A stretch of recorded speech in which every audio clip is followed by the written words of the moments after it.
3 wins the series. It's Lord. He got the shot.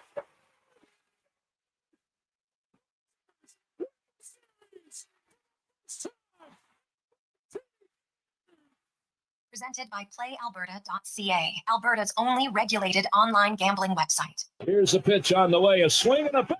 Way back. Blue Jays win. The Blue Jays are World Series champions. Joe Connor hits a 3-run home run in the 9th inning, and the Blue Jays have repeated as World Series champions. Touch them all, Joe. You'll never hit a bigger home run in your life.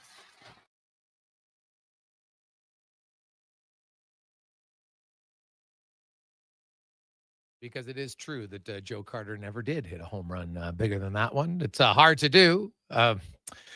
World Series winning home run, so tough one to top.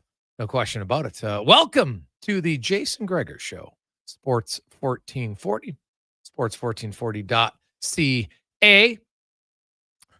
Also, Oilers Nation, YouTube, Facebook, X, and Instagram. Major League Baseball is back. You got the Open Championship and Play Alberta. Lotto Max, $24 million up for grabs today at playalberta.ca.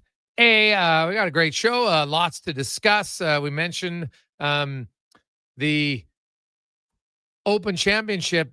What did we say, Cons? You asked me on, I think it was Wednesday or Thursday, who you picking to win. I was like, well, we have to exclude Scotty Scheffler because the guy is so good right now. It would be too easy to pick him. And here we are after round 2, after shooting a 64 today. Scotty Scheffler leads the Open Championship at 10 under. Mark Fitzpatrick at 9 under. Brian Harman, Haitong Lee at 8 under. And then Rasmus Hogard at 5 under, along with Terrell Hatton. So at least my pick is he's tied for 5th in Terrell Hatton, but they're 5 strokes back. Scotty Scheffler I don't know what his record is when he goes into the weekend leading in a major, but I'm guessing it's all right. I would have to try to find that out, but he is good. Rory he's in good position. The problem is he's 7 strokes back. And do you have faith that Matt Fitzpatrick or Brian Harman can give Scotty Scheffler a run? Personally? No, not when Scotty Scheffler's locked in. And you kind of said it was Wednesday when we asked the question, and it was after we had talked about his mindset going into this one. Like, it just seemed like the most cool, laid-back mindset you could have heading into one of the biggest tournaments of the year. Like, you work so hard, you celebrate, and at the end, what does it matter? And, shooting a 64 today, that's the best round we've seen this tournament so far amongst all competitors. You don't want to say it's a lock. Nothing ever is. So many things can happen, but I don't know. When he's playing like this going into the weekend, I got to think the record is pretty strong. Yeah, we'll try to find that out during the show, unless anybody out there knows it off the top of their head. But I would be a little curious. I'm going to think it's good. Buster Olney, ESPN Major League Baseball insider, is going to join MLB back in action. The Jays, of course, hosting the Giants today. We'll talk to Buster about it, but hey, Buster's an insider. He's all in. He'll know what's going on. What are teams looking for as the trade deadline is less than 2 weeks away? I know it's interesting. I saw some people talking. They think they should move the trade deadline back, and that would be good. I'll get Buster's opinion on that one. I don't know if that's necessarily good or bad, but we'll see. Laurianne Muenzer will be by. Wanye Gretz, got Paul Sir. We'll talk little hoops and stingers. Stingers just keep rolling. Spec, LT, Cam Tate, the 2-minute warning. Also, we'll talk a little hockey as well later on in the show. It is, of course, a bye week for the Elks, as they're just hoping to get back on track when they return next weekend to the field, which obviously won't be easy. Now, you have a game last night. You saw that was a barn burner. Montreal 26-25 over Toronto. Tonight, you have Calgary and in Winnipeg, 4-1 Stamps, 3-1 Bombers. Great game on Friday Night Football. Then Saskatchewan and BC Saturday, and Sunday has Ottawa and Hamilton. The Elks are back in action next Friday in Saskatchewan. So it doesn't get any easier for the Elks in their home to Hamilton. Then they're in Montreal, home to Toronto, And then they're in Ottawa on the Friday, the 22nd of so it's basically like home, away, home, away, home, away. They don't get any run here on either one. Now, we mentioned this yesterday on the show. And so, Cons, you've had time to think about it.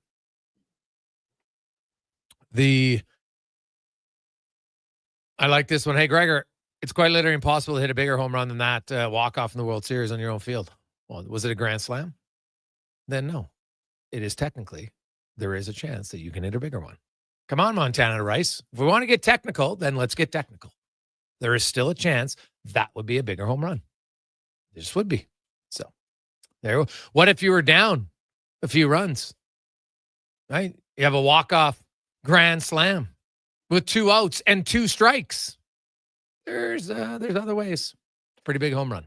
Pretty big home run. So great. That's what made the call so great. Because the odds of you ever doing it again, pretty damn low, to say the least. Now, we talked about it yesterday, so we'll have a little fun today on Positive Friday. There's a few things I want to talk about. Things in your life that you should know how to do, but you don't.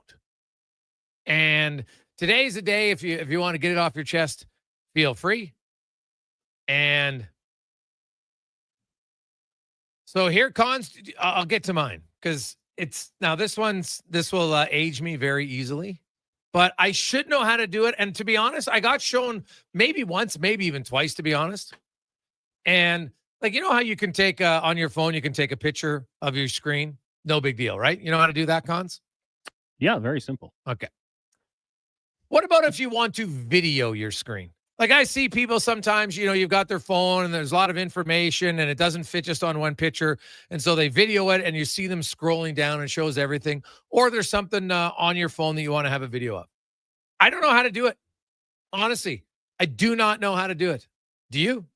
Oh, yeah. That's massive for the content game. When you got to grab some videos or something like that. Very simple solution. If you ever want, I can show you very quickly. It's just kind of a scroll down in one touch. What? Yeah, it's very easy. Okay, so I do I go to camera? No. So do you know how to get to this feature I'm showing you right now? You just kind of on my main page from your I don't even know, homepage. Well, maybe we won't do this live on the radio, but I'll look at it at a break. Yeah, you hit the record button and then it just does it. Seriously? Yeah, really good for like if we want to throw a video idiot. up quickly on Twitter, we can do that. Yeah, very, very great feature from the iPhone. I don't know about the other phones because I've only been an Apple guy, but yeah, it's easy. Yeah. See, like I know it's easy and I should be able to do it. And for the life of me, I know I asked my wife once, she showed me, and literally like, you know how sometimes when someone's talking to you, like the words are coming out of their mouth, but there's zero information retention on your end. Oh, that's too well. It is one. And I'm just kind of like, you know what? I don't need it. But there's lots of cases I come across. I'm like, oh, this is great. I don't know how to do it.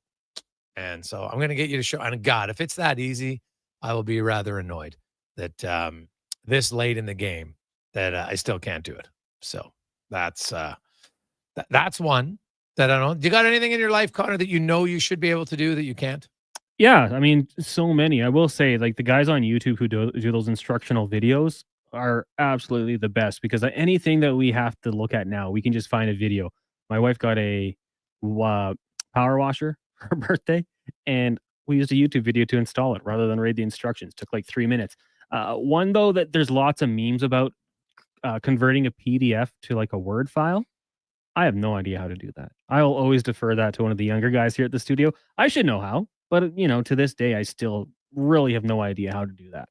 Yeah, like there's lots of things I don't know how to post, to edit or cut up. That I see the kids do it now. That's because they grew up on it. And that's what they're used to. Like, so I understand it. But yeah, the PDF one, like I know how to take like an Excel file and then save it as a PDF file. But you're saying I can take a PDF file and transfer to a Word file? Allegedly, yeah, that's what they say you can do it. Because a lot of times you get the PDF and you want to copy and paste something out of it. Can't do it. And then you can't do it. God, so convert that to Word, I guess, and then you can go for it. Hey guys, another one, Cons, and I've seen people do it because I've had one where they send an email and then all of a sudden it's like so and so would like to take that email back, And then I get it. I'm like, well, I didn't see the original email. So obviously they made a mistake or something. Yeah. I don't know how to, like, you get a faux pas. Now, supposedly you have to do it within a certain time frame, but Yeah. I don't know how to do that either. You can edit text as well between, I don't know if it's between all phone users, but on like the iChat, you can edit your text, which is handy because a lot of times I'll use a question mark instead of an exclamation mark. Makes me sound like I'm kind of sassy. So yeah, I like to go back and change that. I like this one. Pretty romantic, Connor, getting the wife a pressure roster for her birthday from Mickey. Well, it was from her dad, but you know. Yeah. But you know what's funny? Here's the thing, guys. Don't fall for what's deemed as romance, right? If your wife says she wants something, and it might be even a strange one, if it's a vacuum, because I know people you can never get your spouse a vacuum. What if that's what she really wants? What if it's what she really wants? Now, you can say, oh, she's just testing you. I'll be like, no, if you say you want it, what would you like for your birthday? Because you reach a certain age. Like, you don't do it for your girlfriend if you're still in the, the oochie smoochy stage of life, right? But now you're married, you're 10 years in, right? Most of you, you're barely, you sign your name on the bottom of a card. You might get an X and an O, right? Like you realize there's things that are more important than what deems. But if your wife says, hey, I want a pressure washer, I'd be sprinting to get the pressure washer. Because A, you're going to get to use it at some point. Yep. Right? And B, that's what she wants. Right? Like, I think it's a real big anybody. And the other thing is just because Sally deems, rose petals and chocolates as romantic doesn't mean that Pearl or Mary does.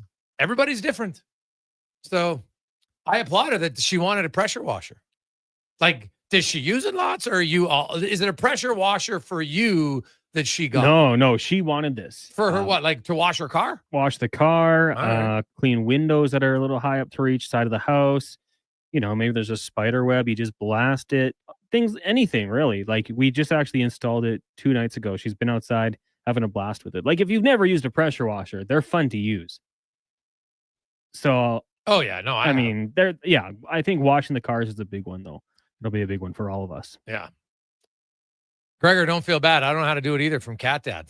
There you go, buddy. Oh, trust me. I didn't think I was the only one. I knew there's other people that out there. Hey guys, I'm a registered fur trapper and cannot skin an animal at all. I just can't get it. Never do a good enough job to get good money for it. From Ryan. Now that seems like a pretty good skill. Skinning the animal. I'm a registered fur trapper. All right. To be honest, it's like a whole new job title. I didn't even know it was a thing. Registered fur trapper. Okay. How can you be registered but not good at skinning them? That's like being a lifeguard that can't swim very good. Well, but don't you catch him and then he passes it on to someone else who skins them? That's what I'm going to assume. Like, maybe he's excellent at catching them, right? It's kind of like your buddy at the bar. Everybody has one buddy who's very good at getting the girls to talk to him. He just can't close the deal and get the phone number, right? But he's the guy who can bring them over to you. And then you got a few other guys or girls, same way, right? Depending on how it is. Some are the attractors, some are the closers. Sounds like he's the attractor. Hey guys, this is what we do. It goes to the senior trapper on our trap line. There you go. So basically, Ryan, you're a junior fur trapper, is what we're understanding. So you can't be the senior until you learn how to skin an animal. Now I'm curious on what makes it. Now I'm visualizing skinning an animal. Cons, it's not a great visual. Let's be honest here. No, I get the point of it. Like, now I'm not a fur wearer. I didn't know there's people that are still wearing furs nowadays. Like, I thought someone might throw paint on you if you stroll down the street wearing fur, which would be rude. I'm not encouraging you to do that, but I'm curious what goes, Ryan, into being a good animal skinner. If that's even a word. And is that what it's for? Is it exclusively for clothing? Or like, if there's a moose on my... Well, no, you can skin it for other things. Yeah, you're not skinning. Yeah, you got to eat the animals, right? Like, but if there's like an animal in my property, can I call him in as a fur trapper to... Depends what animal it is. Take care of it? Depends what animal it is. A profession I did not know existed. Yeah, like he's on a trap line though, Cons. Like, I don't think there's a trap line running through your backyard. What's a trap line? I don't know any of these things. You don't know what a trap line is? Speaking of things I don't know, yeah. Oh, What's a okay. trap line? So now I might word this wrong. So a trap line is usually, you know what? Let's just say, I'm not going to say even forest, but there'll be a trap line where, because I know a lot of my aunts and uncles, a lot of my cousins, they had trap lines up, in the bush, kind of by Peace River and stuff. And so you have a trap line because you kind of look at where the animals have a tendency to want to cross or go through, right? So then you'll set a few traps. Now, depending on which animal you're trying to trap, right? So you'll have a specific line. But you have to get, like when you have your trap line, like you have to apply for it you can't just set up a trap line, anywhere you want, right? So you still got to get clearance to get the trap line, but it literally is what it says. It traps animals. Cool. Now it's not necessarily in a straight line though, Cons. Just want to point that out to you. Well, yeah. Now, have you heard, speaking of funny sayings, you know how some people get a saying wrong? Have you ever heard useless as teats on a boar? yes. Now, do you say bore or board? Bore, right? It's a bore, not useless as teats on a board. It's bore, right? I thought, I don't know. I don't actually know. You say bored, don't you? Well, I Be honest. I don't use that saying. You don't use that saying? But both would be correct. Well, no. There's never teats on a board. So it'd be useless. Yeah, but there isn't such a thing. There is actually teats on a boar. That's why they're useless. They don't do anything. Right? It's kind of like Mr. Can you milk me, fucker? I'm gonna say it could be on anything. Can't do it. Yeah. But anyway, so because I was having a conversation, I just said something to my wife today about uses, and she's like, "You mean on a board?" And I'm like, "What? No, on a boar. You know what a boar is? Like that's a male pig. That's why it's useless." She said she always thought it was on a board. Oh, I was dying. At its core, it would be useless on a board as well. But it's not. But it's not possible. It's not like boards just don't have. Boars have teats. They don't do anything. It's kind of like guys, we have nipples, but what are they for? Like, you don't rub your nipples. I don't know. I shouldn't say that. Maybe somebody out there does. But usually there's really no purpose for the male with the nipple. Doesn't really do much. Right? That's true. So it's bore, not bored for anybody who thought it was bored. Because we got a few people texting in. They always thought it was bored too. So there you go. Yeah, but guy teats on a bull, but a bull doesn't have teats again, right? Bull has nuts. And when you take him off, then he's a steer. There's no teats on a bull. What are we talking about here? Right? Now, if you look at the underneath, go and you get a calf, right? Now, sometimes that's not true. I should say there are a few. You see little stumps, but not the same. Not like an actual, if you go see a boar, the only difference between a sow and a boar is that hers will fill up. It's really the only difference. Hey, Gregor, those of us who are happily married use the 2 ears, 1 mouth. Listen twice as much as we speak. My wife's favorite presents are a chainsaw and Milwaukee tools. Nice. Chainsaw. Well, it is. Cons, have you ever ran a chainsaw? Nope, definitely not. I didn't think so. Yeah. For people who haven't run a chainsaw, you are missing out on one of the greatest. Like when you get on a chainsaw and you're cutting through the big logs, it's hard to describe how fun it is and just how satisfying it is. Like when you become good on a chainsaw, it's unreal. It's hard to explain why, especially for somebody who's never ran a chainsaw. And I know lots of people are very scared of chainsaws, right? Like they think, oh my God, if I get in a chainsaw, I'm going to injure myself. And the thing is, like, for somebody who's ran a chainsaw, I kind of look and be like, now I know that injuries can happen, but just for the average person, like, don't have your first use of a chainsaw. You're trying to chop down a massive tree, right? You'd start at a branch, just zing right through it. No big deal. So you chainsaw, and even in a weird way, Cons, sharpening the chain, there's something very therapeutic about sharpening the chain on the chainsaw. So you, if your wife has a pressure washer, you should ask her that you want a chainsaw for your birthday. You got any trees around your new place? Yeah, nothing that big though. Not yet. Not yet. Yeah, well, that's why you tell her you get the chainsaw to plan ahead. You just want the chainsaw. It comes in a cool case, right? You look like, I'm telling you, Cons, when you walk around carrying a chainsaw, you'll be like Cartman and you'll feel like respect my authority instantly.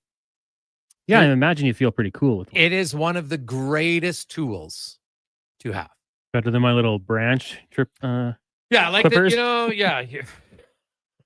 As I make the tree look a little better. So Cons is out there. Yeah, he's just like a pruner. Yeah, Right? that's what I do. You got a little pruning. No, trust me, man. You get a chainsaw, it's unbelievable. What do you chainsaw? Well, buddy, we had a farm for like 50 years. Oh, but Right. like, do you have one now in the garage? Oh yeah, I took it from them. I have one, yeah. But do I use it yet? No, but my tree, I will need it, I think, next year on a few of my trees. They've matured now, right? Because our house is 8 years old. And the trees are starting to mature. I see some of the branches. I could trim them before with the little Connor Halley pruner. Yeah. But now a lot of the branches are getting thick. They're going through the fence. So now I'm just like, this is unreal. Now, could I still do it with a pruner? Of course, but it's not the same. You get the chainsaw, buddy. It's unbelievable. I'm telling you, it's like when you're any farmer out there, you take that chainsaw and you cut the tree off the fence line. It's unbelievable. It's unbelievable. It is. Everybody has little things. It's that gets them going. Like, some people in their nipples, some people in chainsaw. Depends. It's a wide range. So maybe we'll have to ask everybody what's their secret thing. All of our guests today that gets them very excited. Outside of the bedroom, we're going to keep it PG. Okay, I don't need to know. There's certain things you don't want to know about people at all. One last thing, Collins, before we go to break, and Buster Olney joins us. I always applaud people who have a really good sense of humor. And like, I'm sure you see it, and some of those things spread on social media or different posts, and somebody makes a post and then there's one comment. You're like, God, that was witty and so funny. But you see all the memes that they're putting out now about the Coldplay couple and different things that, oh my God, some of them are unreal. There was one, and it's sad because it's such a disgusting, deplorable thing. But the Trump Epstein ones, they're funny. They're funny. Now, that whole issue is not funny. It's disgusting. But unfortunately, it's a sad reflection of where we are as a society that something like that can get covered up. It's really too bad. But anyway, let's take a break. Buster Olney, the insider. What gets him going? And also, which trades are going to happen here in the next few weeks in MLB? We'll find out next on The Gregor Show, presented by PlayAlberta.ca. New crust alert at Papa John's. Your favorite cheese meets your favorite pizza in the new cheddar crust pizza for only $17.99. Papa John's pizza makers created the perfect addition to their crust by melting garlic and herb seasoned cheddar cheese right on top of their fresh original dough that's made with 6 simple ingredients. Try a one-topping cheddar crust pizza today for only $17.99. You better hurry though, because it's only for a limited time. Better ingredients, better pizza. Papa John's, proudly locally owned and operated. The Discover Days sales event has been extended at Volvo Cars Edmonton. Lease a 2025 XC90 plug-in hybrid from 1.49% and save $7,500. Final month extended. Lease or finance a 2025 XC60 from 0.49% and save $4,000. Save up to $7,500 on a 2025 demo XC40. Come and discover the deals now at Volvo Cars Edmonton. Great vehicles, better service. Only at VolvoCarsEdmonton.com. The sun is shining, the weather's warm, and some of Edmonton's favorite sports are back in season. If you're looking for the cherry on top of a perfect summer day, check out Play Alberta to experience casino, sports, and lottery all in one app. Download the Play Alberta app today and deposit $20 or more with promo code SUMMER to claim a $100 casino bonus. That's promo code SUMMER for a $100 casino bonus on us. Redeemable once per Play Alberta account. Remember, if you gamble, please use your game sense. Breaking news, McDonald's international menu items are vanishing. McPizza Bites missing in Italy. Big Rusty stolen from Germany. Teriyaki chicken sandwich disappears in Japan. And a Biscoff McFlurry blackout in Belgium. Oh, this just in. We can now confirm the stolen favorites have resurfaced at McDonald's Canada. The international menu heist. Try them all while you can. For a limited time in participating McDonald's in Canada. And here comes Action Electrical Service Team sprinting onto the scene. These are your first responders for any electrical emergency. That's right. With their fleet of service vans and specialized gear, they assess, they service, and maintain electrical lighting and automation systems. They're all about rapid response. Quick diagnostics and repairs to restore power and safety fast. Hire the Action Electrical team to bring home a win for your project. Visit actionelectrical.net. So you're dying from the heat, sweat dripping on your sheets. You want to cool it down, but your AC can't compete. So you fall upon your knees and cry out, oh please, I need a cooling breeze. Send me Legacy's AC Repairman. Legacy's AC Repairman. AC Repairman. Can't spell Legacy without AC. Legacy Heating and Cooling's got a guy who's really good at fixing broken ACs. So if you got one, call Legacy. Okay, see you later. Legacy Heating and Cooling. Are you looking for safe and professional travel options? Look no further than Silent Rides, one of Alberta's premier bus charter companies. Whether your group is big or small, Silent Rides has you covered. We offer state-of-the-art motor coaches, first-class service, and affordable rates. Get your quote today. For more information, call 1-877-748-0991 or visit silentrides.ca.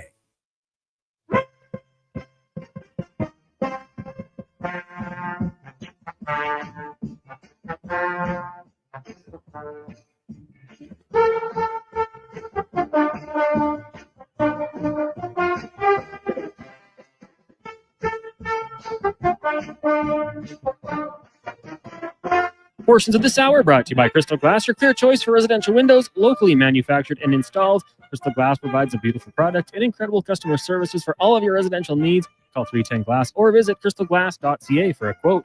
The Jason Gregor Show, the best of Edmonton sports talk and beyond. This is Sports 1440. Presented by playalberta.ca, Alberta's only regulated online gambling website.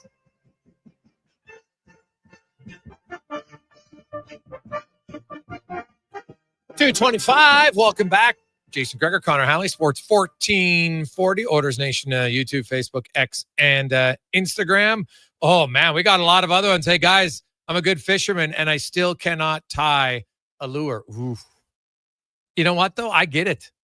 It's hard. Like, you're trying to get it through there.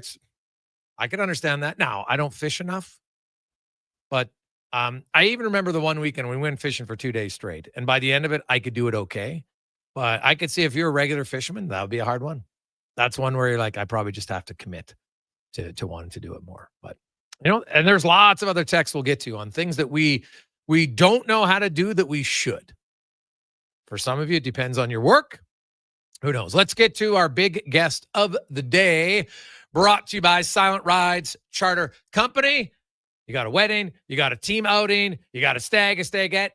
One of Alberta's premier bus charter companies will take you and your group to your next destination. Very safe, very sound, and in luxury. Check it out, silentrides.ca. And we're very happy to have on the show from ESPN, MLB insider, Buster Olney joins us. Now, Buster, before we get to baseball, I got to think with your upbringing, you're well-versed in how to run it. You've ran a chainsaw in your life at one point, have you not? I did run a chainsaw in my life, although I have a famous story, a story that's famous within my family, that my brother was the number 2 state official for Vermont for logger safety. Okay. And the last time I used a chainsaw, I went out with a pair of shorts and cut up a tree, and it was completely covered in poison ivy, and I wound up in the emergency room. So I can run a chainsaw, but I don't think common sense is necessarily high on my list. Wow. Poison ivy. That's unreal, man. Whew. It's pretty serious. You're getting it all over. Now, when you were running the chainsaw outside of the poison ivy, I was trying to, because Connor's he's never ran a chainsaw in his life. And I'm telling you, you're missing out. It's like, it's one of the greatest feelings to run. Like when you're wheeling through the trees, man. Oh, like I love it. Oh, yeah. Oh, it's like breaking a trade for you almost. It's almost the same excitement, I would think. Yeah, that's right. The tree, massive tree giving way, and then that great sound when all of a sudden you can see the top of it beginning to tilt. Yes. And the base cracks as it goes down. Yeah, you got to do it. Come on, Connor, let's go. Yeah, exactly. We got to get him into manhood here. If you haven't ran a chainsaw, have you really become a man? I don't know. We'll see. Buster, we had the All-Star break, and I actually like that they have a few extra days off after the game for the teams now, and they get going again tonight. We're just under 2 weeks away from the trade deadline. First off, I've seen a lot of people suggesting they think it would be better to move the trade deadline back into early or even mid-August. Agree or disagree that that's a good idea? Well, I think that there's no question that more teams, if you move it back to mid-August, the more teams would define what they're going to do, as opposed to, well, we're not really going to buy. We're not sure if we're going to sell. There are going to be some teams when we get to July 31st that fit that category. But here's the thing. I've been covering baseball for, 35 years, 36 years. People like to complain. So no matter if you had the deadline on August 15th or July 31st or August 31st, people would complain. I think it would make it life easier for general managers. Hey, you know what? Those guys are making the big bucks. Earn your money, make hard decisions, really difficult decisions. And, teams like the Arizona Diamondbacks are first and foremost. Mike Hayes, the great general manager, got a tough decision here about whether or not to sell some of his rentals, and that could shape the trade market. Well, that was my first question. Do you think he will? Yes, I do. Okay. What he has told other teams is he probably is going to sell. And look, if in fact he decides to sell, he's got Eugenio Suarez to trade. A guy who's an all-star this year. He's having excellent year. The Yankees are interested. The Seattle Mariners are interested. The Cubs are interested. He could get a great price. Josh Naylor, their first baseman, he could fetch a really good price. And then the two starting pitchers, Merrill Kelly, Dak Gallen, eyed by the Mets, the Yankees, the Chicago Cubs. I think Mike Hazen's going to make a killing with some of the trades he's going to make. Now, the Pirates, I have to think, are an interesting team. But here's my thing. But bad teams get rid of good players, and then they stay bad teams. Right? That seems to happen lots in any sport. So do you think some of these teams who are bad should say, no, let's keep some of these guys and re-sign them rather than trade them away for future prospects that we don't even know if they're going to play? There are some small market teams that do that. The Pirates are not one of them. I don't think the Pirates ownership really cares as much about trying to win. I think they care mostly about taking revenue sharing money from other teams. So when, we heard today that the Yankees have interest in Mitch Keller, one of their starting pitchers, to your point, you'd say, well, wait, if the Pirates want to be good, you want to get some guys that can, combine with Paul Skeens, build something going forward. Yes. Pirates don't really operate that way. And it's too bad, but if you're a Pirates fan, you're probably expecting they're going to move some guys before the deadline. Another one of those guys, probably David Bednar, do you think? Exactly. Yeah. And all the contenders, whether it's the Phillies, whether it's the Mets, the Yankees, the Dodgers, they're going to add a relief pitcher. That's going to be, as it has been in recent years, the commodity that's going to move the most. David Bednar is going to be one of the guys, so I think he winds up getting moved. Cleveland has some guys who are going to get moved. Minnesota is going to be reliever central with their closer, Joan Duran, Griffin Jacks, a couple other guys who are going to be really popular in the trade market. Buster Olney joins us. Buster, what about the Blue Jays? They've had an unreal run here for the last few weeks. I know they lost 3 of their last 4 going into the All-Star break, but they had a great stretch, including 10 wins. The Red Sox have now won 10 in a row and are only 3 back. But you look at the Jays, and it seems pretty obvious they need relievers, no question, and a starter. Do you think they're going to be that aggressive? I do. I think that they'll try to be aggressive, but a couple things worth remembering. First and foremost, the perception of other teams is their farm system isn't that great. So in this really competitive market, if you're going up against the Seattle Mariners or you're going up against the Chicago Cubs in trade talks, bidding against those teams, you're going to be at a disadvantage. And I think that's going to be true for the Blue Jays and for the Yankees to some extent. But the fact that they gave Vladimir Guerrero Jr. that $500 million contract tells you they're all in on this year. And they're competing against, the Rays, the Yankees, the Red Sox to the American League East, which is relatively mediocre. There are no great teams in that division. So if you're the Blue Jays, you're the Red Sox, you're the Rays, you can feel like that by making the right moves, you can separate yourself a little bit. So, yeah, I think Toronto will be aggressive. I think they're going to probably not take down some of the top names simply because they don't have as good a buffet of prospects for other teams to choose from. When you look at who are the prospects that, these Pittsburgh and these other teams that might sell off, are there certain prospects, in the Yankees or the Dodgers or Seattle, you said, okay, these are must-haves if we're going to move a guy? So the Yankees guy is an outfielder named Spencer Jones, who is 6'7". He's got an Aaron Judge type body. He's a big power hitter. He had a down year last year. He's done better this year. He's hitting for power. George Lombard is considered to be one of the best prospects in baseball. He's the Yankees' best prospect. I don't think the Yankees are going to trade him. What has really jumped out about the Yankees is that, last year when they talked to the Chicago White Sox about guys like Garrett Crochet, other teams were telling me, look, they just don't have the prospect firepower to get something done. This year, a little bit more. But, when it comes to prospects, here's the thing. Beauty's sort of in the eye of the beholder. So I could, read off a prospect list generated, at ESPN or by Baseball America. It really comes down to what which guys the Diamondbacks like. And teams can be different that way. Organizations can be different that way. Generally speaking, when you look at the Diamondbacks and what could they be looking for, they essentially have to build an entire rotation for next year because Corbin Burns got hurt.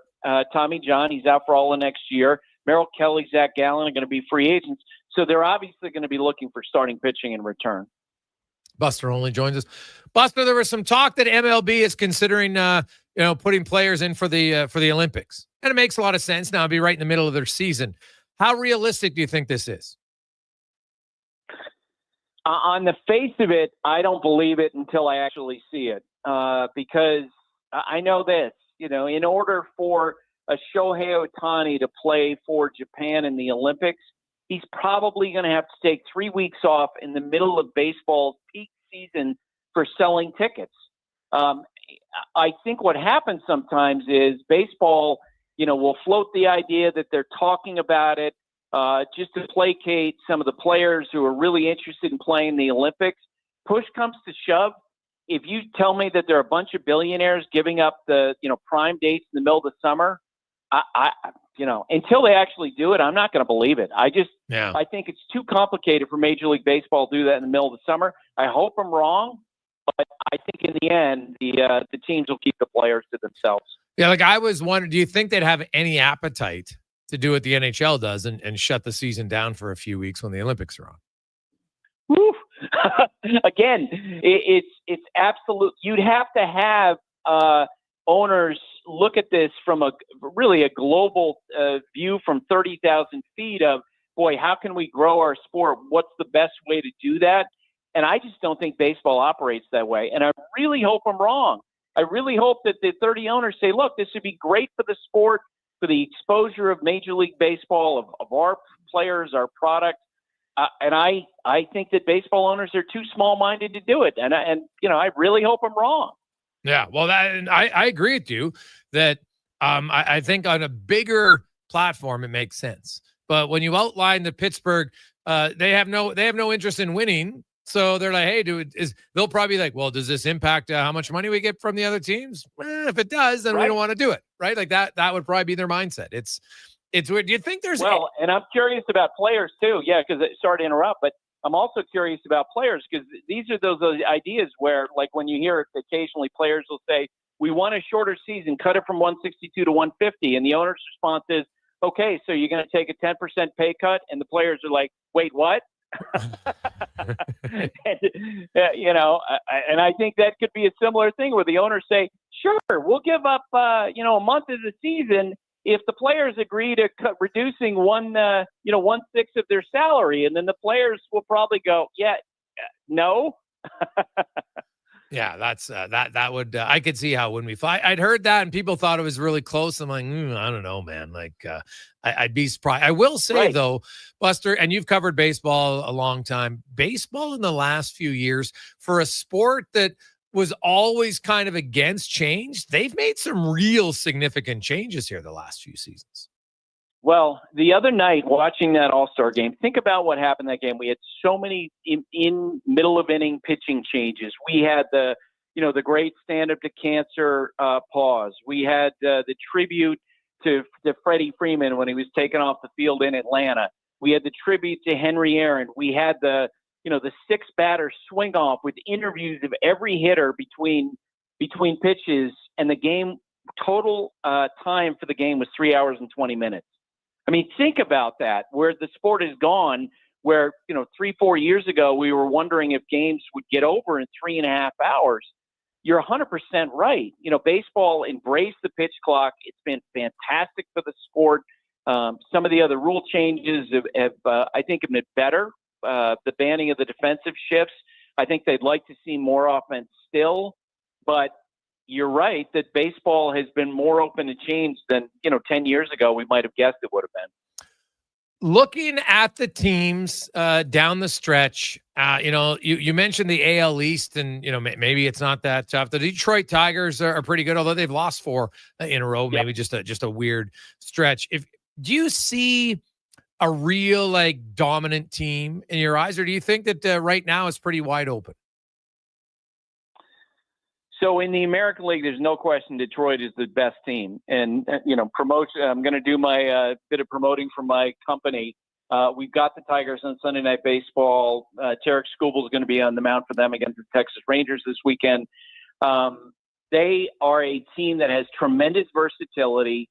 They have a lot of guys, whether it's Zach McKinstry, Javier Baez, they can move around quite a bit. AJ Hinch, the manager, does a great job of getting favorable matchups. And when you start with Tarek Skubal as, your ace pitcher, that's an advantage you have over every other team. Think about these 2 numbers. As of this moment, Tarek Skubal leads the majors, all starting pitchers, in strikeouts per 9 innings. He also leads the majors in fewest walks per 9 innings.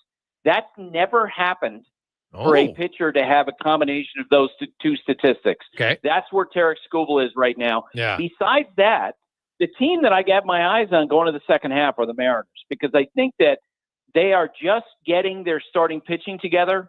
Finally, it looks like in the next few weeks, something they've had a ton of injuries with that group. And, with, Julio Rodriguez, Cal Raleigh having the greatest season ever for any catcher, the expectation that they will trade for corner infield help before the deadline. I think the Mariners are going to be a really dangerous team down the stretch. What about Garrett Crochet? Are you surprised? You put his numbers up just, on a statistical basis up against Skubal. He's damn close. He's got more strikeouts, a little bit higher walks for inning pitched, and guys have a slightly higher batting average, but his ERA is exactly the same. They've started basically the same games. They each have 1 complete game. They each have 1 shutout. Are you surprised at how good he's been, or do you expect him to be this good? After what we saw in 2024, I expect him to be this good. The only question was, could he stay healthy? Because that was the issue early in his career. But when you watch him pitch, he's big, powerful left-hander who just blows hitters away. Look, I think Skubal right now is the best pitcher on the planet. But if you're talking about who's in that conversation, you've got Paul Skeens, you have Zach Wheeler of the Phillies, and for me, Garrett Crochet. Yeah. Garrett Crochet is a big reason why I think we should take the Red Sox seriously as we go down the stretch, because on a given day, they can match up with anybody. And for fun, before I let you go, how many trades are the Dodgers going to make? Not as many, actually, I think, is in the past, because the big question for the Dodgers is getting guys back healthy who've been on the injured list. And let's face it, the Dodgers, if you gave them truth serum, I think they would acknowledge you. They slow play a lot of their injuries and the rehabilitation because they want to make sure that, the Shohei Ohtanis, as he ramps up his pitch count, guys like Glasnow, guys like Blake Snell, they just want to make sure they're healthy in October. They're pretty confident that they're going to make the playoffs, and they just want to have those guys ready for that stretch. I do think they're going to be adding some bullpen help, like a lot of the contenders are going to. But they've got a great team. They've got a great lineup, and when they have all their starters healthy, it's as good a rotation as there is in baseball. Awesome. Thanks so much, Buster. Always great to catch up with you. We appreciate it. Enjoy the next few weeks. Be very busy in the trade front. All right, Jason. And you got to get Connor on the chainsaw. Okay? You'd be amazed. Except just tell him, Connor, you hearing me? Put some chaps on. Don't go in shorts like the idiot I did, okay? Okay, I'm going to wear a hockey mask too.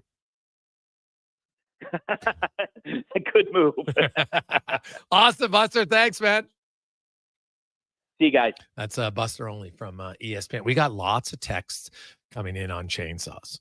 Did you know? How about this? Trevor, I'm a chainsaw instructor for high school students and post-secondary students. They love it. I didn't even know there's a chainsaw instructor. Well, that'd be a fun gig. Telling you that right now. Oof. Jobs that there's a few jobs we've learned today. I did not know there's a chainsaw instructor. God, it's like Edward Scissorhands with a chainsaw. Pretty sweet. Quick break. We'll return with more on the Gregor Show presented by PlayAlberta.ca. New Crust Alert at Papa John's. Your favorite cheese meets your favorite pizza in the new Cheddar Crust Pizza for only $17.99. Papa John's pizza makers created the perfect addition to their crust by melting garlic and herb seasoned cheddar cheese right on top of their fresh original dough that's made with 6 simple ingredients. Try a one-topping Cheddar Crust Pizza today for only $17.99. You better hurry, though, because it's only for a limited time. Better ingredients, better pizza. Papa John's, proudly locally owned and operated.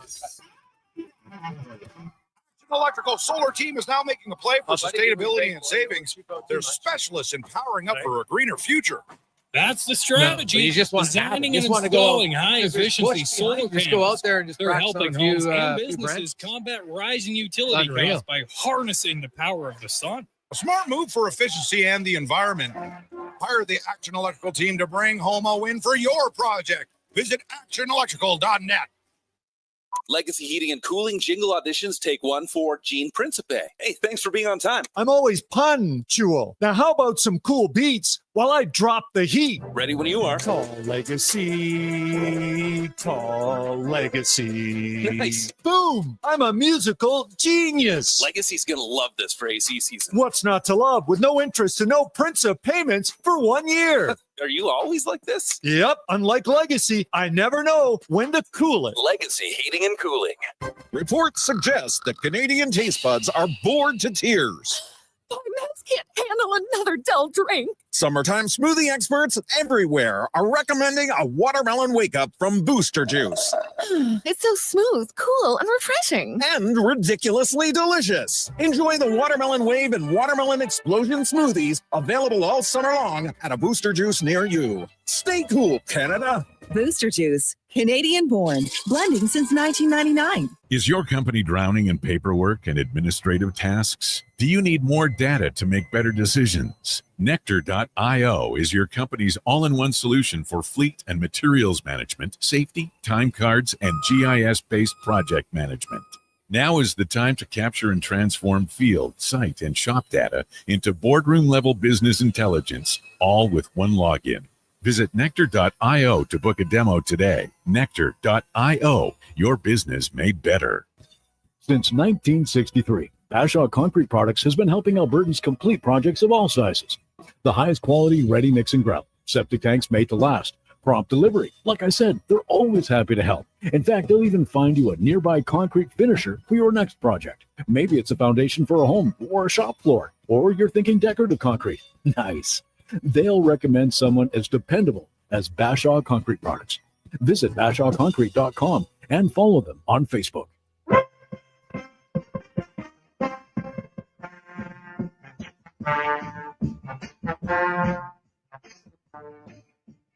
Portions of this hour brought to you by Elks Nation, 2 weekly podcasts with Eddie Steele and Declan Kruger breaking down the green and gold, the most in-depth Double E football coverage on YouTube and anywhere you get your podcasts. The Jason Gregor Show, the best of Edmonton sports talk and beyond. This is Sports 1440. Presented by PlayAlberta.ca, Alberta's only regulated online gambling website. 2:48. Welcome back. Positive Friday. It's the Gregor Show presented by PlayAlberta.ca, and I am positive 100%.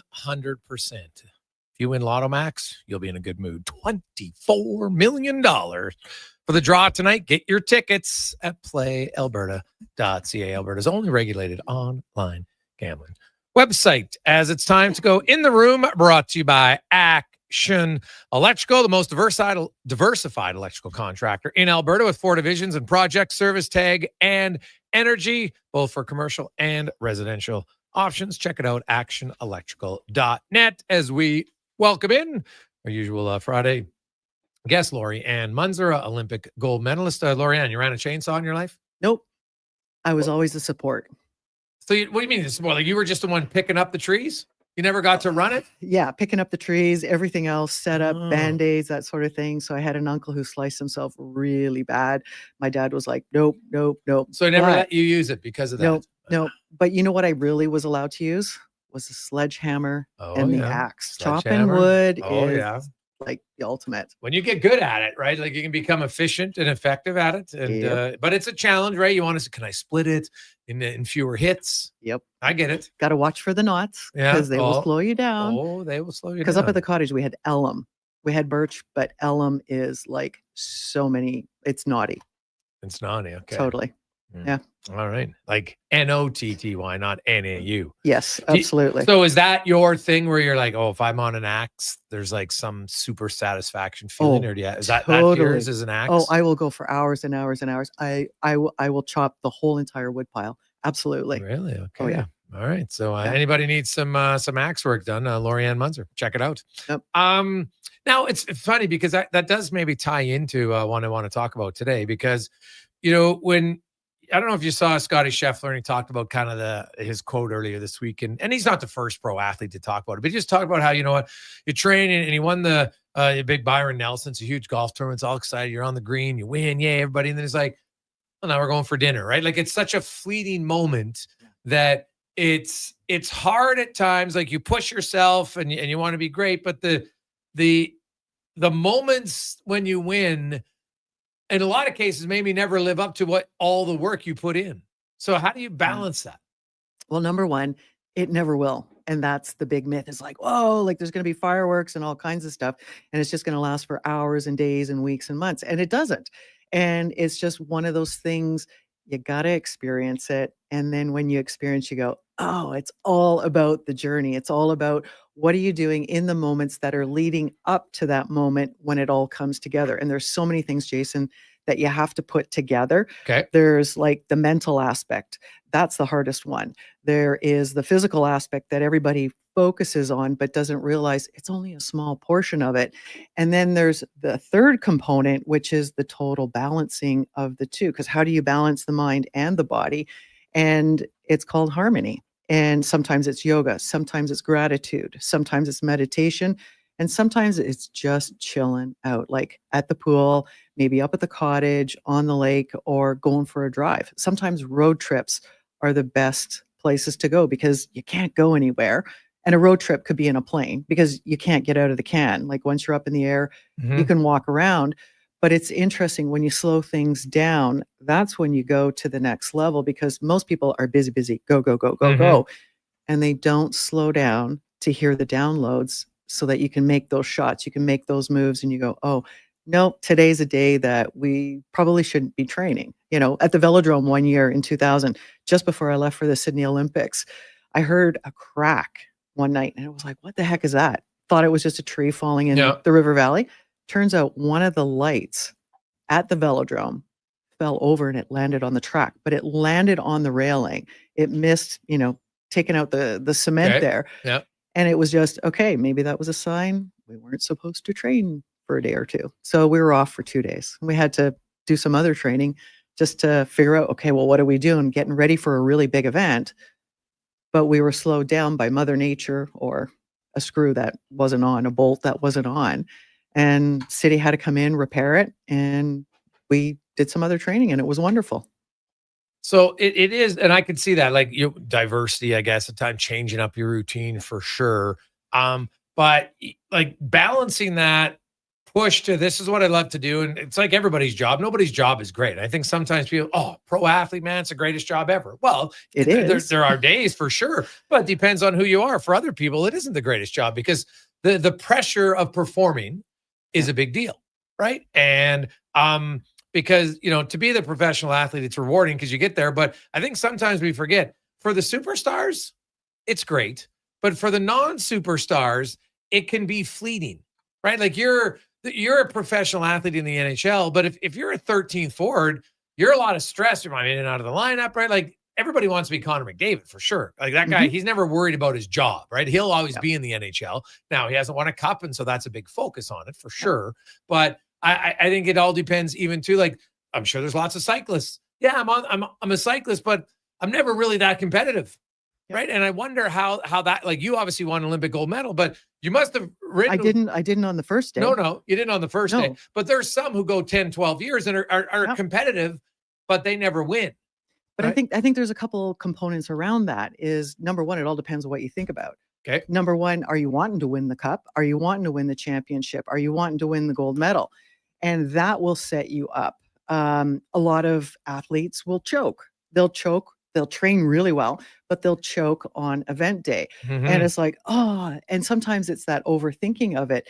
So then again, it comes down to the balance. Where are you out of balance? Where are you in balance? And what are you doing towards it? But it's if you are thinking in your first year, you're going to be like Connor, you're going to be like the number one, number two, Draisaitl, like whoever it is, right? It doesn't matter. I can tell you right now, you're never going to be there. Yeah. However, there's a thing called the compound effect of the 1% factor. And I work and I teach the 1% factor. Okay. If today you can be 1% better, like, you know, here in the studio, you know, with the chainsaw man called Con Man, you know, we're going to get him one, right? But it's just, if you can be 1% better, what can you improve today? It will compound in 30 days faster than you can believe, because you've just increased your percentage by 35% in 30 days. So just imagine what you can do in one sports season. I know it's not 365 days, but you're still training 52 weeks or 49 weeks, whatever it is. But where can you be 1% better?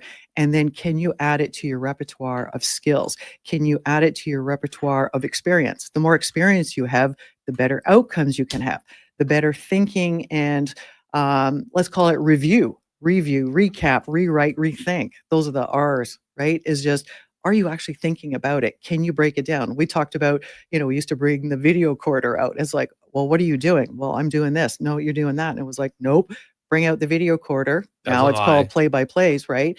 So much easier these days with technology, but going, what are you actually doing? Are you having an out-of-body experience? Which a lot of athletes do, because they're not doing what they think they're doing. So can you break it down? And like we talked last week about the little kids, if you can get them to go, what's the first move? What's your first move? And then get the next athlete, what's the move you're going to make when you receive this, or you shoot it across, or you're going to, you know, defend the puck from getting into the net. If you can break it down, you can move the game forward, backwards, any which way, doesn't matter which day it is, but you'll have a much better outcome. And it's also the self-esteem that you have builds the confidence builds the self-esteem, because self-worth is what everybody else thinks of you. Self-esteem is, I always say, me, we, but it's what you think of you. And what do you want to do? Do you want to play? The information, the skills are going to go in quicker than if you're like, oh, I'm kind of closed. I'm not really buying it today. So how open are you? And what are the games that you're playing in your mind? Laurianne Muenzer joins us. I was on a pod with Jeff Merrick, and he'd asked me, like, what's the big thing for the Oilers that you think has to be different next year? And I kind of went out, because I've been looking at it, I've been following, and the Oilers, they're somewhat of a serious group.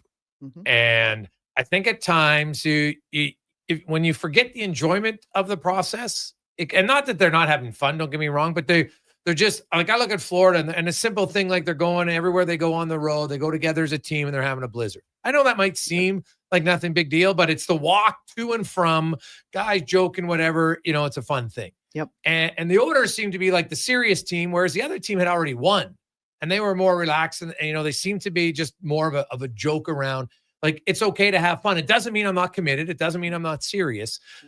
Are there ways to incorporate, to lower the stress, do you find, and did you have to do it ever in your career to say, you know what, I'm way too much serious Sally here. I got to take a step back. Oh, I was serious Sally, and I was wound tighter than a top. Like, honest to goodness, it was just, I was a stress ball, really. Okay. And if I could do one thing over again, Jason, I would go back to when I started racing, when I came to Edmonton in 99, when I did my first Olympic, and I would add a lot more fun. I would be loose, bring a book, bring some games, like play some cards. And I know it sounds really crazy, but it really takes you outside of the focus.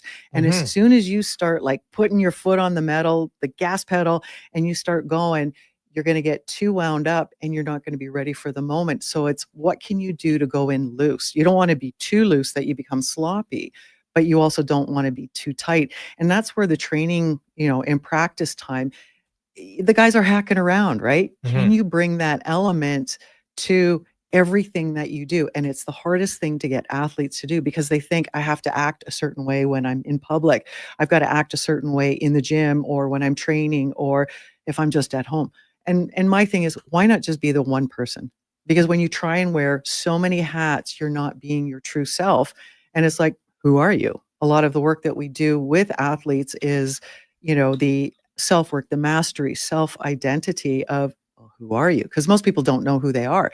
They know some things that they like, but they don't know why they like what they like, why they do what they do, why they gravitate towards, more sports, like, why more football, or why more hockey, or, Tour de France is on right now. It's like, oh, cool, right? Oh, yeah. You watching it?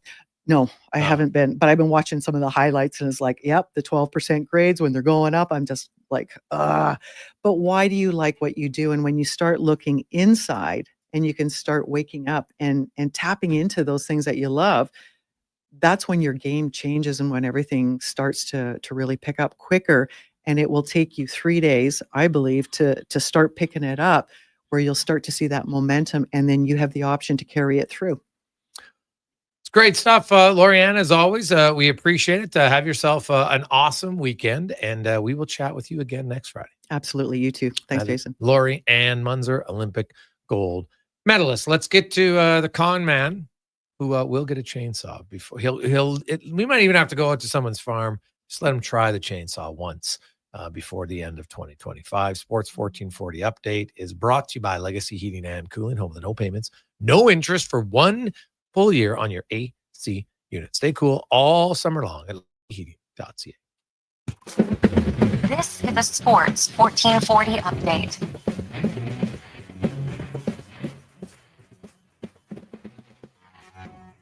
The Winnipeg Jets have signed forward Gabe Vilardi to a 6-year contract extension with an AAV of $7.5 million. Vilardi had 27 goals last season, 61 points in 71 games in Winnipeg. After 2 rounds at the Open in Northern Ireland, Scotty Scheffler sits atop the leaderboard at 10 under par. Matt Fitzpatrick sitting second at -9. At +1, Corey Connors is the only Canadian to make the cut. Nick Taylor and Taylor Pendrith both 3 over par, while Mackenzie Hughes was +7. The Riverhawks back in action tonight, hosting Kamloops down at Remax Field. First pitch set for 7:05. Major League Baseball also resuming after their all-star break wraps up. Jays will kick off a series with the Giants. First pitch set for 5:07. Just 1 game underway earlier on. Already wrapped up. Cubbies knocked off the Red Sox 4-1.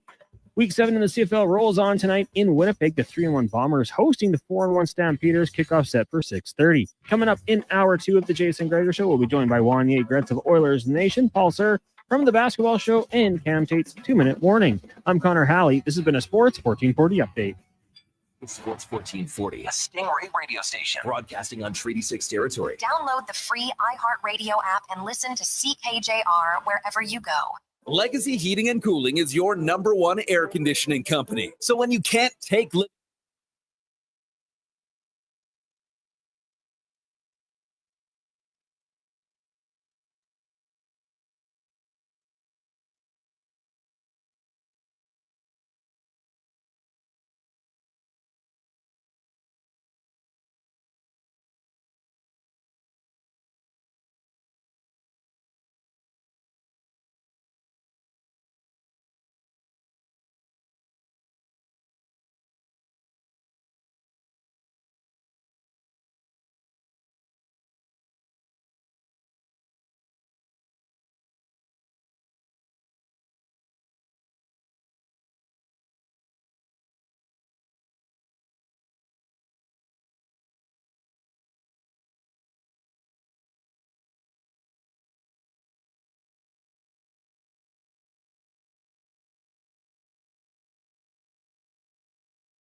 Now that's a call that ain't.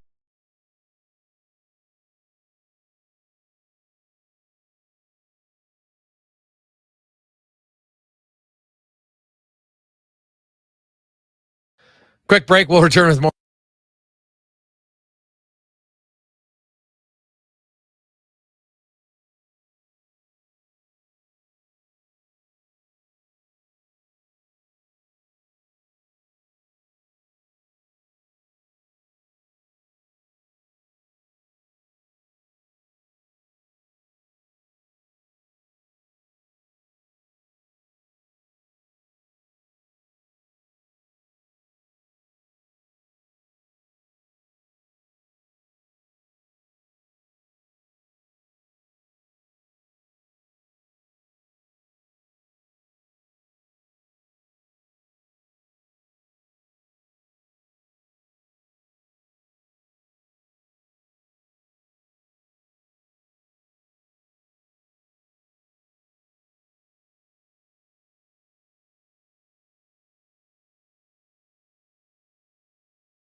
Portions of this hour brought to you by On the Rocks, Jumpin' OTRs, party shuttle buses to Elks games, Riverhawks games, and concerts at Commonwealth.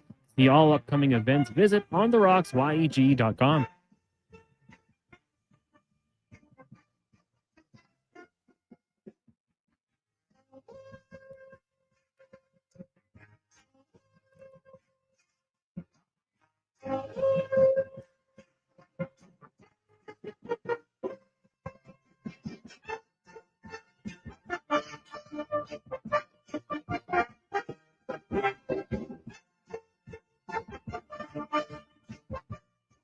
Positive Friday. Welcome back. Jason Gregor Show, Sports 1440, sports1440.ca, Orders Nation, YouTube, Facebook, X, and Instagram. Hope you're having a lovely Friday. It's Positive Friday, boys and girls. Kick off the weekend in style. Hope you have a great day, great weekend. Man, the weather's great. It's getting dry, though, again. We just need a good storm for a few hours, and then boom, right back into it. So maybe you'll golf this weekend. Good luck. I'm going to play my first round of the year this weekend, so should be good. Only 9 holes. I'd like to start, work my way up, see how it goes. Gregor Show is always presented by PlayAlberta.ca. I can tell you right now, you get Lotto Max, $24 million. You wake up tomorrow morning, you win. Woof, that'll be quite the weekend for you. So good luck at PlayAlberta.ca. We still got lots of texts coming in. I told you, people that have worked chainsaws, they know. Guys like Connor, he doesn't know what he's missing out on, the euphoria and the level of accomplishment that comes from running a chainsaw. Hey, boys, I worked at Town of Hinton one year. Most fun I had was when they put us through chainsaw training and clearing walking trails from Craig the Keg. Yeah, totally, man.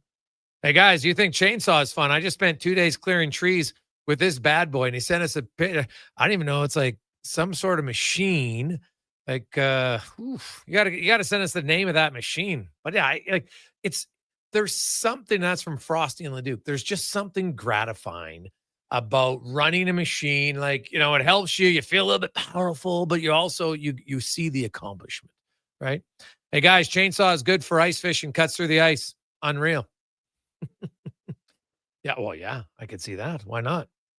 Hey Gregor, the only problem with the chainsaw is you got to pick up all the wood afterwards from Timbo. Yeah, that's part of it, but, right? Well, hey, look at Laurianne. Maybe the chainsaw operator isn't the wood picker. And I guess maybe that's what we do the first time. If Connor comes out, he just has to be the wood picker upper. He can't just graduate directly to the chainsaw. He's got to put in the work to feel the gratification of the chainsaw. No. What I'll be doing is I'll be cutting small stuff, and then I'll use my leaf blower to just blow it away. You have a leaf blower? I have 2 leaf blowers. Oh my God. How big is your lawn? Not well. No, honestly, what is it? 10 by 10? The thing is, we got a lot of, I use it for snow, like when it's a light dusting. But the lawn is, it's not, I don't have any grass. At what time in the morning are you light dusting with your blower? 9:45 when I leave to work. All right. Not too early. I don't want to be that But then guy. your wife, okay, but now that she's going back to work this year, you're going to go out and you can't blow it too early. Like I'm a big now. And do you have exposed aggregate?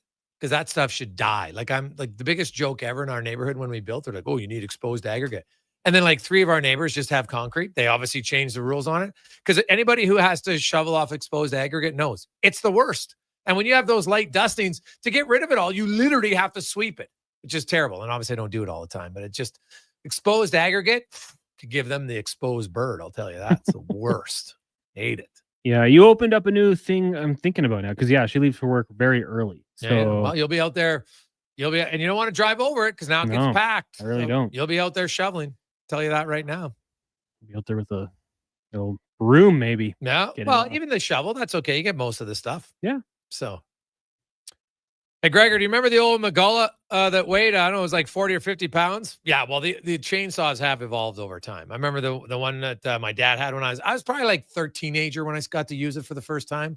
But now, the new, we got some Husqvarnas. Like my mom she was 75 and we got a special one because she couldn't keep pulling the old one. So hers was just a slow pull. And sometimes you get the chainsaw and you got to really reef on it. Well, they have the special ones now that it's just like a light pull and you can't over pull it or it doesn't start. And so we got her a special one because she still liked to do it.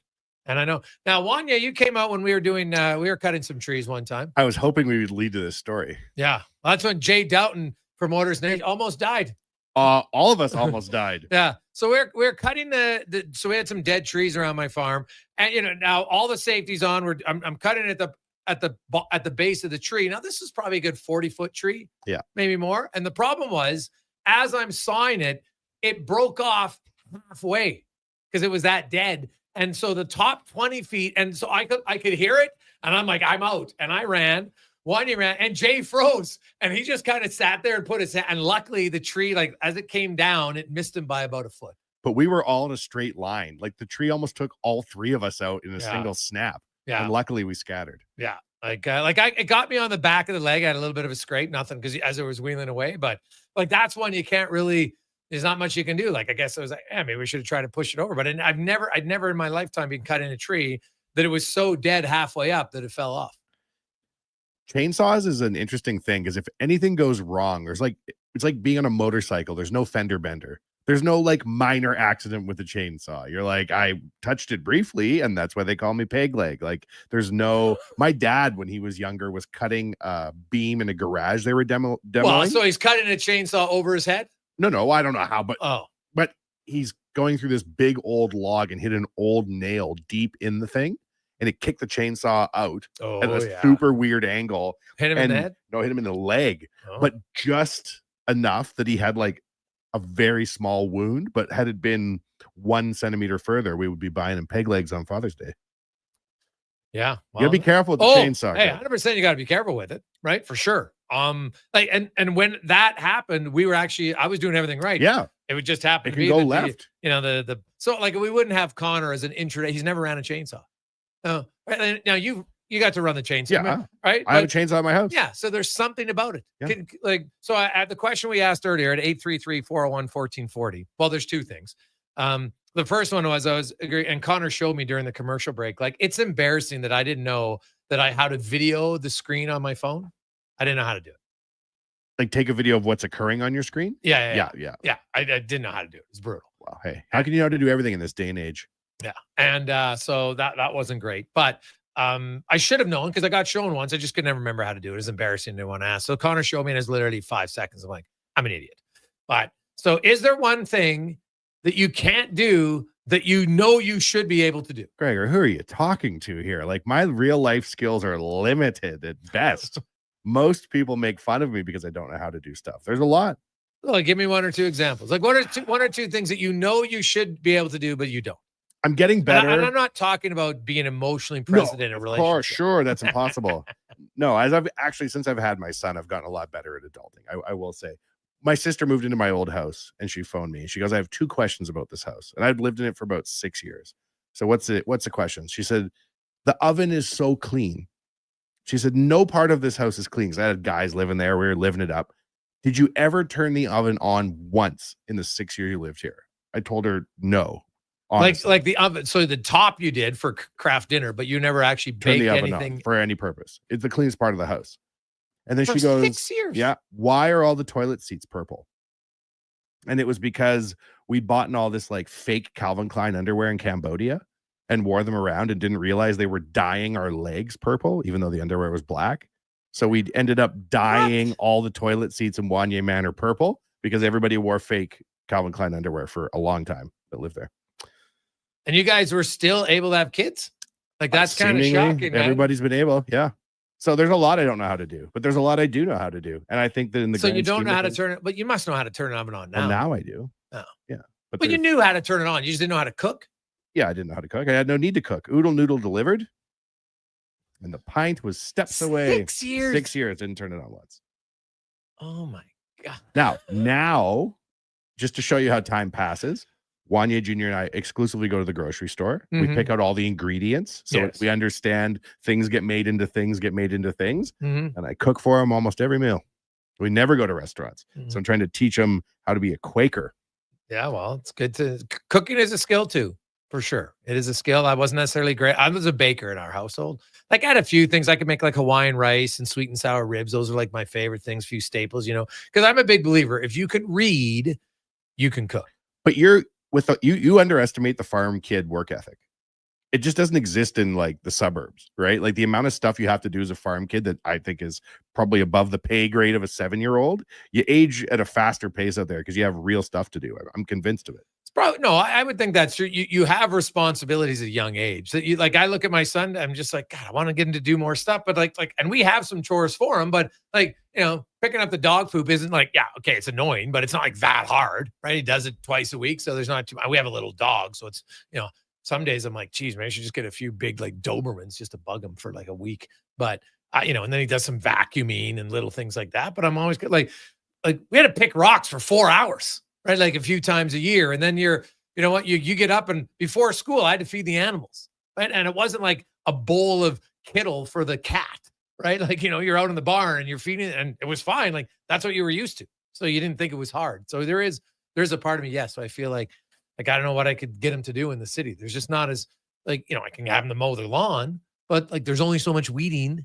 There's an unending amount of work on a farm. That's what blew me away going out to visit you guys. Like, this year we're going to drain the pond. Really? Next year we're planting 400 trees. Like, what are you talking about? Well, that was my mom. Like, there was days where I'm like, oh, trust me. And I grew up on the farm, and there was still days. Are you kidding me? Like, oh yeah, there was a few conversations near the end. I'm like, what are we doing? Why am I planting 400 trees again? But you realize, though, I think that it's the value of the hard work.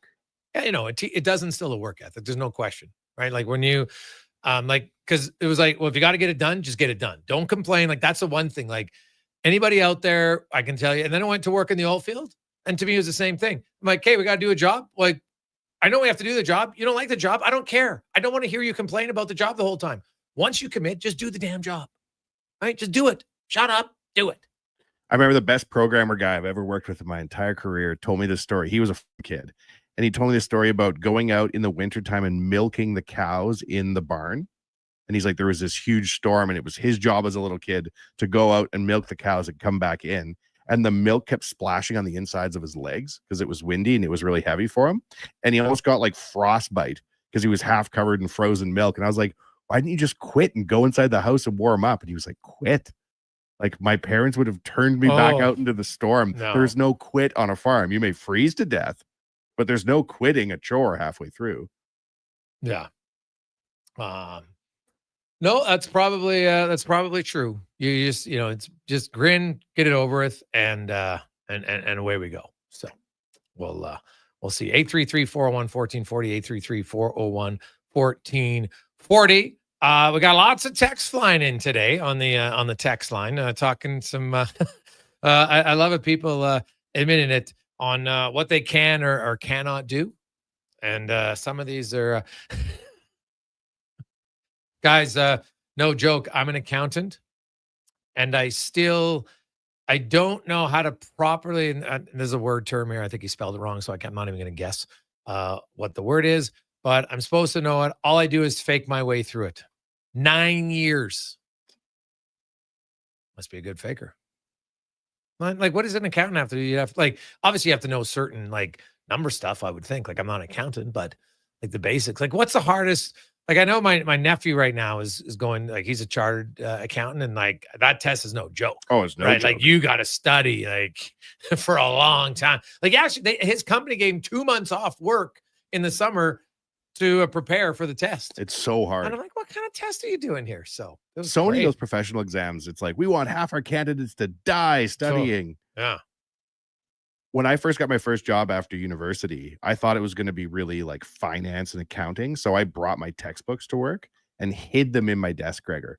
And I was like, if anyone asks me a question I don't know, I'll just run to my office and open my drawer to this hidden part and read my accounting textbook, because surely the answers are in there.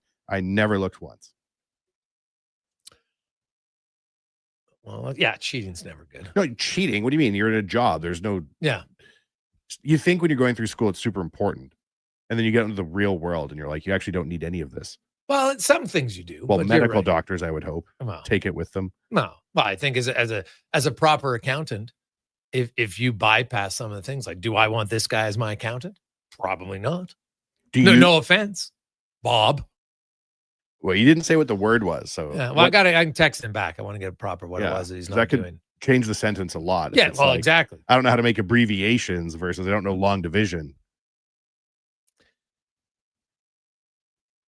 Hey guys, I know this doesn't fit in the topic, but one of the hardest things to do is when you plant a tree, knowing you'll never see it full size. Well, because you don't get the satisfaction. Like you're putting it in. Well, yeah, you never, unless you plant it at your farm or you plant it at your house. But yes, if you're a tree planter in the bush, but you're kind of going there off of trust, saying I'm going to plant 1,000 trees, hoping that I don't know what the success rate is on the tree or not. I have no idea. But if you get, I don't know, 20% of them growing, is that good? I have no idea. You'd think. Maybe most of those higher. trees we planted at your farm were still there. Well, no, that's at the farm though, because you got like if you're going out in like a bush. Oh, I see. Right, like when you're at the farm and I can control it, like I'm making sure they're getting watered and stuff like that. Like our success rate was better, except when we planted the wrong type of tree that didn't. My mom thought these Russian whatevers were going to grow and they didn't. Can't blame that in the planting crew. No, you can't. We're just the labor. But it was frustrating to look at it and you see all the other ones and then there's like one aisle and they're not growing. You're like, what is going on here? So, because then you know what? All you knew was that the next 2 years or 2 years down the road, now you got to replant in that. You had to cut them down? No, there's nothing to grow really. So we just had to reseed everything else. So it's just more work is all. That's farm life. So, yeah. Quick break. We'll come back. We'll get back on track. We're going to talk a little golf later on with Bob Weeks. Do you think Scotty Scheffler is coming close to dominating like Tiger Woods did in his heyday? 833-401-1440. 833-401-1440. We'll return to the Gregor Show presented by PlayAlberta.ca. You have a choice, and it's a hard one. GMC employee pricing or 0% financing at Wolf GMC Buick. A hard choice, but also super awesome. Get GMC employee pricing on our Sierra lineup, from the Sierra half-ton to the heavy duties. If you have cash, get discounts over $12,000 on many of our Sierras, along with GMC pricing. Or choose 0% financing on our Sierra half-ton lineup. And what a great selection of GMC terrains and fabulous Buick SUVs to pick from. So many choices. But one thing's for sure, you are getting the best deal at Wolf GMC Buick. Rivalries run deep in Alberta football. Edmonton all the way. Calgary rules. But when it comes to the best snack for 3-down fun, there's no Battle of Alberta. It's a clear winner. Wilhauk Beef Jerky. The one thing every Alberta fan agrees on. So whether you're watching the game from your recliner or in the stands, make it a part of your game day. Wilhauk Beef Jerky. Because you don't win games with salad. Only available in Leduc. The sun is shining, the weather's warm, and some of Edmonton's favorite sports are back in season. If you're looking for the cherry on top of a perfect summer day, check out Play Alberta to experience casino, sports, and lottery all in one app. Download the Play Alberta app today and deposit $20 or more with promo code SUMMER to claim a $100 casino bonus. That's promo code SUMMER for a $100 casino bonus on us. Redeemable once per Play Alberta account. Remember, if you gamble, please use your game sense. Mr. Roofer rides in a hot air balloon. Oh, wow. You can really see it all from up here. The river crossing the city like a water line, the Walterdale like PVC pipes, and the cars circling the Anthony Henday like waste swirling a toilet bowl. Which reminds me, which way to the bathroom? There's no toilet in a hot air balloon. Well, I will have to remedy that. For a plumber who soars above the others, trust Mr. Rooter. Scott McGilvery here, HGTV host and renovation expert. The one upgrade I know homeowners will love: better, fresher Culligan water straight from the tap. Culligan's Aquasential reverse osmosis filtration system takes your water to the next level. With up to 7 stages of filtration and 14 filter options, they're certified to reduce over 90 contaminants. Your tap water is about to get a major upgrade. Safer water that tastes great. Get started with a free in-home water test at Culligan.com.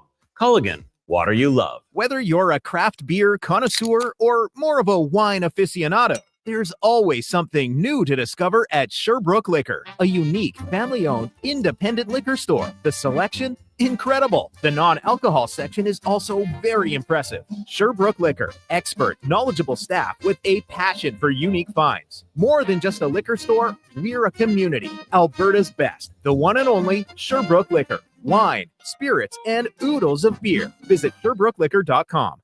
The Discover Days sales event has been extended at Volvo Cars Edmonton. Lease a 2025 XC90 plug-in hybrid from 1.49% and save $7,500. Final month extended. Lease or finance a 2025 XC60 from 0.49% and save $4,000. Save up to $7,500 on a 2025 demo XC40. Come and discover the deals now at Volvo Cars Edmonton. Great vehicles, better service. Only at VolvoCarsEdmonton.com.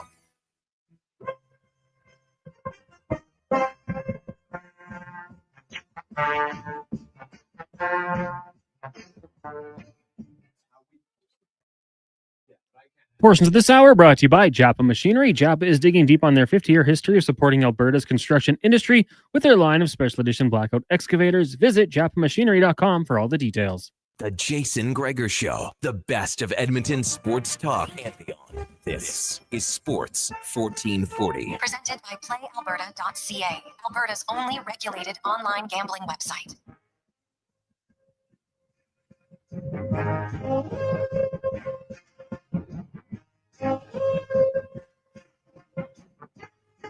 Positive Friday. Welcome back. Hope you're having a lovely, lovely day. Jason Gregor, Wanye Gretz with you. Connor Halley, 833-401-1440, 833-401-1440. You can text us in our inbox as the Edmonton Stingers, man, all they do is win. Another big win last night. Tight one, 87-85 on the road in Ottawa. And they are obviously what are they? Winners of 8 of their last 9. It's got to be one of the best runs ever in Stingers history. And they're going up a huge game coming up on Sunday at the Langley Event Center, the Vancouver Bandits and the Edmonton Stingers. So a huge game. So we'll talk a little NBA, a little WNBA, and a little CEBL with Paul Sir right now from the basketball show here on Sports 1440. Comes up tomorrow morning at 10 a.m. Paul, how you doing? Doing great. Doing great. Good to be able to talk a lot of hoops right now, Jason. Thank you. Yeah, there's lots going on, man. And, the Stingers, it's kind of eerie how they outlined how they thought their season would go has pretty much transpired. Thought, it might be a little bit of a slow start, which was. And now they're one of the highest scoring teams in the league. Yeah, they started out, they were like literally at the bottom of the league statistically through about the first 6 games in almost every area. Now it's completely swung in the other direction. They're at the very top of the heap in scoring, in percentages, in efficiencies. They're playing great. Like you said, Jason, 7 in a row, 8 out of 9. I think there have been 3 times in CEBL history when teams have had, it's either 3 or 4 times that teams have had 7-game winning streaks, and the Stingers have either 2 or 3 of those times already. And that the longest streak in CEBL history, I think, is 9 games.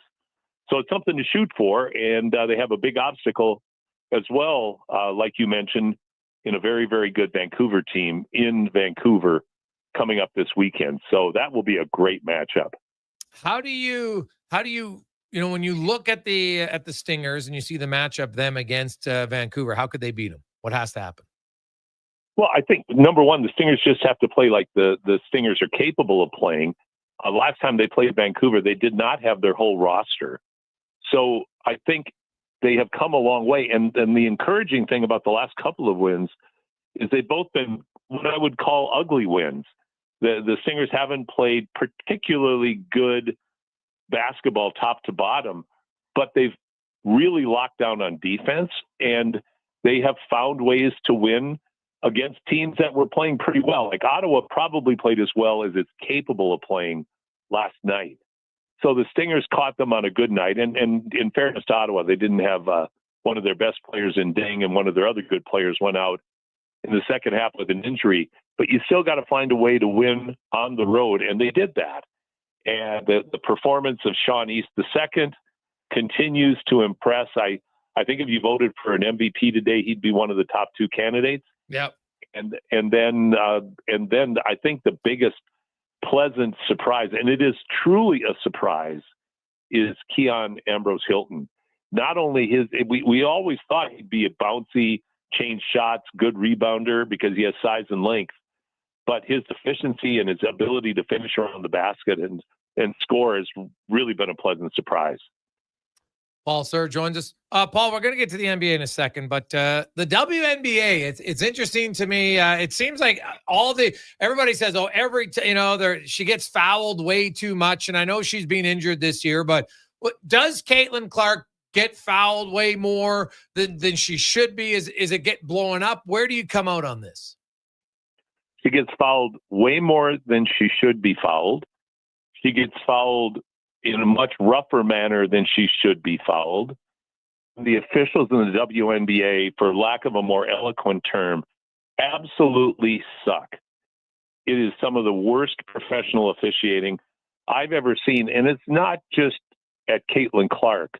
Across the league, it's so inconsistent and so bad that it's embarrassing to me. It's just an embarrassment. This has been an interesting year, Jason, because of the direction the WNBA was going last year with the arrival of Caitlin Clark.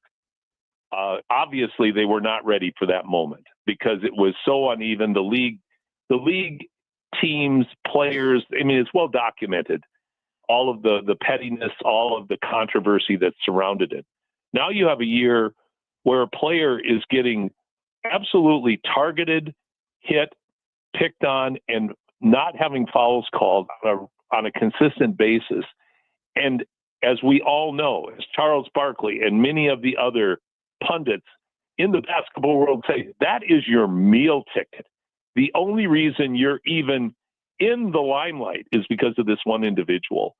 And for a league to not really know how to handle it, and I'm not saying they're supposed to come out and, go into the back rooms and tell the officials treat her with kid gloves, that sort of stuff. Just call the game. Just call the game reasonably. Don't show the attitude officials have shown, not just to her, but to other players, but primarily to Caitlin Clark. So for me, it's an embarrassment. And plus, I think the WNBA, it's an interesting time in their history. They're really feeling their oats because of the Clark effect and the brighter spotlight shining on them. And a lot of the players just aren't handling it well. And some are, but a lot aren't. And a lot of coaches aren't. So I think this is a league that just has not been ready for prime time. And now you still have a league that loses. Last year, with all that good stuff that happened, the league still lost $40 million. And, and all of the I think, speaking very loudly about what the league needs to have. And by all means, they need to have it, but they also got to earn it. You know what I mean? Like they've got to be positive in the fiscal side based on their own merits as well, not just a subsidized league in the way they have been by the NBA to this point. So that's a very long-winded, hot-headed answer on my part. But I think I just shake my head. I cannot believe how the league has not been ready for this. So I'm hoping Clark can get healthy, come back, and maybe we'll see some settling down and some normalcy through the end of the season, because this really is a critical juncture for women's basketball and the WNBA. Paul Sir joins us, host of the basketball show, Saturdays at 10 a.m. here on Sports 1440. Paul, the NBA offseason, Damian Lillard just signs a contract for 3 years, pretty much knowing that the first year of the deal, he's not even going to play. Right? Like, it's wild to me. He's going to get $40 million not to play coming off that Achilles. Not only you can get $40 million not to play, plus be paid $22 million by Milwaukee to not play. You know, is that your deal at Sports 1440, Jason? Do you have a similar deal if you don't show up? God, that'd be unreal. Trust me, I wouldn't be here right now, Paul, if that was the deal. Isn't it crazy? The NBA is, of all the leagues, I think it's the most twisted in how they play their athletes, because as we know, compared to the NHL, I know the contracts are for the most part guaranteed, but you don't have all the zeros that the NBA players have. But the NFL, the most physical sport in professional sports, where injuries are the most likely to happen, your contracts aren't guaranteed. You know, there's some guaranteed bonus money, but a lot of guys get hurt and they don't get paid. Lillard gets hurt, he gets paid by two teams not to play. It's just crazy. Is there any insurance implications when you sign a deal like that, knowing you're not going to be able to play, and then you have to get insurance for your contract? Like, would they contest that? No, I think they know it's got it. Right? Like, yeah, it's ironclad. The insurance, I think, is to help offset what the team has to pay in case of catastrophic injuries. I don't know the machinations of that, though, if they carry that on every player, because I can't imagine what the premiums would be in that case. But it's a great point. But that's the NBA. Everything's guaranteed. You sign a deal. Hell, look at Bradley Beal, another guy. Phoenix, a desperately tragically run franchise, lets Beal go because he had one of only two no trade, or he had to approve any trade to move. And the guy's terrible now. He did nothing for them. It is bizarre world in the NBA. I remember when the new TV contract kicked in, and that summer, the free agents were just getting the most insane contracts. And when people talk about in the NHL how the cap keeps going up, I always think about that summer in the NBA, because it doesn't make new players when the cap goes up. It just means guys like Ben Simmons and Bradley Beal get enormous contracts that they may not have been owed. Well, it's such a good point. That there again, I keep referring to the bizarre world of the NBA. Ben Simmons? Bradley Beal? Yeah. Are you kidding me? These guys are terrible in terms of what they bring to the team. Lack of productivity on the court, not very good in the locker room, and they get paid a lot of money. And my question always is, where else are they going to go? Mm-hmm. Valanciunas was going to go to Greece and take a big haircut to go over and play overseas, but wasn't allowed to because his contract was ironclad. That's why I don't understand why you go to jump over to Devin Booker and make him the highest paid player in the NBA. Yeah, man, oh, man, it's just what's he gonna do? Go to France? Yeah, and make more money? Like, it doesn't make any sense to me. Paul, when you look at the chess pieces that moved around, is OKC clear and far away for you, the favorite heading in to repeat? Is there another team that you think can give them a run? Maybe Houston? Well, I think they're definitely the clear-cut favorite, Jason. Absolutely. And short of a Boston-like tragedy of Gilgeous-Alexander having a serious injury like Jason Tatum did in Boston. I mean, this is the same conversation we were having a year ago about Boston. So we know the injury gods can, wield their ugliness at any given time and change the destiny of a franchise. But I do think in the West, I think Houston, I'm curious. And by the way, I have a really great session with Ben Golliver from the Washington Post. And we really go into the Western Conference. That'll be part of that interview will be on my show tomorrow. But Ben has some great insights into it. But I think Houston, I'm just not sure of. Durant's 37. Yeah. He's still good, but he's not the KD of 10 years ago. He never plays 82 games. Heck, he hardly ever plays 60 games, and he's 37. But the teams I think you really have to watch out for in the West are Denver. They're better now. Okay. Yeah. They're better. Minnesota's as good or better, and I think they're better now. Clippers are interesting, but they kind of remind me of that Lakers team when they picked up Gary Payton and Karl Malone and all these old guys and just absolutely bombed. I don't think you can add really a bunch of old guys and say this is the team that's going to beat young legs like OKC has. But I really think Denver, they're the ones that are interesting to me because with a very undermanned team with lacking any depth whatsoever, they took OKC to 7, and we all know why. The one guy they did have that played all the time was named Jokic, and he can do amazing things. So, but I think there's a couple of teams that will be interesting to watch how they develop. But yeah, right now OKC is the prohibitive favorite. Paul, what's coming up on the show tomorrow? We've got Ben Golliver, fantastic discussion, not just on the Western Conference, but the NBA in general. Adika Peter McNeely, head coach at Nate, assistant coach with the Stingers, is going to be on. We hope to have Sean East on as well. We're trying to make a run at Sean and try to get him on and talk some more about the Stingers. Then we're really going to go into our big Hoop City 3x3 event coming up a couple of weeks away, and that's going to be fun. My gosh, such good competition, and we've got a really nice show that's going to happen for everybody. So it'll be a great show. Awesome. We look forward to it. We'll be tuning in, man. Have yourself a great weekend.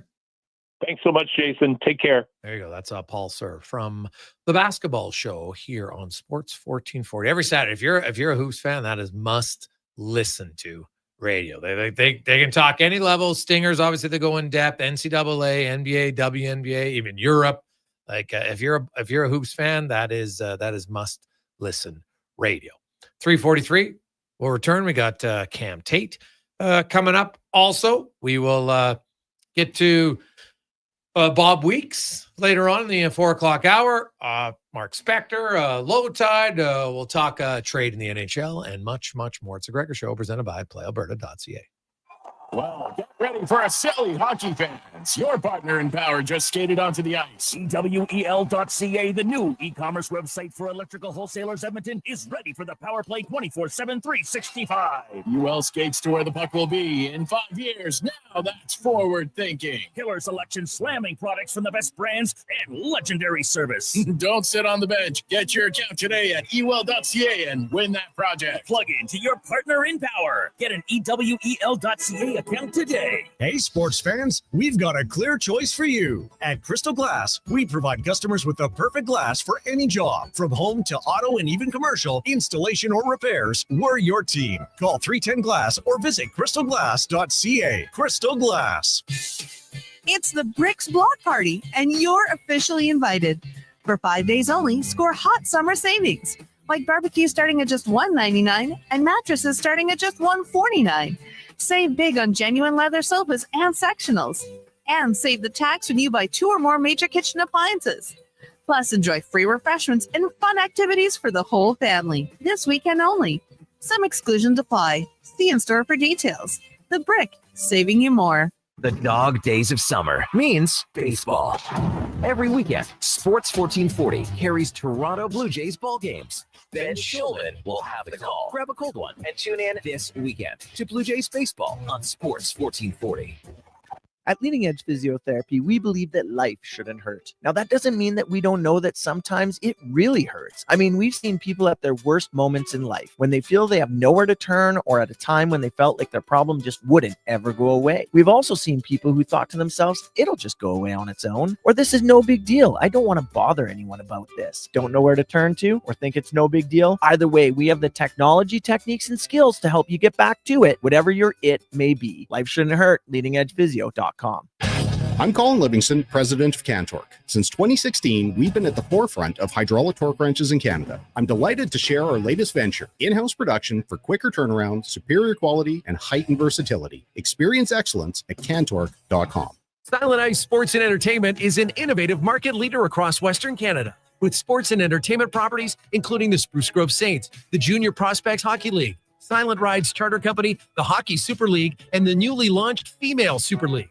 Silent Ice also owns the Western Hockey League's Seattle Thunderbirds and operates the Morinville AAA Arena. The Silent Ice Center, a new state-of-the-art entertainment facility, is open in Nisku, which features 2 sheets of ice, including a 1,600-seat arena and a restaurant with a viewing area. Mr. Allen Auctioneering's annual Classic and Collector live call auction is next Saturday at 10 a.m., featuring 2015 Lamborghini Hurricane and 1969 Ford Mustang Mach 1, plus many more classic collector and vintage vehicles to choose from. Info at maauctions.com.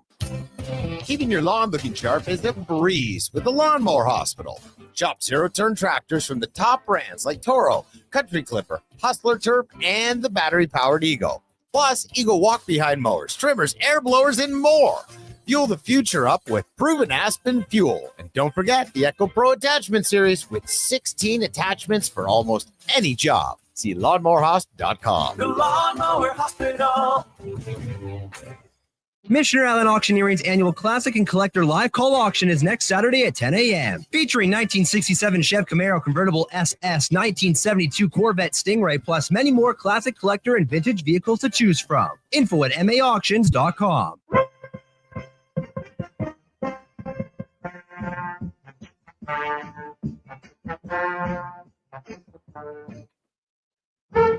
Portions of this hour brought to you by Cantork. What's the best way to beat the tariffs? Buy Canadian. Cantork's products are not only made in Canada, but right here in Edmonton. Save money, support Canada at cantork.com. The Jason Gregor Show, the best of Edmonton sports talk and beyond. This is Sports 1440. Presented by PlayAlberta.ca, Alberta's only regulated online gambling website.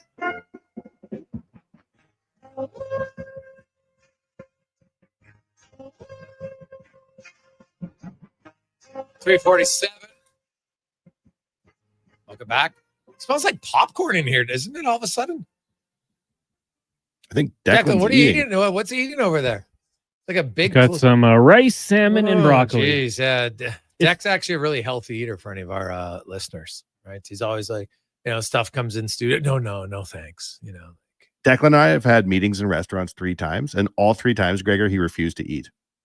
And the first time I was like, perhaps he needs some sort of medicine. And the second time I was like, perhaps he doesn't believe in restaurants. Now I just know that's our Declan, man. He doesn't do things normal. No, it's true. He's running a program. I asked him, do you run a program? No, I'm not running a program.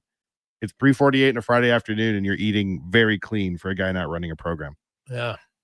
Well, maybe he's trying to get back into it. Who knows? We'll see. Maybe we should just enter him in a race, right? He's an Olympic swimmer, Gregor. I know. Well, he gave it up too early. But against the average Joes, we could. He could dust people. Well, maybe we should put him in the next summer when the triathlon comes to town. We'll put him in one of those. Put all that clean living to work. Because he'll do it. Oh yeah, dude, I ran a mini triathlon. Trust me, I'm a schmuck. I remember that. The biking was the hardest part. No, the swimming was the hardest part, dude. I'm like a rock in the water. So it's like now this I will, and I've said this story many times to people. The swim training, I never slept better in my life. Because I only had to swim 750 meters, which is still for a non-swimmer. It was a lot. And so you're doing, and in the pool to practice, because I practiced, I think once or twice in open water. And I found it was easier because I wasn't always having to spin and turn because it wasn't like I was effective or efficient in doing it. Was it straight line 750 or you had to go back and forth in a pool? No. We raced in Horlack. Okay. So you're swimming around kind of the island. And, but when I was training, you're in like a 25-meter pool. So you think about it. It's like there, back, like, oh my God, I was dying. Right. And so, I would start out, I could only ever do maybe 5 in a row without stopping until like maybe later on. But once I got in the open water, well, it seemed way easier. Right. Like when I did my actual race, I only had to pause once for like 3 seconds. I was just like, okay, dying out here. But how long was the run? How long was the bike? 40 bike and 5K or something. So, but the bike, honestly, like I got off the bike, I wasn't that tired. And I just realized I didn't push myself as hard as I should have. What was the order of the swim, bike, run? It's always what it is. Okay. Yeah. It's always that. Always swim first in a triathlon, just because I don't think you want to be swimming. Maybe when you're fatigued the most, like it's the one that, like, I'm not going to die. Like I can't drown. Like I can be like, tired running, but swimming, if all of a sudden you cramp up in the water, right? Like that's not good. So they do swim. Now, maybe there's other races where they don't do the swim first, but everyone I've ever seen, the swimming's always first. The headline, like they're fishing the bodies out of Horillac. They did the swimming last. That's what it would be, like a real one. And then my buddy, rest in peace, Mike Brown, he used to do Ultramans. And like that stuff, we had him on the show, and he's like, "You're right. Like it's just stupid amounts. Like you're swimming 10K, and then you're biking like 200K the first day, and then the next day you're 200K. Then the next day you're biking like 150K, and then you run back-to-back marathons. Yeah, that's good. An Ultraman, like they're no joke, man. Like that's." And he's like, I was kind of hallucinating in the second part of the marathon. Yeah. And this was fun. He's like, oh, yeah, man. You're like, some people like to push their limits and just see how far they can go. So I understand it. Like, I would never do it, but I respect it. That's crazy. Oh, yeah. No, Ultramans are a different level, like a different level. Back-to-back marathons. Yeah. So it's like, what, 78 kilometers then? No, Isn't a marathon 39? Oh, 42. 26 miles, 42K. So 84. Yeah, no thanks. What do you start running in Edmonton and end up in like Wichita? This one was at Kona. Oh, in Hawaii. Yeah, so it's elevation. Hot. Yes, it's hot. You're running on the like the black asphalt. Your shoes are melting. Like, no thanks. I'd be looking at everybody else like, where do we go from here? How do we up this? You have to in the Ultraman. It's not like a triathlon when they run it. There's a bunch of volunteers and helping you out. You have your own little team in the Ultraman because there's only like 14 lunatics that want to do each race, and so you would have your own little support team that would help you along the way. So you're hoping maybe you got a doctor on there just in case something happens to you. But usually it's like friends and family, and people would jog with them at certain to kind of just keep them motivated. Oh yeah, it's a wild race. Like, are they even tired when they're done if they're that fit? Oh no, dude, they're not like, oh, you're dying. Like, yeah, like I said, he was hallucinating. He's so like your body's just you've depleted pretty much tired every energy was like source. 12 hours earlier. Like, what are you? Yeah. No, like it becomes mental at that point. Like to push through that, it's all mental. So I wonder, anybody out there's got to know a buddy who is somebody who's doing one of those Ultramans. They're crazy races. Like I respect anybody who does it, but they are crazy races. And boys, here I am looking for the closest parking spot to the entrance. Jordan, see, that's funny. Amen, Jordan. I'm the opposite, and my wife hates it. You want to get the steps in? No, I just don't like.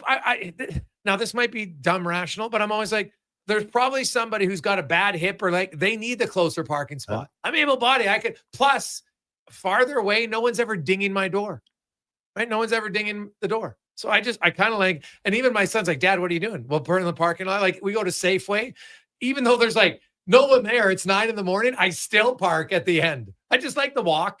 I like it when no one's around. You got to get your steps in. But I'm like, I want to park away far as long as I can where it doesn't bother me.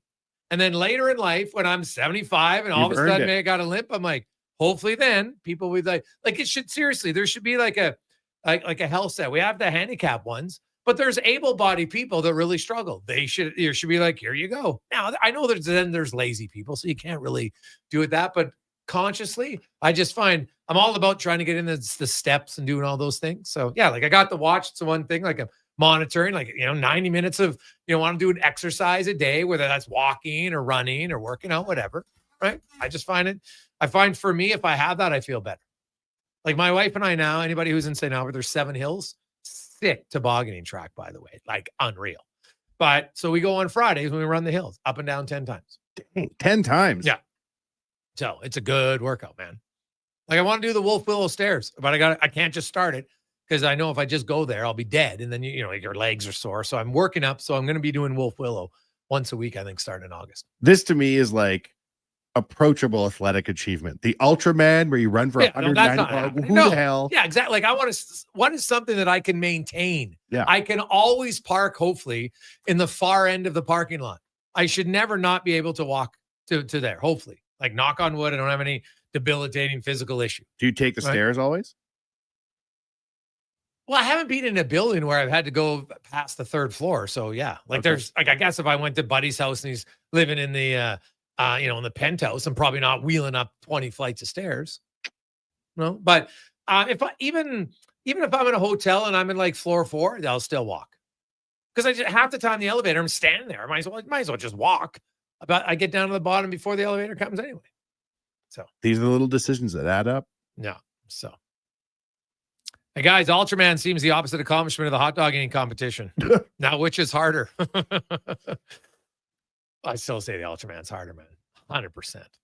One is definitely more gross, but that's for sure. So, hey Gregor, there's a book called The Fighter's Mind. It's honestly a great read. One chapter touches on the ultra marathon runner. So the toughest part is to mentally push your body when it's telling you to stop, because the way you put it, your body thinks you're actually dying. And he said the funny part is you're not even touching 50% of what your body's capable of, from JMac.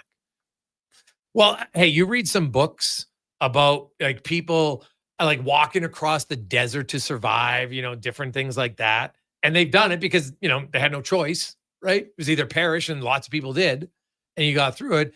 And like the amount of like people that have been lost in places, they've lost like 80 pounds and they didn't have 80 pounds to lose, right? Like they're nothing. Like think about people who lived in those concentration camps 4 years, eating virtually nothing day after day, knowing that they're sending you some, like tomorrow might be your day. Like, and people survive through that stuff. So you're right. The body is capable. Like, I think we're living in a time now where like, it does irk me sometimes when, the best athletes are today. Yeah, they're better, but they also have the greatest training environment of all time by not a little bit. Like we're talking 10, 15 times better than what athletes had even 25 years ago, right? Like it's not even close. So yes, we're able to maximize the athletic achievements of human beings more, no question. But does that mean they're better naturally gifted athletes? No, we've just learned how to maximize the human body better, right? How to skate better, how to throw farther, all those. Like, I watch Major League Baseball now, and I'm amazed. Like, every pitcher seems to be hitting 95 now, right? It's just like, 95, right? And there's lots of guys that come in and every pitch is 100 miles an hour. Like even pitching 95 miles an hour used to be like, oh my God, this guy's throwing heat, right? And that's just, now it's like the norm. If you can't throw 95, you barely pitch. So that guy said that we're only using 50% of what our bodies are capable of doing? Well, one guy's opinion, sure. And then we only use 10% of our brains? Well, definitely the brain thing we have. What are we doing, people? We're walking around. We could be exponentially awesomer at everything. Yeah. But and that's why doom scrolling's a legit thing. Right. And then you look at, I don't even want to go on a tangent on, but you just look at our society, just take a step back. If you just rationalized on the things that we allow to occur in our society and the things that get that achieve, and you're just like, what are we doing? Like, we're still not getting closer to maximizing our potential in lots of areas. There's no doubt about that. Right. And I think intellectually, while we're going, I think upwards in a lot of physical aspects, I think there are parts of society that we are going backwards when it comes to empathy and intellectual. Our use of technology and tools make us appear smarter than we are. Yeah. But like the average person's knowledge of how to like fix things, do things has gone. Would you rather be a middle-class person in 2025 or a king in 1925? Well, probably. I guess if you're the king. Standard of living, though, right? 1925. Yeah, but if you were the king in 1925, you pretty much. Well, we weren't taking regular showers, hot showers. You didn't have running water, right? But you would have a massive bath, and you would have peasants who were filling the bath for you. Maybe not. A lot of royalty didn't bathe, right? Even in the 1930s, like they're high. We bathe a little bit too much now. Right? Like, we don't need to have a bath every day or shower every day. We didn't have wide-scale hot showers until the 1950s. I think about that sometimes when people are like, the world's gone to heck. I'm like, how do you figure? My son talks to his grandparents, and they tell about how at a young age, like, my mom didn't have running water at their farm. And my son's just like, what? Like, he can't, but that's okay. I understand it, but he can't fathom how it works. But life is better than it's ever been by most metrics. Oh, yes. Yeah. When people are like, everything's gone by standard of living, though, and stuff like that. Yeah, it's better. I do think our societal viewpoint, though, like when it's my one thing, and it's the hill I'll die on for a long time. And all you got to do is look at what's going on with the president of the United States right now. Our biggest weakness is our unwillingness to want to stop sexual abuse. It's the number one thing. Pedophilia, sexual abuse. You look at it, people are like, huh. Like, and people think, oh, it's only people in power. No, it isn't. Right? Like I thought about it. I said, I just wanted to do an example of, you go through the cases of people. There's average guy. Like there was a guy in Leduc just the other week, right? Got charged luring 14 and 15-year-old girls online. And now they're thinking that there's other people involved. And that story gets like on a news front that has like one comment on it, right? One. Because people are just like, well, I don't want to work. I'm like, well, that could be your daughter next. You don't know, right? And the damage it does to people for the rest of their life is massive. And we don't look at it. So it is the one thing where we've made lots of great progress in some worlds, but that's the one. Our unwillingness to want to talk about the brutal things that we do as humans, that's what's going to kill us, my opinion. So, like, it's great what we do with sports. And I know, hey, we'll get back to sports in a sec, but I don't think we can keep ignoring it. I'm sorry, we can't. Right? You look at the stuff that our political leaders and what their hot topics of the day and things they focus on, it's garbage at the end of the day. In a lot of cases, it's not looking to improve things, right? Yeah, we got a premier wasting our time about separatism. We all know what's going to happen when it gets to people. Going to be like, yeah, you're going to have your small percentage of people and they're going to get voted down and be like, we just wasted 6 months talking about that and nothing else, where there's lots of other things crumbling around us, right? And we accept it, and I'm not sure why. The good news is in sports, you can get upset and, hey, trust me, think about it. If we were as passionate about a starting goalie and a defenseman turnover, imagine if you got that upset about pedophilia and sexual abuse and how mad some people will get and talk for hours about Bouchard's turnovers. Think about it. And I get it that we don't always want to talk about the cruel things, but if we did, the other stuff would be better. Let's take a quick break. We'll return. Sports 1440. Here's the con man. Sports 1440 update brought to you by PlayAlberta.ca, your one-stop shop. Instance lottery, casino, sports dealers, you got it all. PlayAlberta.ca. If you're there, though, be sure to use your game sense. Stay within your limits. PlayAlberta.ca. This is a Sports 1440 update. The Winnipeg Jets have signed forward Gabe Vilardi to a 6-year contract extension with an AAV of $7.5 million. Vilardi had 27 goals, 61 points last season with the Winnipeg Jets after 2 rounds at the Open. Scotty Scheffler sitting atop the leaderboard at 10 under par. Matt Fitzpatrick second. As for Canadians, only Corey Connors will play this weekend, finishing +1. Nick Taylor Pentra 3 over par, while Mackenzie Hughes was 7 over par. The Edmonton Riverhawks in action tonight, taking on Kamloops. First pitch set for 7:05. Major League Baseball back after their all-star break. Jays kicking off the series against the Giants at 5:07. And in the CFL, Week 7 rolls on. Winnipeg taking on Calgary. That gets going at 6:30. Coming up in Hour 3 of the Jason Gregor Show, we'll talk some golf with Bob Weeks of TSN and also take a look at the Maple Leafs offseason with Terry Koshan. I'm Connor Halley. This has been a Sports 1440 update. Sports 1440, Stingray Radio Station. CKJR broadcasts from West Edmonton Mall and Wetaskiwin. Download the free Stingray music app and listen wherever you go. Experience more at the Edmonton Expo Center. Come for Canada's largest trade show, the biggest names in entertainment, exhilarating sporting events, and more. Stay for the experience, but it doesn't end there. Maximize your brand exposure with Edmonton Expo Center's new cutting-edge feature screens, spanning Western Canada's largest venue space. Captivate an annual audience of over 1 million visitors during iconic events like Pro Rodeo, Disney on Ice, Glow, K-Days, and so much more. To learn more, call 780-471-7380 or visit EdmontonExpoCenter.com today. The sun is shining, the weather's warm, and some of Edmonton's favorite sports are back in season. If you're looking for the cherry on top of a perfect summer day, check out Play Alberta to experience casino, sports, and lottery all in one app. Download the Play Alberta app today and deposit $20 or more with promo code SUMMER to claim a $100 casino bonus. That's promo code SUMMER for a $100 casino bonus on us. Redeemable once per Play Alberta account. Remember, if you gamble, please use your game sense. If you're looking for the ultimate off-road adventure, you'll find it in a Jeep Wrangler. And if you're looking for the ultimate financing deal on a Wrangler, you'll find it at St. Albert Dodge. Right now, St. Albert Dodge is offering 0% financing for up to 72 months OAC on their full selection of 2025 Jeep Wranglers. And it's a great selection. Sport, Willys, Sahara, and Rubicon, plus all the new colors, all on the lot ready to go at 0%. Come see how easy it is to do business at St. Albert Dodge. It's a special 11 a.m. game this Sunday as your Edmonton Riverhawks host baseball and brunch, featuring pre-game mimosas, breakfast sandwiches, and all your favorite pirate and princess characters. Get your tickets today to watch the Hawks play at GoHawks.ca. Breaking news, McDonald's international menu items are vanishing. McPizza Bites missing in Italy. Big Rusty stolen from Germany. Teriyaki chicken sandwich disappears in Japan. And a Biscoff McFlurry blackout in Belgium. Oh, this just in. We can now confirm the stolen favorites have resurfaced at McDonald's Canada. The international menu heist. Try them all while you can. For a limited time in participating McDonald's in Canada.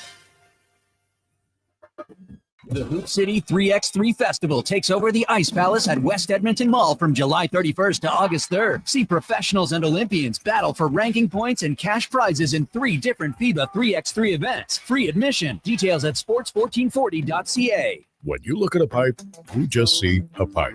But at GS Construction, we know it's not just a pipe. It's the future water flowing to a growing family's home or the sewer line for a new school. At GS Construction, we know every trench we dig connects people to what matters. And if you'd like to be part of that vision of making a better future, we're hiring. Right now, GS Construction is looking for experienced foremen to join our team. So apply today at gsconstruction.ca. GS Construction, underground with purpose.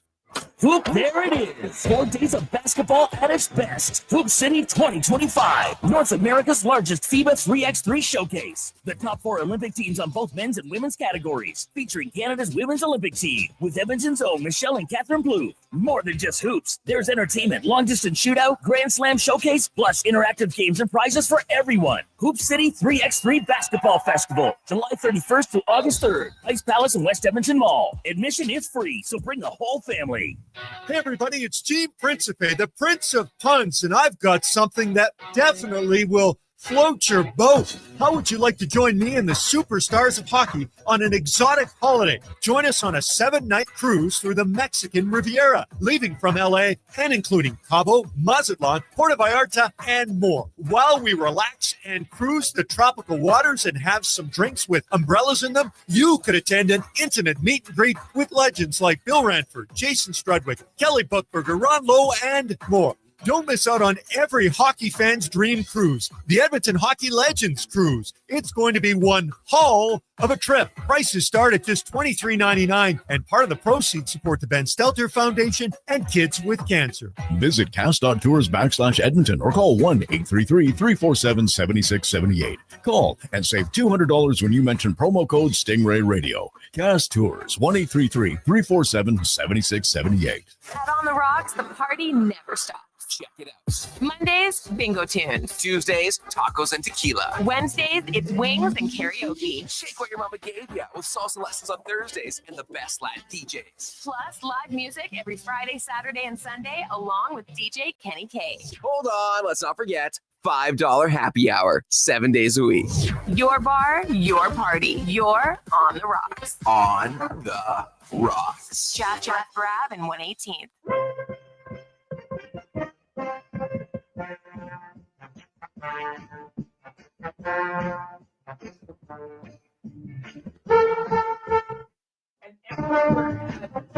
Portions of this hour brought to you by Leading Edge Physio. From weekend warriors to professional athletes, kids playing soccer to grandparents in the garden, rotator cuff tears and tendonitis to post-surgical knees and hips. We fix your body. Life shouldn't hurt. LeadingEdgePhysio.com. The Jason Gregor Show, the best of Edmonton sports talk and beyond. This is Sports 1440. Presented by PlayAlberta.ca, Alberta's only regulated online gambling website. It's after 4 o'clock. Welcome back, Jason Gregor, Wanye Gretz, Connor Halley, Sports 1440, Orders Nation, YouTube, Facebook, X, and Instagram. Hope you are having an awesome day. Just after 4 o'clock, we got a lot of texts to get to. 833-401-1440, 833-401-1440. We're going to get to Bob Weeks in a sec, but first let's get to we get some music up as we get to the 2-minute warning brought to you by Legacy Heating and Cooling, where the rates never change. No overtime charges. AC conks out tonight or on the weekend. You need it fixed, they'll do it. No OT. That's how you build a legacy at legacyheating.ca. Cam Tate, of course, a longtime journalist in town. Cam, born with cerebral palsy, he's in a wheelchair, and he's always wanted to be in radio, but due to disability couldn't until now. Through the wonders of technology, Cam's words come to life in the 2-minute warning. And on every Friday, I get to the pleasure of reading Tater's 2-minute warning. So Here we go. Gregor, it's too bad you never met my mother. You would have really enjoyed her. She always said, if you don't have anything good to say, don't say anything at all. Sorry, Mom, I'm not going to honor your request today. Maybe tomorrow, just not today. The Canadian Football League website, CFL.ca. Have you dropped by it lately? Not saying it's overly entertaining, but it's about as exciting as listening to Carrius about his junior days as a Melville millionaire in the Saskatchewan Junior Hockey League. It's about as enticing as a 10-day pizza with mustard and ketchup all over it after Uncle Pete went into the fridge, ate CC's and Cokes in, and decided to rearrange the fridge. CFL.ca isn't going to give anyone a heart attack from its riveting state of the appearance. Now, given the attendance challenge the CFL is having, one would think, operative word over here, Connor Halley, being think, you would put this, the CFL would, with its bold marketing acumen, put their website on steroids. Lights, whistles, colors, sound effects. Maybe like you and Connor were talking about in the 2 o'clock hour. A chainsaw wails when you log in. Something, anything to spruce up the website, because right now it looks like a minor football league. Come on there. Let's get going. CFL.ca. Be creative. Do something with your website. It kind of reminds me of my wonderful mother and how engaged she was with the Canadian Football League. See, she and my dad hosted a Grey Cup party for over 30 years. And while the big game is on, guess what Mom did? She got her knitting needles out and knit. Hey, Gregor, you ever knit? 2-minute warning. Tate. Gregor Show, Monday, Wednesday, Friday. Sports 1440. Knitting is not something I could do, Tater. But it is, you are correct, man. I've discussed it, the CFL website. There are some teams whose individual websites are way better. Right? The Elks have a lot of interaction on it, but the CFL website for a head of a league and what's like, why do they not have like a video of the best plays right on the side? You have what are you doing? I don't understand it. Right? Like, it's the only league where you go to on the front page and there's not a headline, like an exciting video of something that just happened in one of their games. I don't get it. It does not make Cam Tater. You are a nail on the head right there. I was watching, it was either the 1955 or 1956 Grey Cup is on YouTube in its entirety, and the Eskimos were playing in it. And I wanted to watch it just to see, like, at the height of the excitement about the CFL, what were the fans doing? Like, what was going on? What was the quality of play? They literally, the first half was in color, Gregor, and at halftime they go, oh, they've run out of color film. And the second half was in black and white. So that's fairly hilarious. But the amount of fan engagement just seems insane. Like Cam Tate saying that his mom hosted Grey Cup parties. Like, that was a regular occurrence around town. People really went all out for the Grey Cup back in the day. Do you remember that in like the 70s and 80s? Like, what was it like when you were a little kid for Grey Cups? Oh, the farm kid, I didn't go to a Grey Cup party. But did you watch it on TV and stuff? Yeah. Oh, yeah. I watched the Grey Cup a lot, but we never had a big, I don't think I ever attended a Grey Cup party till I was a young adult. And I like the CFL. I worked at the Elks game selling ice cream, but I don't have any recollection of a Grey Cup party when I was younger, until I got older and friends had it. And then I went and it was great. I had fun. Been to many Grey Cups. I love it. Like Spirit of Edmonton, man. What Grey is Cups Spirit of Edmonton? Can you explain that? Spirit of Edmonton's like a big cabaret. Okay. So Right. it's a group of people or it's a party? No, it's a party. Okay. Like, so it'd be like you go to the Shaw Conference Center, you walk, right? And let's say you're on level 1, right? Where you walk in and the whole room, and that's basically what it is. You pay, well, there's no pay to get in, and it's basically like a beer gardens, right? But they got live music playing. The cheerleaders will come in at different times. They do a show. And, you have former players, sometimes even current players come in, stop in. You have fans from all over the place, and it's unreal. It is one of the best mingling parties ever. So fun. It's still going to this day. Oh, yeah. Yeah. Happens every Grey Cup. So you have, and now there's every Grey Cups, even ones the Elks aren't in. Oh, yeah. Yeah. No, the Spirit of Edmonton goes to every Grey Cup. And you have a Spirit of Edmonton room, and now there's Ryderville and other, like the Lions Den. Other teams try to pick up on it, and some of them have gotten okay, but the Spirit of Edmonton is still like the grand poobah of any of the rooms of the Grey Cup. Oh, it is. I would recommend it. You don't have to be a CFL fan to enjoy the Spirit of Edmonton. Not at all. Like, they have a big breakfast, right? They raise money. It's loads of fun. You have sluice juice. They got entertainment. People are singing. What's sluice juice? Oh, well, it's secret ingredients, man. It's like, it's in the morning. Oh, no, it's like in the morning. Oh, yeah. You go for brunch and you have the sluice juice at like 9 a.m. Boy. Yeah. And they have like a big brunch, big breakfast served. And then you have the sluice juice, and it comes in pitchers on your table, and it is packed with a punch. So it is Super fun. Love it. It's I would highly recommend anybody going. So Wanye, just curious, with your Grey Cup parties as a kid, like I can tell you, my grandparents would host them, and it was Calgary, Toronto, and I loved Doug Flutie, so I was cheering for the Argos, and everyone at the party hated me because you had to cheer for the West if you lived in the West, and even if it was Calgary, they're like, no, you support the West still. That's a tough one. yeah, some people were like that, right? Like you wanted to, some were like, hey, I want the West to win on the East. And that's okay, whatever, because, you kind of find someone to cheer for. I think it's no different than the Super Bowl, right? Some people are AFC, like, hey, even if your team's in it, or not in it, you're like, well, I kind of want the AFC to win because I play in the AFC. And now others are the opposite.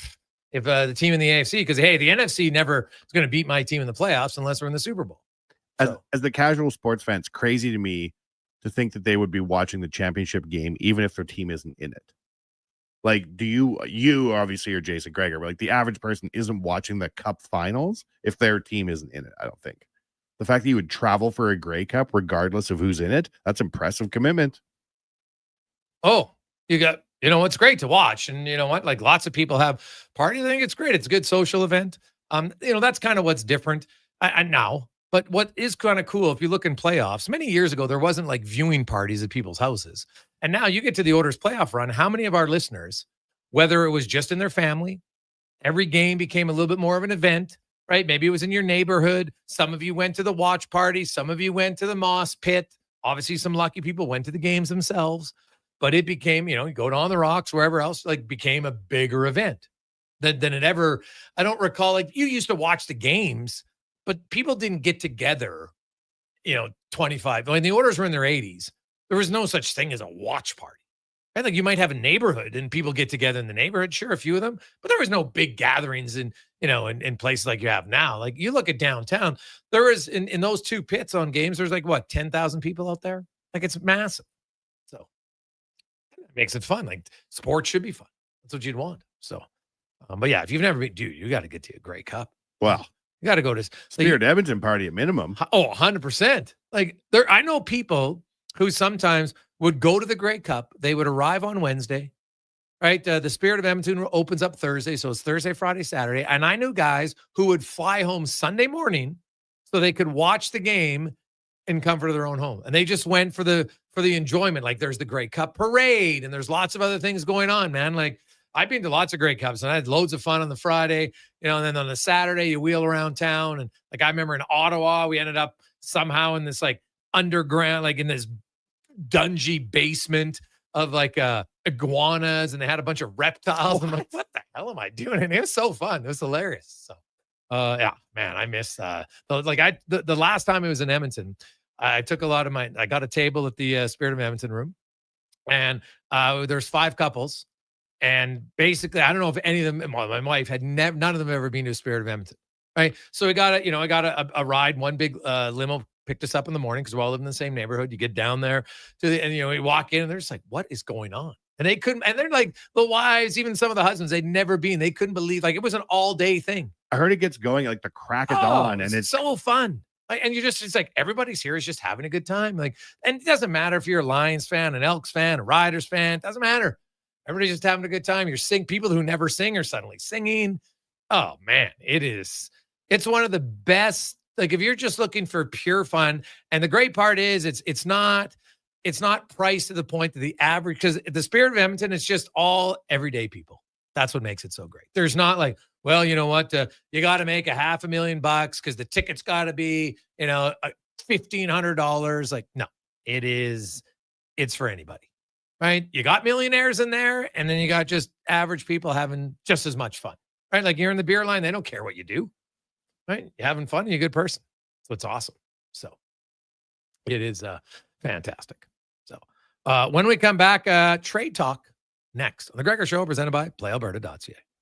Whoop, there it is. 4 days of basketball at its best. Hoop City 2025, North America's largest FIBA 3x3 showcase. The top 4 Olympic teams on both men's and women's categories, featuring Canada's women's Olympic team, with Edmonton's own Michelle and Catherine Blue. More than just hoops, there's entertainment, long-distance shootout, Grand Slam showcase, plus interactive games and prizes for everyone. Hoop City 3x3 Basketball Festival, July 31st to August 3rd. Ice Palace in West Edmonton Mall. Admission is free, so bring the whole family. Noodle noodle noodle noodle noodle noodle noodle noodle noodle noodle. Noodle noodle noodle noodle noodle noodle noodle noodle noodle noodle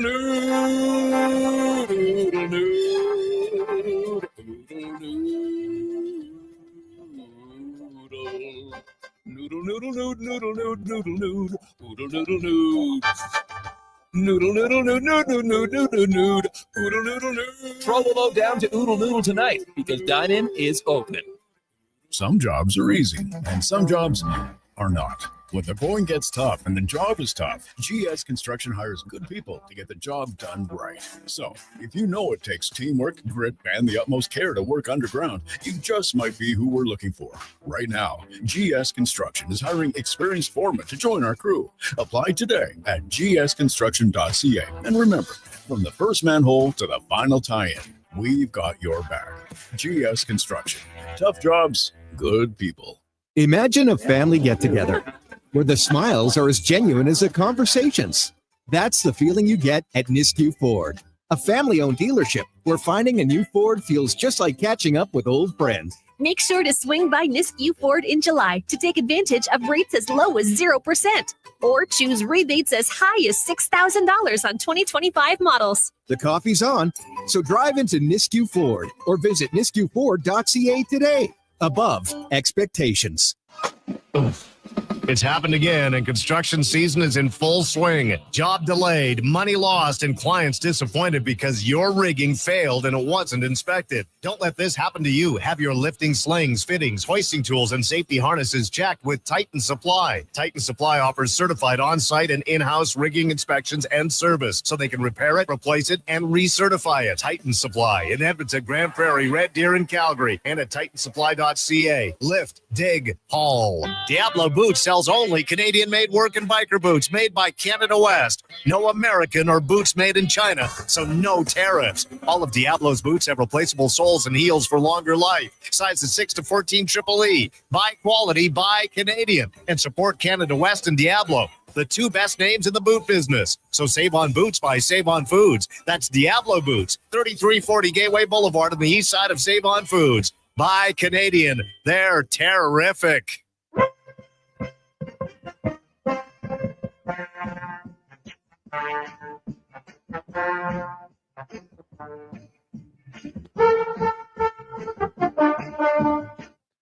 Portions of this hour brought to you by Papa John's. Feeding a crowd, get the triple plate, 3 large specialty or 5 topping pizzas for only $54 when you use promo code 3play at papajohns.ca. From puck drop to kickoff, it's the Jason Gregor Show on Sports 1440. Presented by PlayAlberta.ca, Alberta's only regulated online gambling website.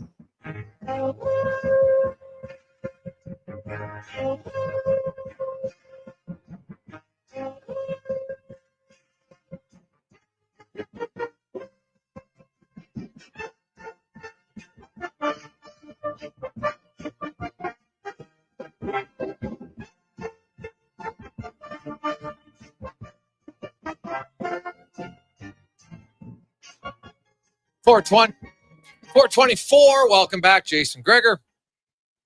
Wanye Gretz, Connor Halley, Sports 1440. It's a positive Friday.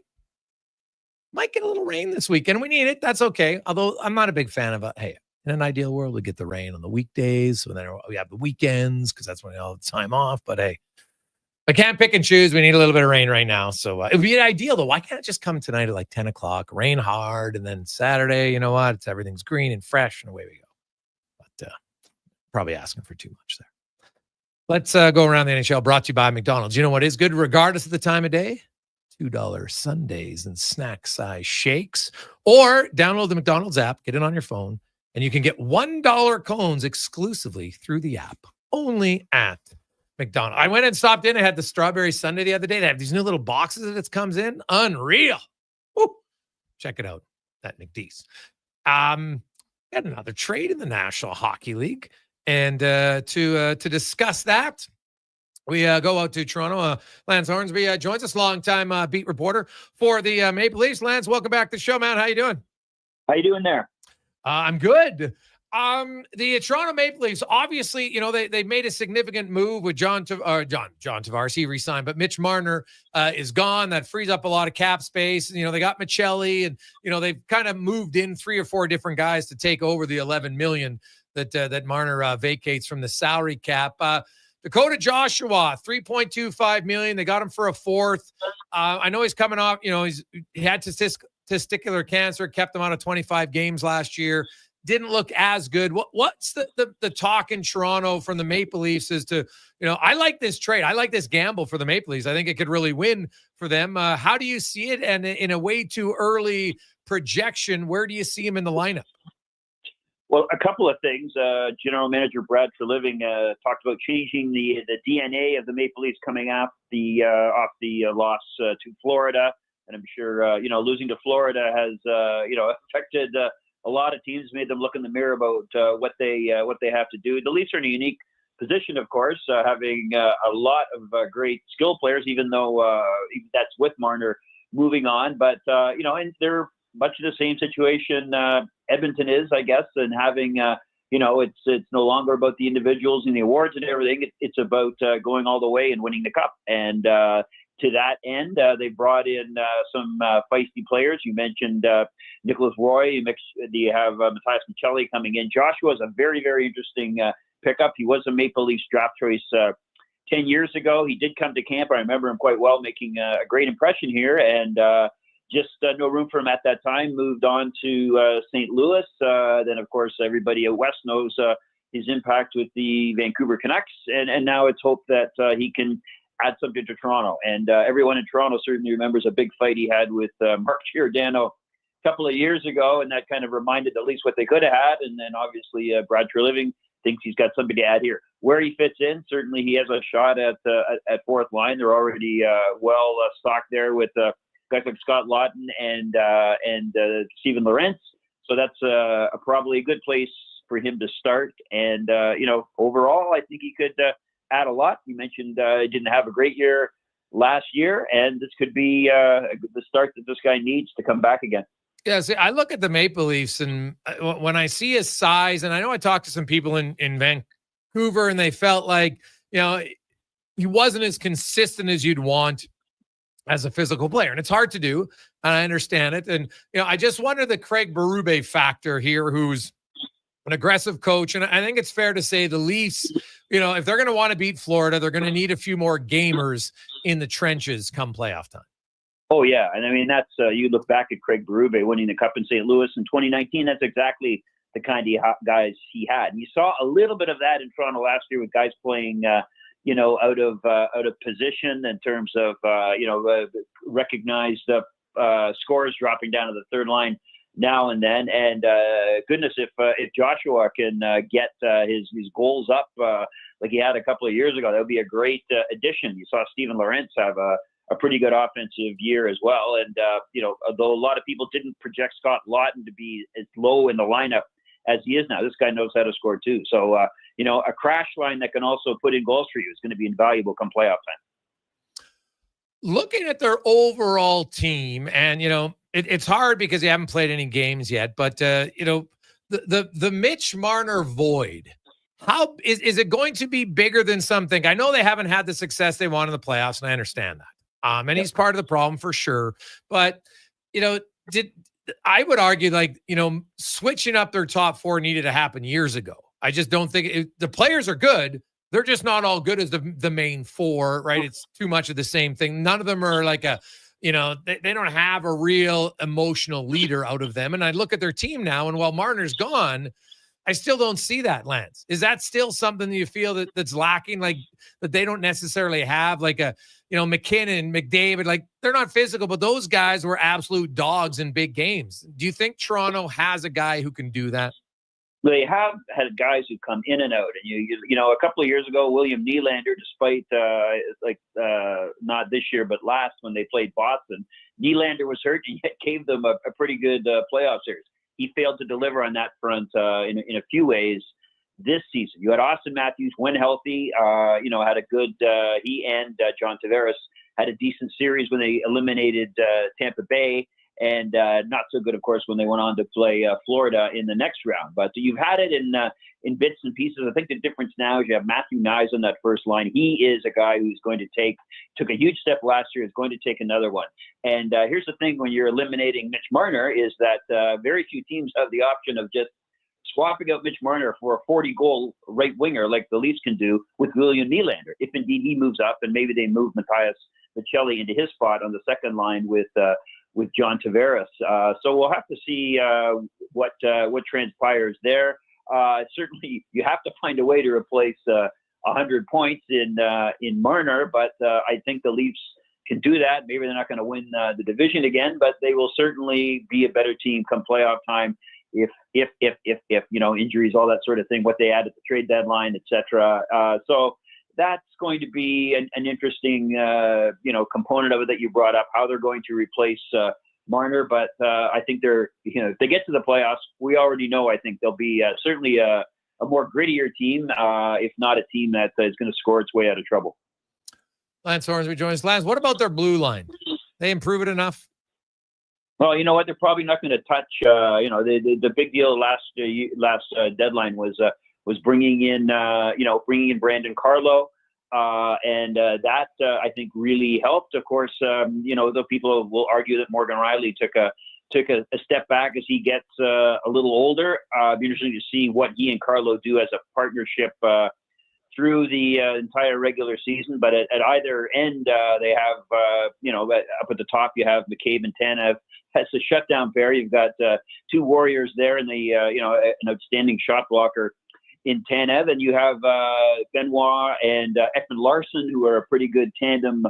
Again, Edmonton Tonians and you guys in the West know all about Ekman Larson. Now they had Henry Thrun from San Jose, a young guy who is going to have to fight for his ice time, but is also at 6'2", hopes to take an extra step. And here's a chance with a contending team. You certainly didn't have that opportunity with San Jose. And I really liked Philip Myers last year. A huge guy, didn't shy away from contact, and I think he could make a step as well. So that's it wasn't a couple of years ago that everyone thought the defense and goaltending were the weak links on the Maple Leafs. They certainly shored those up under Treliving and with Coach Berube. So it all is all going to swing back to your original point about Marner, how the Leafs replace him. And I should throw in, of course, the Leafs have Easton Cowan coming up, and that's they still have to decide what they're going to do with Nick Robertson, David Comp, guys who are kind of at the bottom of the scale there, and you may see them moved out to save even more salary. It'd be interesting to see what happens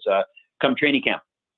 You mentioned Robertson. Now we know that he's asked for a trade in the past. He's an RFA. Do you see him and the Leafs parting ways this summer? He's an enigma, certainly, Jason. You've got a guy who has, he's got a hell of a shot, and he a little bit selfish with the puck, but because he really puts a lot of emphasis on his ability to release the puck. So he's not that great of a playmaker, but certainly when the Leafs have sat him out, he comes back with a bee in his bonnet about being sat out. But it's trying to get this guy to produce consistently that'll keep him in the lineup. And maybe last year he asked for a trade. He didn't really have.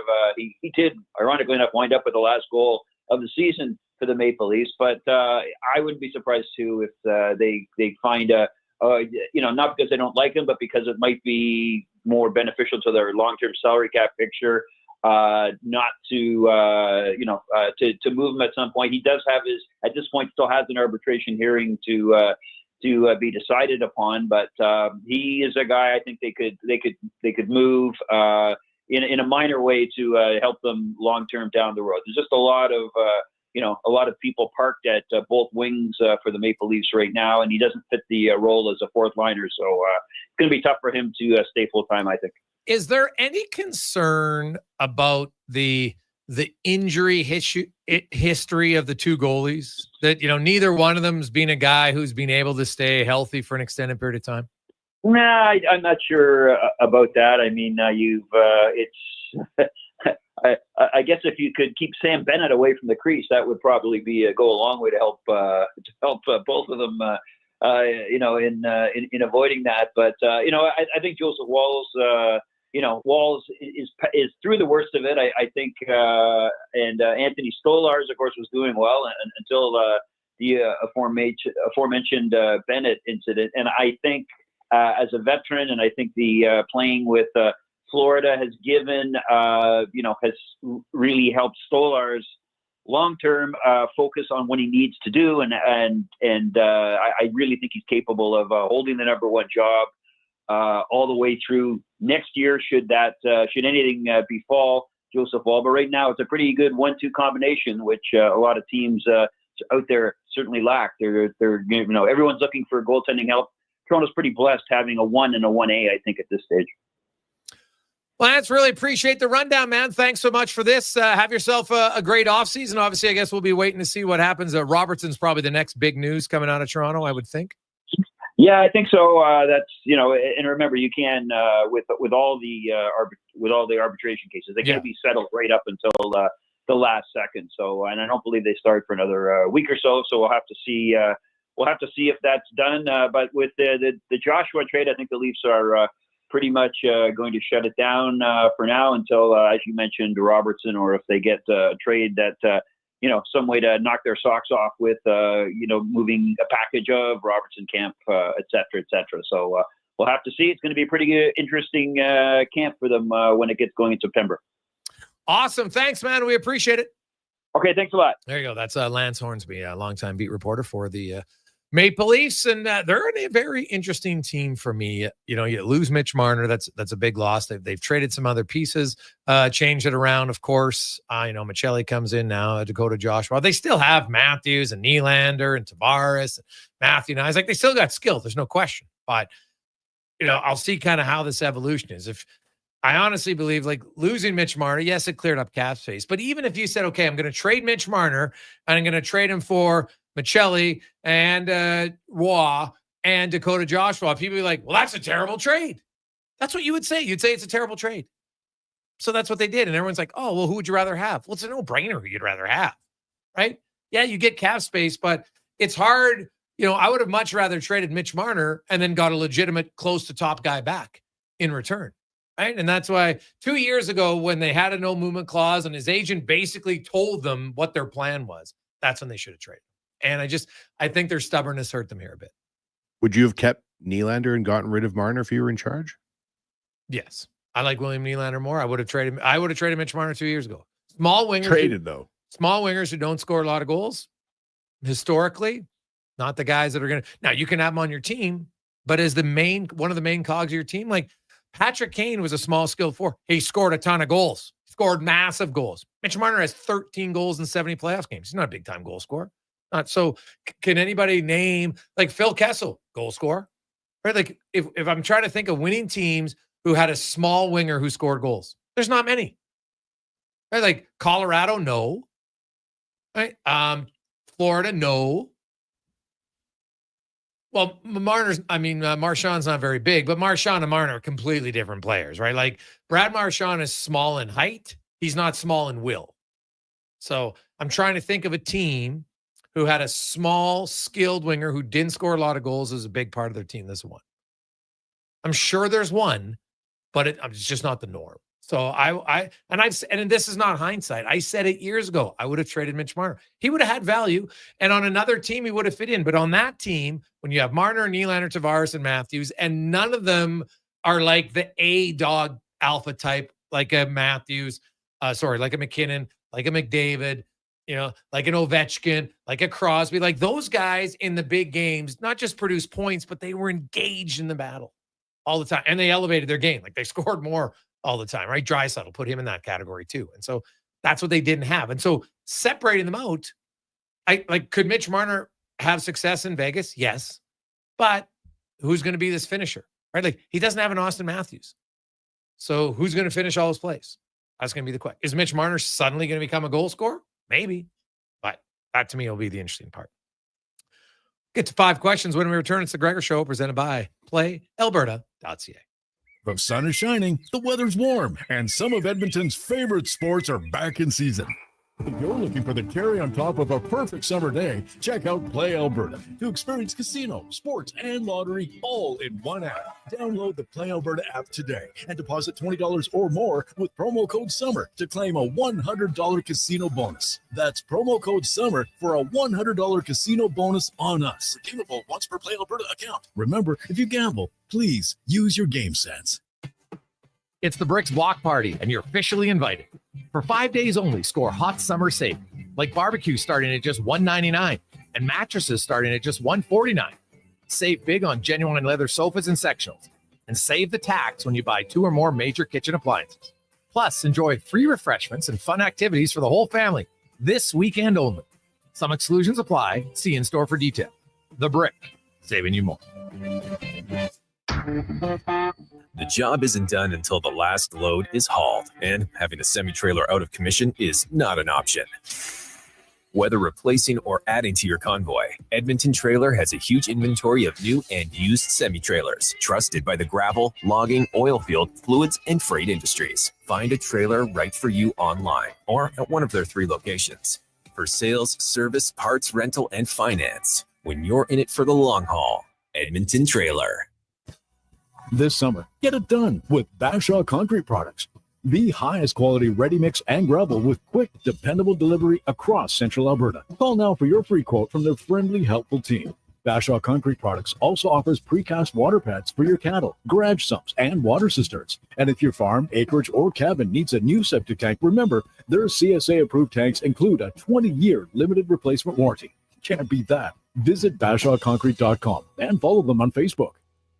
Diablo Boots sells only Canadian-made work and biker boots made by Canada West. No American or boots made in China, so no tariffs. All of Diablo's boots have replaceable soles and heels for longer life. Sizes 6 to 14 Triple E. Buy quality, buy Canadian. And support Canada West and Diablo, the 2 best names in the boot business. So save on boots by Save On Foods. That's Diablo Boots, 3340 Gateway Boulevard on the east side of Save On Foods. Buy Canadian. They're terrific.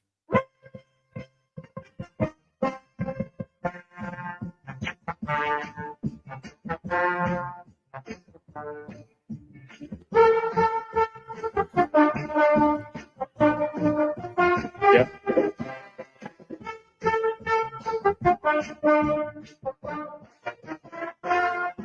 Portions of this hour brought to you by Cantork. What's the best way to beat the tariffs? Buy Canadian. Cantork's products are not only made in Canada, but right here in Edmonton. Save money, support Canada at Cantork.com.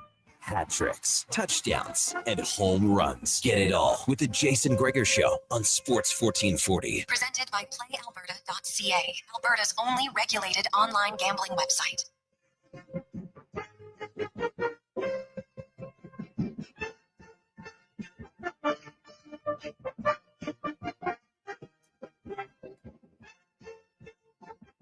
.443. Welcome back.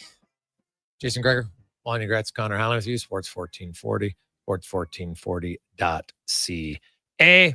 Hope you're having a lovely, lovely, positive Friday. Of course, the Jays, if you've been having withdrawals, the Jays back in action tonight against the San Francisco Giants, as the Jays and a host of other teams in the AL East, where suddenly it's pretty tight. The Jays have a two-game lead on the Yankees, 3.5 up on Boston, 5.5 up on the Rays. And if you look at it from a wild card perspective, they're 5.5 up on Tampa, who currently is the team on the outside of the wild card race. They're a 1.5 back of Seattle. In theory, you could have 4 teams from the AL East in the playoffs. The Tigers are good. Houston's good, obviously leading their divisions, but AL East is pretty tight. And then the NL has lots of races for the wild card, man. Like that's going to be a hell of a battle over there. Obviously, you have the Cubbies and the Dodgers, but then, man, Milwaukee is really good. They're in the wild card race. You got the Mets, you got the Padres, you got the Giants, who are a half game back. Even the Cardinals, even the Cincinnati Reds. I wouldn't count out the Reds. So a little bit more of a race in the NL as we start the unofficial. They say it's the second half. It's more about the final 40% of the season than the second half for sure. Let's get to 5 questions now, brought to you by The Brick, where this weekend you got 2 days only for the block party price meltdown. Stop in at The Brick Saturday and Sunday, noon till 4. You'll get free snacks, refreshments. You can get a barbecue for only $199. Mattresses starting at $149. A 60-inch RCA smart TV for only $399. Only for the next for this weekend at The Brick and thebrick.com. It's time for 5 questions on the Jason Gregor Show. All right, guys, question number 1 for you. Of the new Oilers next season, and let's say guys who played less than 5 games this previous season, who is one that you think will surprise us with their play? I'm getting down these days, Connor. The Iceman, baby. He's the new hotness, or the coolness in this case. I'm looking forward to watching him play. Ike Howard? Oh, yeah. All right. The Iceman trademarked it. Are you trademarking it? No, he did. Did he trademark it? I think in jest. In what jest, it says yeah. in his bio, Iceman. He's got cool gear. Does he still sell it? I heard it was discontinued. That ice cream hat is pretty cool. When's the last time an Oilers showed up with his own nickname and merch line? Like, this is unbelievable. Yeah, well, you know what? Yeah, have a little fun with it. I don't mind at all. He should. Why not? Should have. Like, he plays hockey and it's the Iceman. Like, there's lots of ways that could be fun. So cool. It is. It'd be very good. Surprise you. So 5 regular season games, Connor? Less than 5, we'll say. So okay, you could, so less than 5 regular season games. Yeah. Trent Frederick. A loophole. Yeah. You know what? I left that open.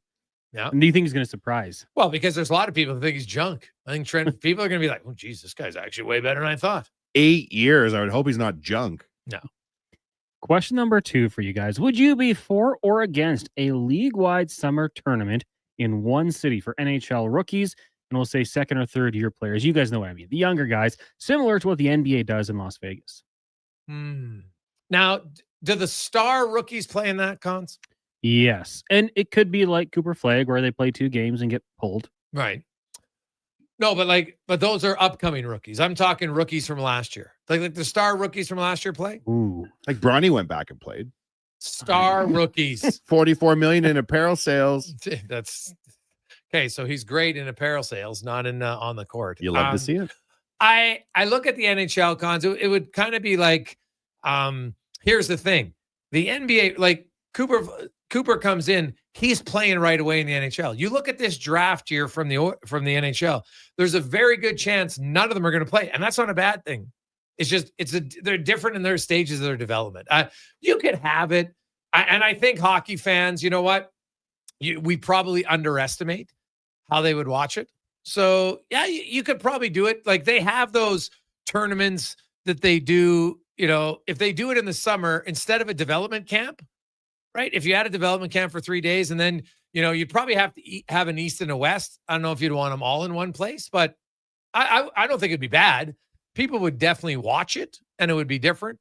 The challenge is you'd probably be better off like having Ike Howard, guys who are 21, 22, not just recent drafts. You'd have to have like 3 or 4 years of players to do it. And then I'd be all for it. I'd watch it. What do they do with the Oilers and the Flames and the Canucks kind of, right? They do like well, they have that, but that's been canceled now. Has it? Well, Edmonton and Calgary just did it themselves the last time because they basically my understanding was the Alberta team's like, hey, we've had it in Penticton a long time. Can we move it to Red Deer for a year or two and rotate it? And then I don't know, somebody didn't like it, and so now it's not happening. But it would be a good thing. But even if just the Edmonton Calgary ones they play in Red Deer, you could do that. But it would be better with what Connor's proposing. That would, I think, be a better draw. I've been watching the Raw interviews on YouTube, Connor. Yeah. That's what I'm down to for Oilers highlights. I'm watching the Raw interviews. So I would love summer content. That's exactly it. Summer content. Question number 3 for you guys. The Major League Baseball trade deadline is on the 31st of July, 4 o'clock Mountain Time. How many trades will the Jays make? I'm just so shocked the Jays are actually good at this part of the summer. Because usually I watch all the Jays fans at the Nation HQ go through the cycle where they've given up by this time. I'm just happy for you guys this year. The Jays are going to find a new month to break your hearts. I'm going to say the Jays, at least 2 trades. I think they might make 3 because I think they need 2 relievers in the starting pitcher. The problem is that's a lot to do. But if they could, you know what? I'm still going to say 2 trades, but one of them is going to involve 2 players. How about that, Cons? All right, I like it. Question number 4, with K-Days getting going, 2-parter. Will you be going? And if so, what's the first area you head to? Oh, I'll be going with a 4-year-old Wanye Jr. And I don't know if he'll last 10 minutes or 5 hours. And if he decides to have a meltdown, we got to go. So the plans remain fluid, but we are going to go this weekend. It's all up to if my son wants to go. Like I'm not encouraging it. He's asked before, but I'll wait until he asks again. And if he does, then yes, I would be going. But I would probably go on like a weeknight. I think it'd be a little bit less busy. Are you guys going to go like games, food, rides? What's the first stop? Kid rides. It would be rides, right? And he's old enough that we can go on ride. Like I can go on some of the rides that he wants to go on. So yeah, I would definitely I would look at the rides. I'm not, nowadays, like it used to be awesome when you couldn't get mini donuts anywhere else, but now I can get mini donuts in every Elks game if I want. So the mini donut thing is kind of worn off on me, and I never really liked any of the other food really at K-Days. So I'm definitely not going for the food. I would be going for the rides. That is fair. Question number 5 for you guys. Hypothetical Friday. It's been a while. If you had to take part in one of these events and you'd have to take it very serious, and I'm mostly referring to one of the events here, what would you rather do? Running of the Bulls in Spain or Cooper's Hill Cheese Rolling Contest? That's where they run down the hill chasing the cheese thing. And you have to take that, like you can't, you're going 110%. Mm-hmm. What would you rather do? I don't think there's a good idea in either of these scenarios. There's a less bad idea. I don't know of too many people who say, oh, I died when that wheel of cheese hit me. But the running of the Bulls in Pamplona, people die. Yeah. I'm out. I'll take the cheese one. That's the smart answer. But I'm doing the run of the Bulls. I've always wanted to do the run of the Bulls. Really? When we went to Costa Rica and you got it, because their rodeo is very different than our rodeo, right? Like they just have a big like ring and they have the guy, the bull riders in there, and there's no time. He tries to ride as long as he can, but any spectator can go in the ring. And the whole goal is the spectator, as the bull stays around, they kind of keep him in there for 10 minutes. And the goal is to see if somebody can run by and smack the bull on the rear end. And it's kind of like you're basically the crowd are the clowns. Ill-advised. But it was unreal. Did people do it? I did it. You slapped the bull. Yeah, it was like, honestly, when we went, me and my buddy Ingledew, we went and we met some couples there, and I bugged my buddies because their wives wouldn't let them come in. And did I chirp them for the longest time. But I'm a farm kid, and I kind of knew what I was doing. So I was in there for about a good hour, like strategizing, watching to see what some of the veterans were doing, to see how you did it. And like literally, like there wasn't many white guys in there, to be honest. It was a lot of the locals. So when the white guy went in and we were wearing pink shirts because we had a theme. So, it was definitely stood out. And buddy, it was a big cheer. It's great. And then they have these dancing horses that came out. It was unreal. It's called Festival. Anytime you go to Costa Rica for Christmas, go to Tamarindo and you go to a little festival, it's an amazing experience. I would recommend it to anybody. Do you have a story about the cheese? No, I've seen the cheese, and like you see those guys, they're running downhill. Like when you say no one gets hurt, I'm like, no. How can they not get hurt? Like they're doing cartwheels down the hill, man. Like they're going down like a Black Diamond ski run. Like you're in running to the Bulls. I think there's more people who get injured in each cheese race than there are people who get injured. Now, the severity of the injury can be worse in the running of the Bulls, but I think there's more injuries. I'd have to look it up. I think there's more cheese rolling injuries. Like you watch those guys and you see them and they're chasing that cheese thing down. There's guys, they're sliding, they're flipping over, doing cartwheels. Like, no, there's no chance of me doing that. Cheese kills more people than you'd think, Connor. Well, yeah, but I'm with Gregor on this one. Like, I don't have to be the fastest, but I just got to be faster than like a good chunk of the people in the running of the Bulls. You just got to be smart, man. And I think I can get ahead of some of the people, let them take the shots. For the cheese one, like you roll your ankle, you're flipping down that You thing. could be and- faster than cheese. Well, you're not. You're trying to get to the cheese, right? You're not racing the cheese. You want to catch You the wanna cheese. catch the That's the cheese. goal. Is the first person down is the winner. I may not know what this is. We'll get that the highlights on YouTube Okay. for you. It's hilarious. You've never seen them chasing the big cheese? I thought there was lots of cheeses.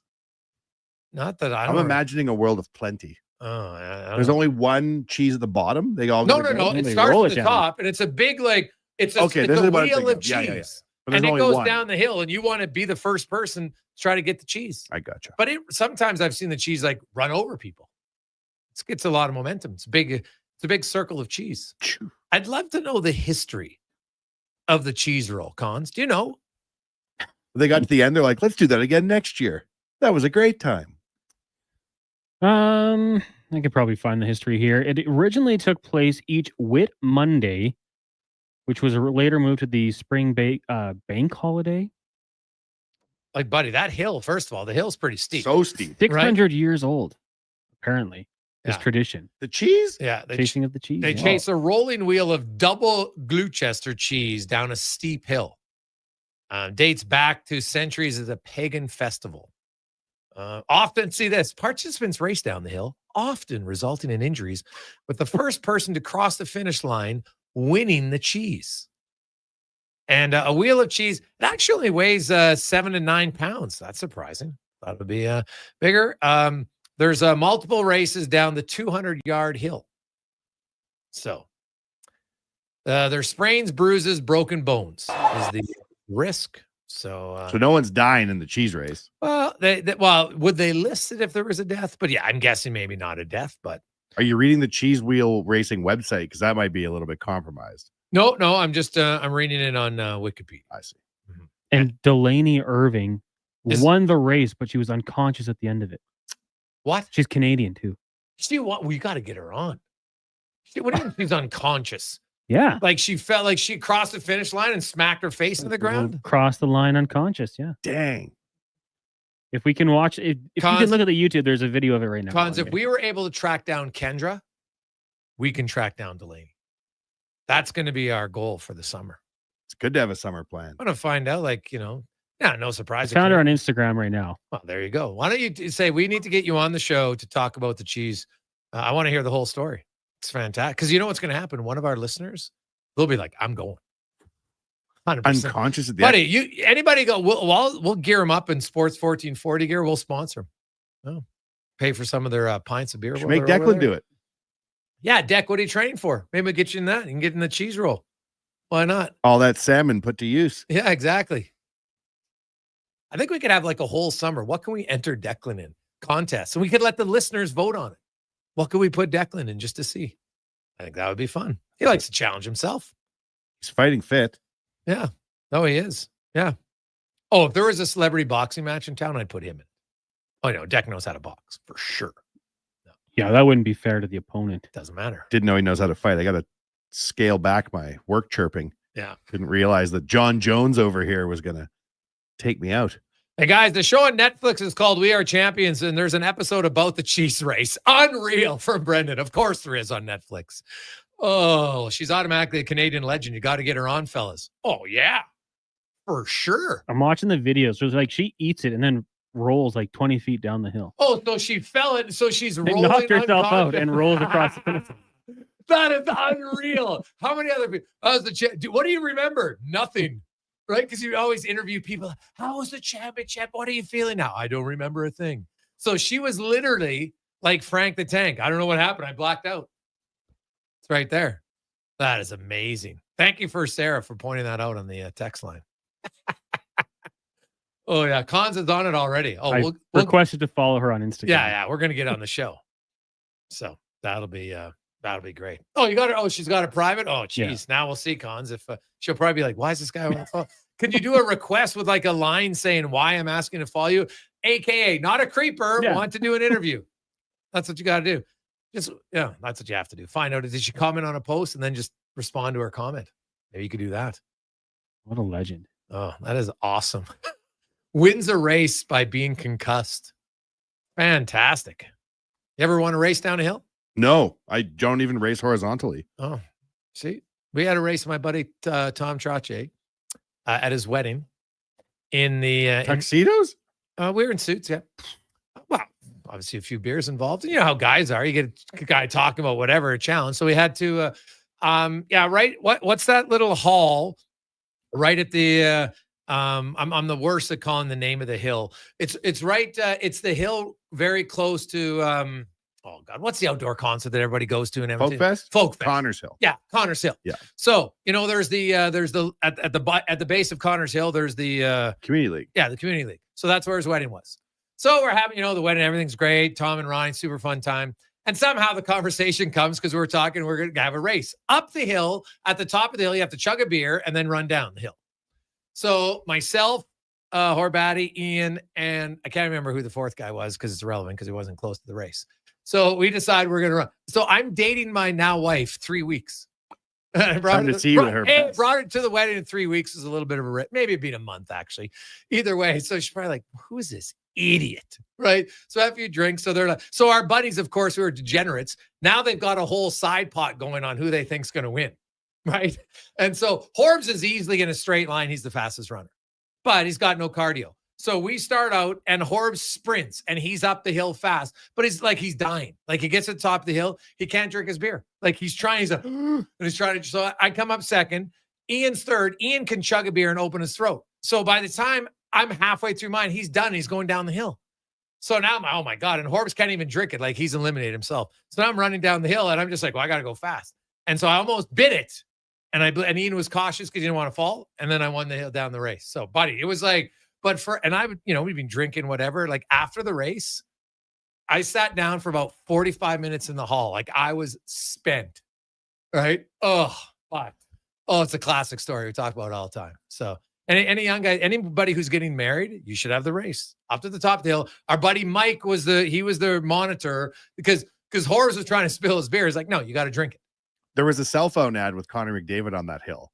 And I was watching it, and he runs up the hill in the ads from maybe like 3 seasons ago. Okay.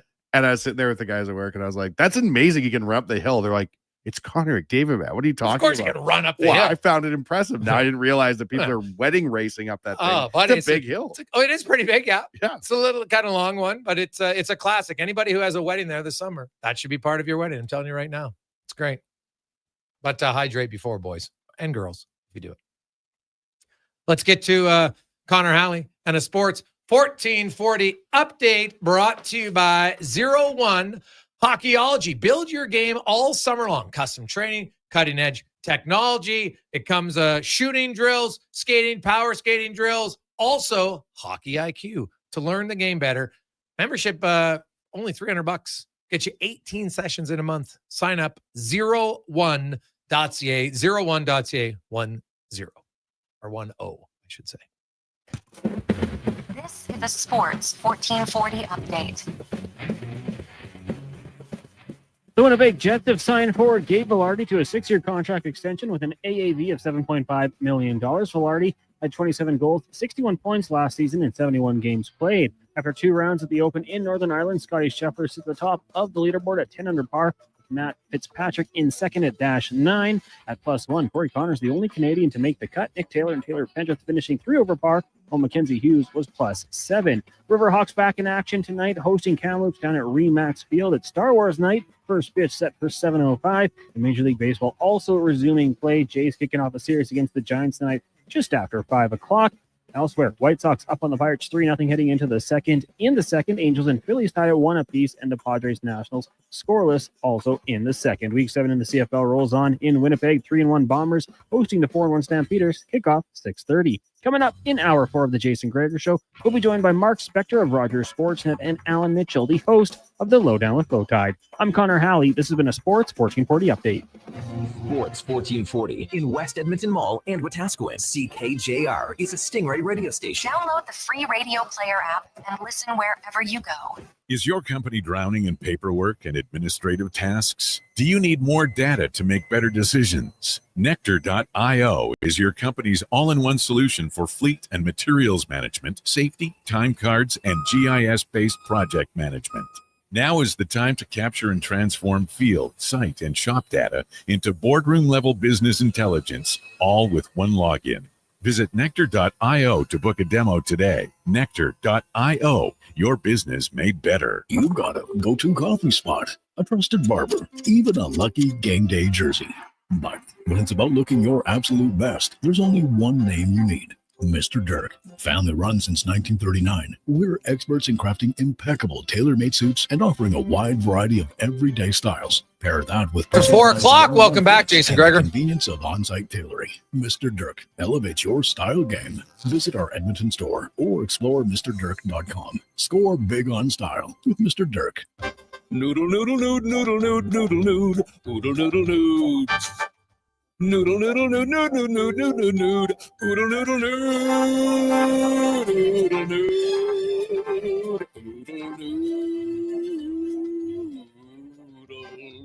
noodle, noodle, noodle, noodle, noodle, noodle, noodle, noodle. Noodle, noodle, noodle, noodle, noodle, noodle, noodle, noodle, noodle, noodle. Throw a load down to Oodle Noodle tonight because dine-in is open. Excavators, loaders, lifts, compaction equipment, and more. Find the XCMG construction equipment you need. Available for rental or sale at Japa Machinery Group. Japa, helping build Alberta from the ground up for 50 years. Visit japamachinery.com. Some jobs are easy, and some jobs are not. When the going gets tough and the job is tough, GS Construction hires good people to get the job done right. So, if you know it takes teamwork, grit, and the utmost care to work underground, you just might be who we're looking for. Right now, GS Construction is hiring experienced foremen to join our crew. Apply today at gsconstruction.ca. And remember, from the first manhole to the final tie-in, we've got your back. GS Construction. Tough jobs, good people. Day or night, tasting just the right. You can order Oodle Noodle at oodlenoodle.ca, delivering you the news almost right away. Remember, you can order Oodle Noodle at oodlenoodle.ca. So stay on your couch all day and order oodlenoodle.ca. Oodle Noodle.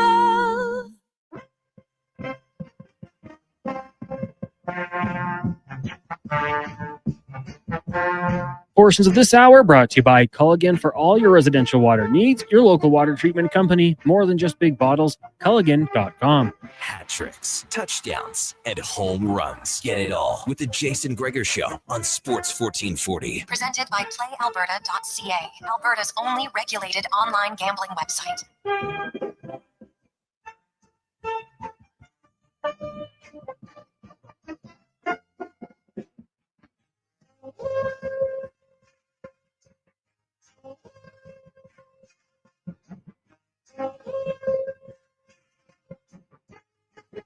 Just need to switch up.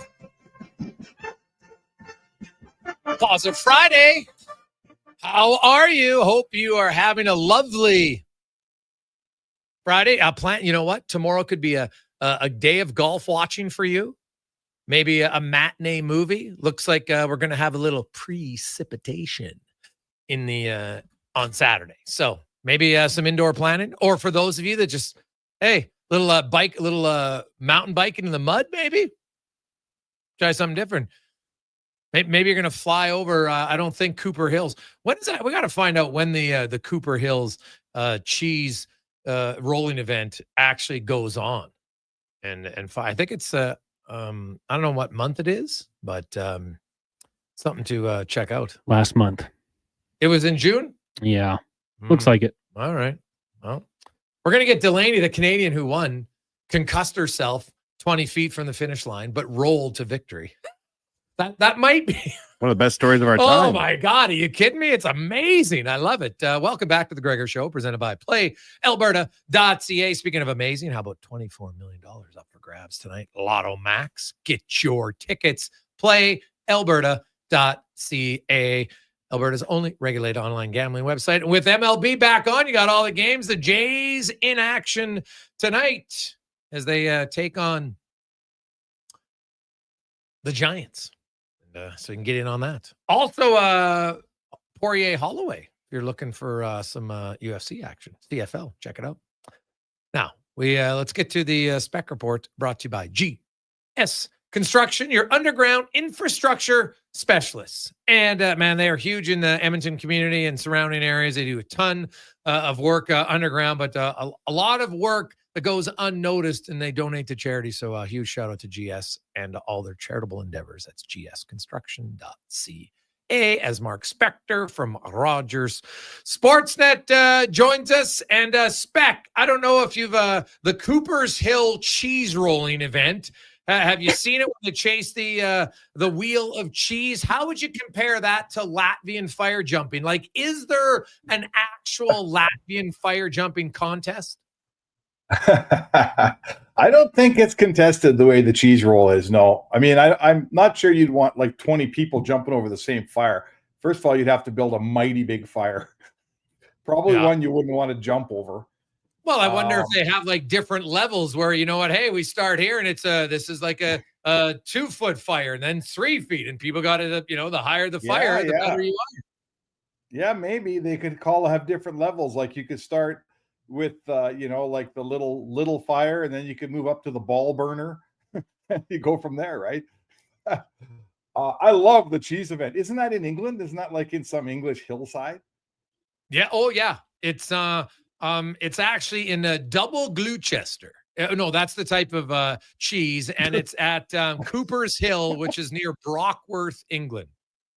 Okay, that'd be fun. That'd be a fun little road trip. There's a lot of goofy sports over there that if a guy put together a little trip, you could go, like I've always wanted to go see an Irish hurley game. Yes. Fit this cheese thing into your trip. They're like one of those hockey games that they're playing in like, some hard steel working English town where they like their fights. Like I'd love to go to a game for somebody Steelers over there anyway. Some of the I got a few of them. Hey man, it'd be fun to go. I want to go to I've talked about it. Darts looks unbelievable. I want to go to like a darts. Oh, like the crowd is rocking, right? Everybody's got their table pictures. It's just like 140 and they go crazy. I'm like, I gotta watch. Yeah. It would be awesome. That'd be a ton of fun. Like I think you got to spread it out a little bit, see some stuff, and maybe you got to go to like to see skiing in Austria is like, that's the home of skiing, right? To see sumo wrestling in Japan, maybe you got to do that. Love to see a soccer game in Brazil, man. They halfway invented it. So, you know what? Maybe we got something going here. Let's get one of those travel companies, Jay. We'll put together a trip. Oh my God, it would be unreal. I'd want to go, and we're actually going to try. We're going to track down Delaney, and we're going to get the Canadian cheese roll champion on the show. Especially when the fact that she crossed the finish line after concussing herself, that to me is the greatest part of the story. Like that's, it's an unreal. It's just awesome. So we'll check that one out. What about the Finnish wife carrying championships? Can we? Work yeah. Seen that one. Yeah. That's where, she gets on your back. You kind of like, she's kind of, they fold her over your backside, right? Over your shoulders. And it's, I think it's like I don't know if it's 100 meters or not, but it's a short distance. We'd have to ask Yoni about that one time. Yeah, we could pair it up. We could pair it up with a Pesapole game, where they it's kind of like Finnish baseball, right? Yes. Except they play it in places where if you hit the ball far enough, it goes in a river, and the guy's got to jump in the river and get it out to get the ball back in play. It's just totally Finnish baseball. It's awesome. Pesapole. Yeah. Well, like I was looking up the weirdest sports on the continent, and there's tobogganing without snow in Portugal. There is the Mud Olympics in Germany that are supposed to be quite entertaining. So there's lots of things that we could that you could look at. So there's the Medoc Castle Marathon in France, where it involves running and wine mixed together. Like, no chance. No. I could like that. I could see wine people trying out. That's got there's going to be a lot of wrong endings there. That's all I know. Oh my goodness. They do this event in like the Nordic countries in Europe it's a ski jumping event, Jay. And it's called like the 5 hills or the 3 hills. And it's right around New Year's. So one night they jump in like Innsbruck. And then they travel the next day to some little like to Vienna, which isn't that far. And then the second night, they take a night off where they eat and drink, and then they jump in Innsbruck, and then they take a night off where they eat and drink, and they go into Italy and they jump there. And I guess it's just a roving New Year's Eve party for like 5 days with a little bit of ski jumping in between. It's supposed to be a blast. Oh, well, it would be fun. Like we might have, well, we were talking like we're going to get Declan Kruger on events in Edmonton that we're going to enter him in that are, you know, kind of unique. Like maybe we'll put him in a pickleball championship just to see, right? Like he claims he's the multi-sport athlete. So we're going to see. We're going to see where he is. Mm-hmm. I once covered a marathon.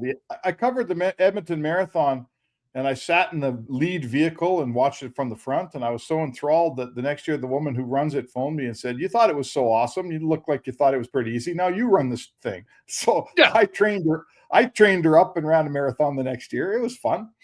So you can do it. Oh, you could run the marathon. Yeah, don't discount. You could run the marathon. Did you enjoy it? Oh yeah, I did. I enjoyed training for it. I enjoyed doing it. I mean, it's 30 years ago, but how long did it take you to run the marathon? I wanted to run in 4 hours, but I didn't make it. I made it in like 4:15 or something. But I made it. I finished. So that was pretty much the goal. Let's face it. Yeah, no, 100%. How sore were you the next day? No, you know what? That's the funny thing, Jay. When you train, I trained through the running room. They had basically about a 3-month course. Oh, okay. And once you did all the training, I showed up on marathon day knowing I would finish. Like there was no, oh boy, well, I knew I'd finish. It's 26 miles. We've done already a couple of 20 and 22 mile runs.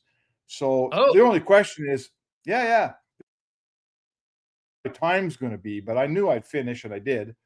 You know, it's fun. It's an experience. Like there's this stat out there, Jay. I'm going to get it wrong, but it goes something like this. 1 in 100,000 people run a marathon, but 1 in like 10 million run 2. Yeah. I'm that guy. Yeah. You did it once, so you can say you did it. I don't need to do it again. Yeah. I can understand that. Yeah, like marathon. I don't know. It would be. I just don't love running that much. It would be hard to convince me to do a marathon. There's other things like do a longer bike race and stuff. But marathon, I think I'm past the stage of my life where I'd want to test myself for a marathon. Fair. Something else maybe, and I know there's people who do it and I highly respect it. I just marathon running, I can't see me getting the I'd rather do the running of the bulls. I'd rather do the cheese roll, although, you know, now hearing you can concuss yourself, maybe not, but because you could do the cheese roll and not try to win, which would kind of defeat the purpose. Like obviously Delaney was going all out. You know, you're that close to be able to win it, right? Which is pretty good. Her head on the cheese or what? No, I guess she just you're going like I've watched videos like the hill's pretty damn steep. So you go so fast back, basically probably just lost her balance, falls down, rolling, hits her head, concusses herself, and just keeps rolling across the finish line 20 feet away. Well, it sounds like a more fun event to watch than to do. Same with the running of the bulls. Like I'd go watch the running of the bulls. I'm not doing it, man. Forget it. You've been around farm animals. Hey, I would be. You have to be alert. Like I've watched people and I've seen the people who get hit by the bull, and I'm like, man, there's lots of it's kind of like sometimes in sports, you can see certain mistakes happening, right?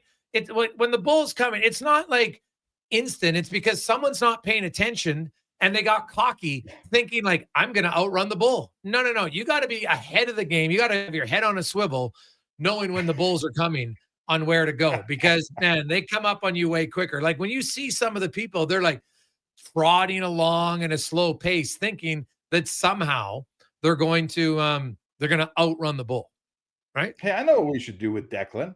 So the CFR is coming here in November. Why don't we get him to be like a bullfighter? Speaking of dodging bulls. Ooh, we'd have to talk to them. We'd have to talk to them about that. Would they allow it? Right? We'd have to see. It's a whole new deal now. I was watching the Stampede last week on TV. Sportsnet was running it. And I'll tell you what, there is an underrated position in the world of sports right there, man. They used to call them rodeo clowns. They're not clowns. They're bullfighters. And those guys have the biggest cojones of maybe anybody in sport, because that bull is sour and he's about to gore a cowboy. And one time I saw one of those guys, the bull dumped the cowboy.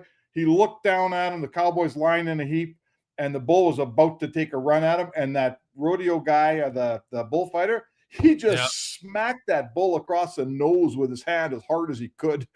And I thought, oh my God, who walks up to one of those bulls and slaps him in the face, right? But that guy did. He saved the cowboy, and they probably do it all the time, right? But yes. Oh my God, talk about underrated courage right there, man. Yeah, well, and the best clowns, they've got them mic'd up. They're chirping to the crowd like they're real witty. They're having laughs, right? Oh, yeah. So, yeah, you've got it. Like, you're a full-fledged entertainer when you're a high-level bullfighter. I think it's changed. Like, I think they don't entertain as much now. Like in the old days, you're right. Remember, they'd hide in the barrel, and they all dress like clowns. And I think they kind of added some respect to it. They took the makeup off, and I'm not sure how much they make them now, but it's a pretty serious role in a rodeo. Like that bull, they do a lot of damage, man. If you don't have somebody, deflecting their attention at the right moment. So cross that off the list, eh, Spec? Oh, Spec, Yeah, no. one last one to finish this. We had our theme earlier. What is one thing in life that you should be able to do, but you can't? Until today, Spec, and I'd been taught before, I could never do it. A simple thing like how to video the screen of my phone. Because you get funny things on you want to be. I couldn't do it. So Connor showed me in 2 minutes. It was embarrassing. And I've been shown before, so I might forget again, but this time I might not. People are like, hey, I don't know how to transfer Adobe to a Word file. Certain things. Wanye, for 6 years, lived in a house and never turned the oven on. The top of the stove worked for KD, but never the oven. He finally figured out how to run it now that he's a dad. Come on, Spec, So what is something that you're like, I should know what to do, and I don't know how to do it? Well, I don't know. I will admit this. I was like last Sunday years old when I realized there was a P in raspberry, and I'm like a professional writer. So that was kind of weird. I know. You thought it was raspberry? How did that escape me my whole life? I never knew there was a P in raspberry. There is. God. I'm a pretty good speller. Yeah, well, geez. What I was always terrible at, that my buddies were good at? I never could play it because I got crushed I was never, ever could play foosball. I'm the worst foosball player in the history of foosball. Okay. That's one. Yeah. No, that's fair. Yeah. Not a good foosball player. No. Good at beer pong. I like beer pong. Like beer pong, but not foosball. No. Foosball. I just stink at foosball. My buddies wouldn't even let me play because we just lost the table when I was playing. So they go sit in the sideline. I don't want you on my team. You stink. See, that's what good friends are. They're honest. Buddy, we like you. You suck at foosball. Okay? Got a lot of other good qualities. If we're doing Latvian fire jumping, Spec, you're our lead guy. But on foosball night, you're out. That's fair. That's okay. All right. Okay. Well, go enjoy some raspberries this weekend, Spec, and we'll talk to you on Monday. Hey, Kevin Karras gave me a whole little Tupperware thing full of them. Some fresh ones, yeah. Yeah, a little margarine container full. I'm going to have them for dessert. And then Shelk and I are going to the Riverhawks game tonight. So, enjoy that. Well, you know what's funny? Like the one that Karras, I won't give. Hopefully, he's not listening, but he's actually very good. Like gardener, like his tomatoes that he like, dude, like that is his. Like it's his kids. His tomato plants, you go to his house, like, oh my God. He's like, when your parents will show you a video of their kid doing sports. Yeah. Him is like want to come and see my tomatoes and the raspberries. Like that's his thing, man. He is, we'll give him credit. Like Dick, he's a good gardener. Very good gardener. He is a good gardener. Yeah. What else does he do well? That's for another show because we're going to need a week to think about we'll think of something else, but we know that one's very good. Very good. Is the top of the list gardeners for sure. All right, boys. Have a great weekend, everybody. There you go. That's the Spec Report brought to you by GS Construction. And our buddy Yoni sending us videos. Unreal of Surpasses. Did I pronounce it right? I'm not sure. Surpasses. Man, this game looks unreal. It's true. If the ball goes out of play into the water, you've got to go get it. Unreal. Oh, that's a classic. Classic. Take a quick break. LT will join us next in the Gregor Show, presented by PlayAlberta.ca. Use the promo code Gregor50 and get a free $50 play when you sign up. You got a go-to coffee spot, a trusted barber, even a lucky game day jersey. But when it's about looking your absolute best, there's only one name you need. Mr. Dirk. Family run since 1939. We're experts in crafting impeccable tailor-made suits and offering a wide variety of everyday styles. Pair that with personalized one-on-one fittings and the convenience of on-site tailoring. Mr. Dirk elevates your style game. Visit our Edmonton store or explore MrDirk.com. Score big on style with Mr. Dirk. Actions speak louder than words. Japa Machinery Group puts your construction plan into action with XCMG construction machinery you need. Available for rental or sale. Learn more at japamachinery.com. It's the Bricks Block Party, and you're officially invited. For 5 days only, score hot summer savings, like barbecue starting at just $1.99 and mattresses starting at just $1.49. Save big on genuine leather sofas and sectionals. And save the tax when you buy 2 or more major kitchen appliances.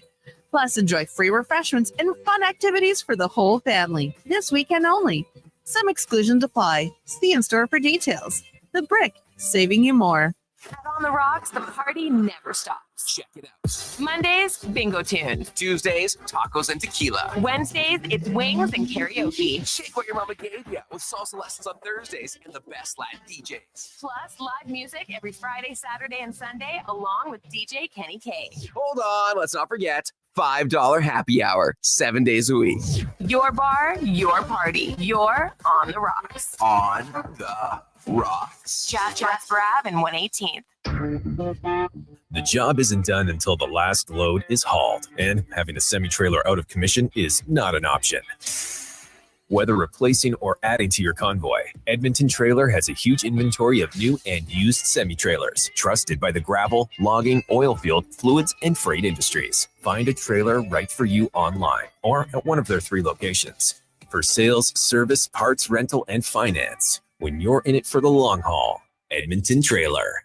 Tee off to win with Cattail Crossing's $10,000 hole-in-one challenge, powered by Sports 1440, Canada's first ever Aqua Range event. Just walk up, grab some golf balls, and start swinging. Or book a VIP bay today. Win 10 grand with a hole-in-one, plus great secondary hole and leaderboard prizes. Closest to the pin and monthly winners will battle for a $50,000 grand prize. The hole-in-one challenge, open Thursday to Sunday, noon till 8 through August. Weather permitting, cattailcrossing.ca. Reports suggest the Canadian taste buds are bored to tears. My mouth can't handle another dull drink. Summertime smoothie experts everywhere are recommending a watermelon wake-up from Booster Juice. It's so smooth, cool, and refreshing. And ridiculously delicious. Enjoy the Watermelon Wave and Watermelon Explosion smoothies, available all summer long at a Booster Juice near you. Stay cool, Canada. Booster Juice, Canadian born, blending since 1999.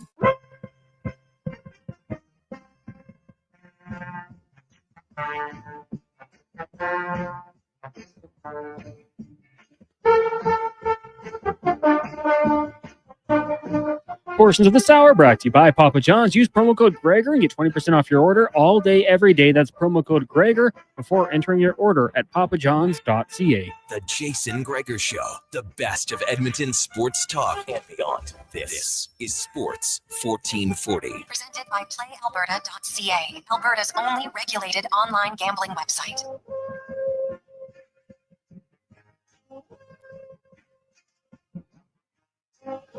Man, nuts.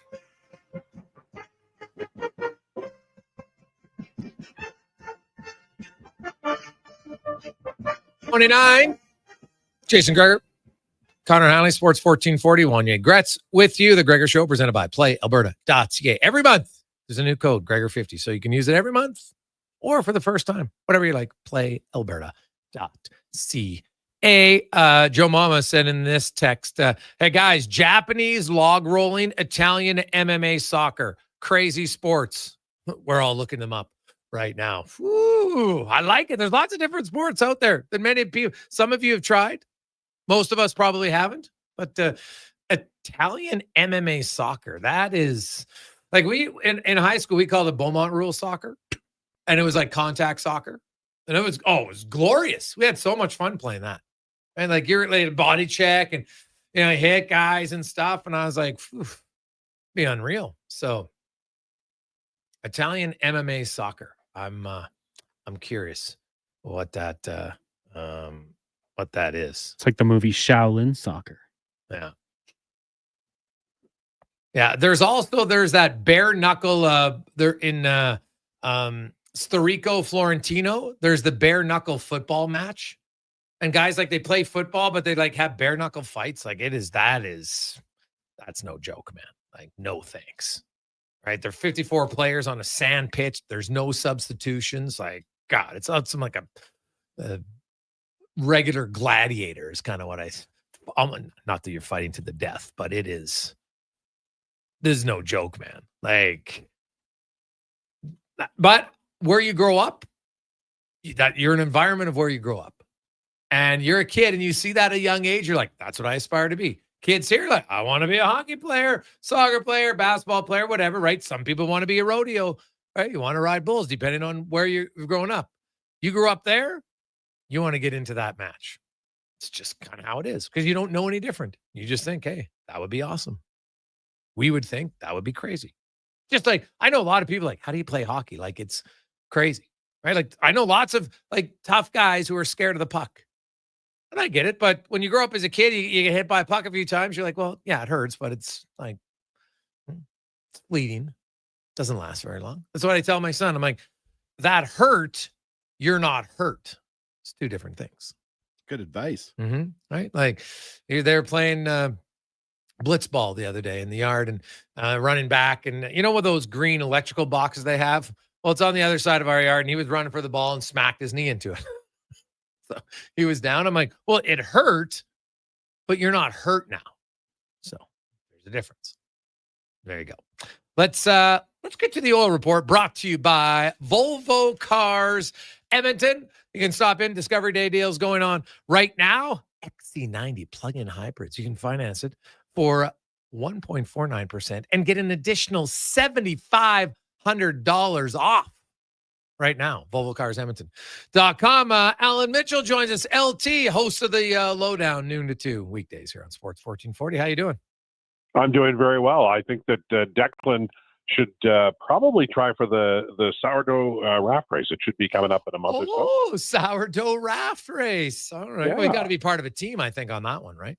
Well, maybe he could do it solo. He's a gifted athlete.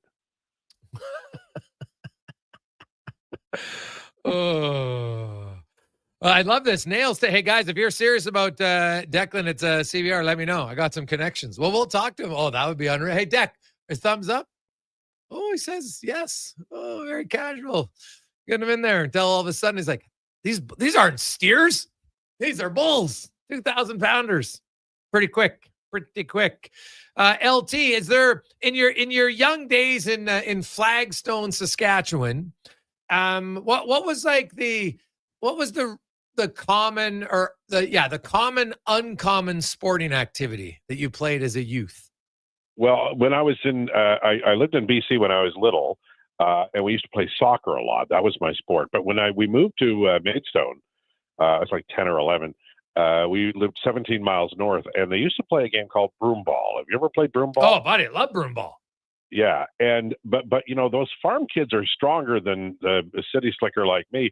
So like I remember the first couple of times I played broom ball, I remember I thought they're not actually trying to hit the ball, they're just trying to hit me, you know, and like it's a fun game, but man, anybody who grows up on a farm is a lot stronger and tougher.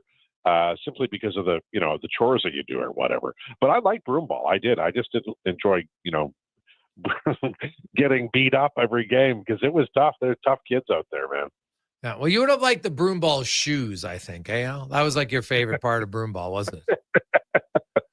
I did like them. There's no doubt about that. Yeah, it's very true.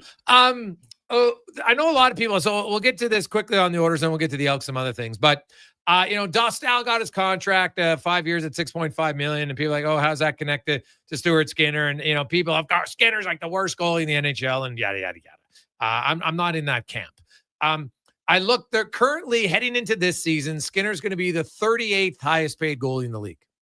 So I don't care what anyone says. It's going to be a bargain deal. But there's 22 guys who make $5 million. So when you look, so there's 22 of them, and there's only one, I think, who's younger than Skinner. So it's inevitable that his next contract's most likely is probably going to start with a 5 at least. Oh yeah, and here's the thing: the only question is, and I mean, this is a question we can all ask ourselves: does he sign an extension with the Edmonton Oilers, or are they going to make a major move, next summer? I honestly don't like. Right now, both Skinner and the Oilers are in a good spot. It's a kind of a 1 year, let's see how this rolls kind of a deal, and it would be almost impossible for him to land south of $5 million next year, just because of it. He's played like 50 games 3 times. He's played 50 games in the playoffs. Stuart Skinner is a famous goaltender, and I know that Oilers fans they've been staring at him, and they're frustrated that the Stanley Cup isn't here. But this is a guy who is, he's played deep into the playoffs. Yeah. Ask the Dallas Stars what they think of Stuart Skinner. I mean, if you're a Dallas Stars fan and you're listening to Oilers fans bitch about Stuart Skinner, you're like, what the hell are they talking about? And it's very typical of I think fan bases. And I remember being mad at the Montreal Expos every winter.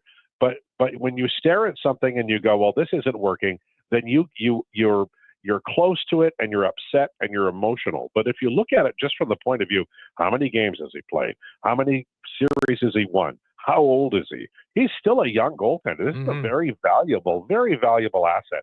I suspect the Oilers will sign him next year, and I suspect that Oiler fans won't be happy with the price unless there's a Stanley Cup. But man, what's coming up behind him, for God's sake? You got to the idea that you're going to somehow find a goalie off the goalie tree who's going to be better than Stuart Skinner is costing less than $7 million is, I think, unrealistic. Yeah, that's probably fair. Al Mitchell joins us. LT, I know you've been in baseball fantasy leagues for years. The MLB returns tonight. When you look at the Jays and you consider the amount of injuries they've had, how impressive is this season, and how many chips should they push in at the trade deadline? This is one of the best seasons they've had, in the last 20. I mean, in all honesty, this is a team that at the beginning of the year, during the winter, everybody was very critical of them. There was talk of the manager and GM and both being, fired, and it was pretty ugly. And what are you going to do with Guerrero? He'll never sign. Bichette's gone. And remember, they're in a division with the Boston Red Sox and the Yankees, and they're in first place at the All-Star break. This is huge. It's a massive story. I think they should be. We got a nice group of prospects coming up, but I think they should be aggressive. At least one bat and one arm, I think, because you don't get here every year to the All-Star break, and the Yankees could go on a hot streak. The Red Sox have already gone on a hot streak, and they still didn't catch the Jays. So, I would, if I were them, I would be extremely aggressive, because it might be 5 years before you get another chance. Yeah, no, that's fair. I think they need 2 relief pitchers because they got so many injuries, right? That's kind of where I look at it, right? They've had a lot of injuries of late, and that's, you need depth in your bullpen. There's no question about it. Bullpen guys from week to week, you don't really know what you're going to get sometimes. So, and it can be great, and then it can be a struggle, and then it can be great, and then it can be a struggle. So I just think it's an opportunity, and I like what you said. Like, I would go for it. Now, we had Buster Olney on, and he had an interesting point that he doesn't think the Jays minor league system right now is that deep, and that might impact on what they can get in return. Well, that's fair, but they're at the lower A ball. They've got a couple of guys, an arm and a shortstop, and then they got Martinez, Arelvi, I think you pronounce his first name, Martinez, who's not bad. How much of that you want to give up, right? Like, Bichette is a player that I mean, last we talked about him. He was on his way out of town. I don't think that's true now because they're in it. But if they're willing to give up their top end guys, like one or two of those guys, I think they'll get a good enough player. And it also depends. Right now, it looks like it's going to be a seller's market because there's so many teams that are involved in the wild card race. But that can change in a hurry. We're how many weeks away are we? Not that long. No. But a lot can change in the next little while. You look at a team like the Minnesota Twins, they've got some bullpen arms that are really good, Griffin Jacks. I honestly think that the Jays set up pretty nicely here to get at least an arm, but hopefully a bat too. Or Santander comes back, and I don't even know if he's hitting yet, but they need him. They need the lefty bat that Santander has. That's fair. And the Jays are off to another good start tonight, Al, in taking on Verlander, and they're already up 3-0 early in the second inning. One last one. What did you make of that Toronto-Vancouver trade? I liked it for Toronto. I think they offloaded a tough guy who didn't play much, and now they get Joshua, who I don't know what Vancouver's doing. That's a guy I don't think they would have ever traded him to Edmonton, but that's a guy Oilers fans would love, and they'll love him in Toronto. They will. He can play it, and he's. You might look at the price tag and go, "Geez, bottom six guy, that's a little bit," but it isn't that bad. They lost Marner and they lost a lot of money, but that's a guy who can play. I actually really like what Toronto's done. That they obviously have to find some goals to replace Marner, but to me, the Tavares signing was a really good one. He gave them a great break there. And this Joshua trade, I think, is really good. Al, have yourself an awesome weekend, and we will chat with you on Lundy. All right. Be good, boys. There you go. That's Al Mitchell, host of The Lowdown, weekdays on Sports 1440. We'll come back. We got Wanye's World and more. It's a Gregor Show presented by our title sponsor, PlayAlberta.ca. It's happened again, and construction season is in full swing. Job delayed, money lost, and clients disappointed because your rigging failed and it wasn't inspected. Don't let this happen to you. Have your lifting slings, fittings, hoisting tools, and safety harnesses checked with Titan Supply. Titan Supply offers certified on-site and in-house rigging inspections and service, so they can repair it, replace it, and recertify it. Titan Supply in Edmonton, Grand Prairie, Red Deer, and Calgary, and at TitanSupply.ca. Lift, dig, haul. Summer. The sun's out, the road's calling, and your car said, nope. Don't let your summer road trip turn into a roadside nap. Swing by Napa Auto Parts. Napa has the trusted tools, smarts, and quality parts for all your automotive needs this summer. Get your vehicle ready for the road and just in time for your kids to start testing your patience and sanity. Are we there yet? With over 85 locations in Alberta, visit your local Napa store today or online at napacanada.com. That's Napa know-how. Wendy's 99-cent Frosty is back, and Frosty farmers couldn't be happier. Made with Canadian dairy, they grow up cool, creamy, and mighty thick. It's farm to Frosty. Get a small 99-cent Frosty until August 17th at participating Wendy's. Taxes extra. Farm, ranch, acreage, or lake lot. They're here to help at Bashaw Concrete Products. Family owned and operated for 60 years. They continue to provide the best products and service, period. Call now for your free quote on the highest quality ready mix and gravel, a new septic tank, or an outhouse pad and tank, plus precast cattle water pads, garage sumps, and more. Call 780-372-3854 for prompt delivery. Bashaw Concrete Products. 780-372-3854. BashawConcrete.com. I'm Rick Showers from No Bull RV.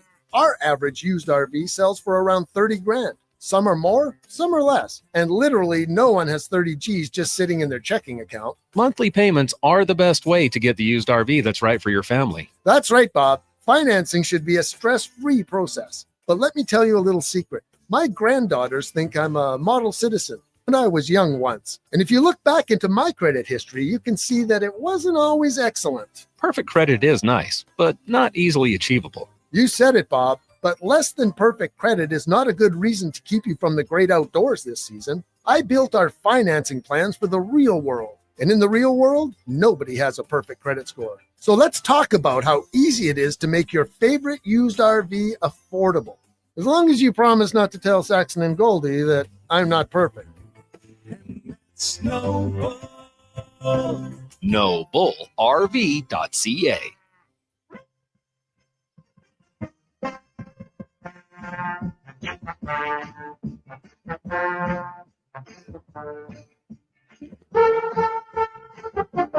Portions of this hour brought to you by UL. Get your power play amped up with UL, supplying the city of champions and Alberta with quality electrical gear since 1975. UL.ca is your partner in power. The Jason Gregor Show, the best of Edmonton sports talk and beyond. This is Sports 1440. Presented by PlayAlberta.ca, Alberta's only regulated online gambling website.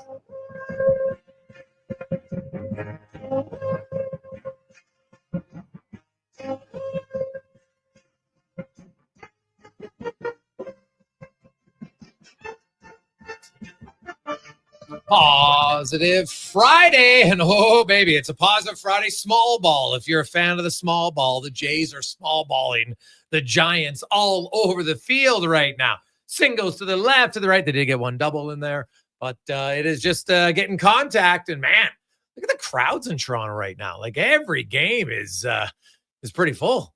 So it's good.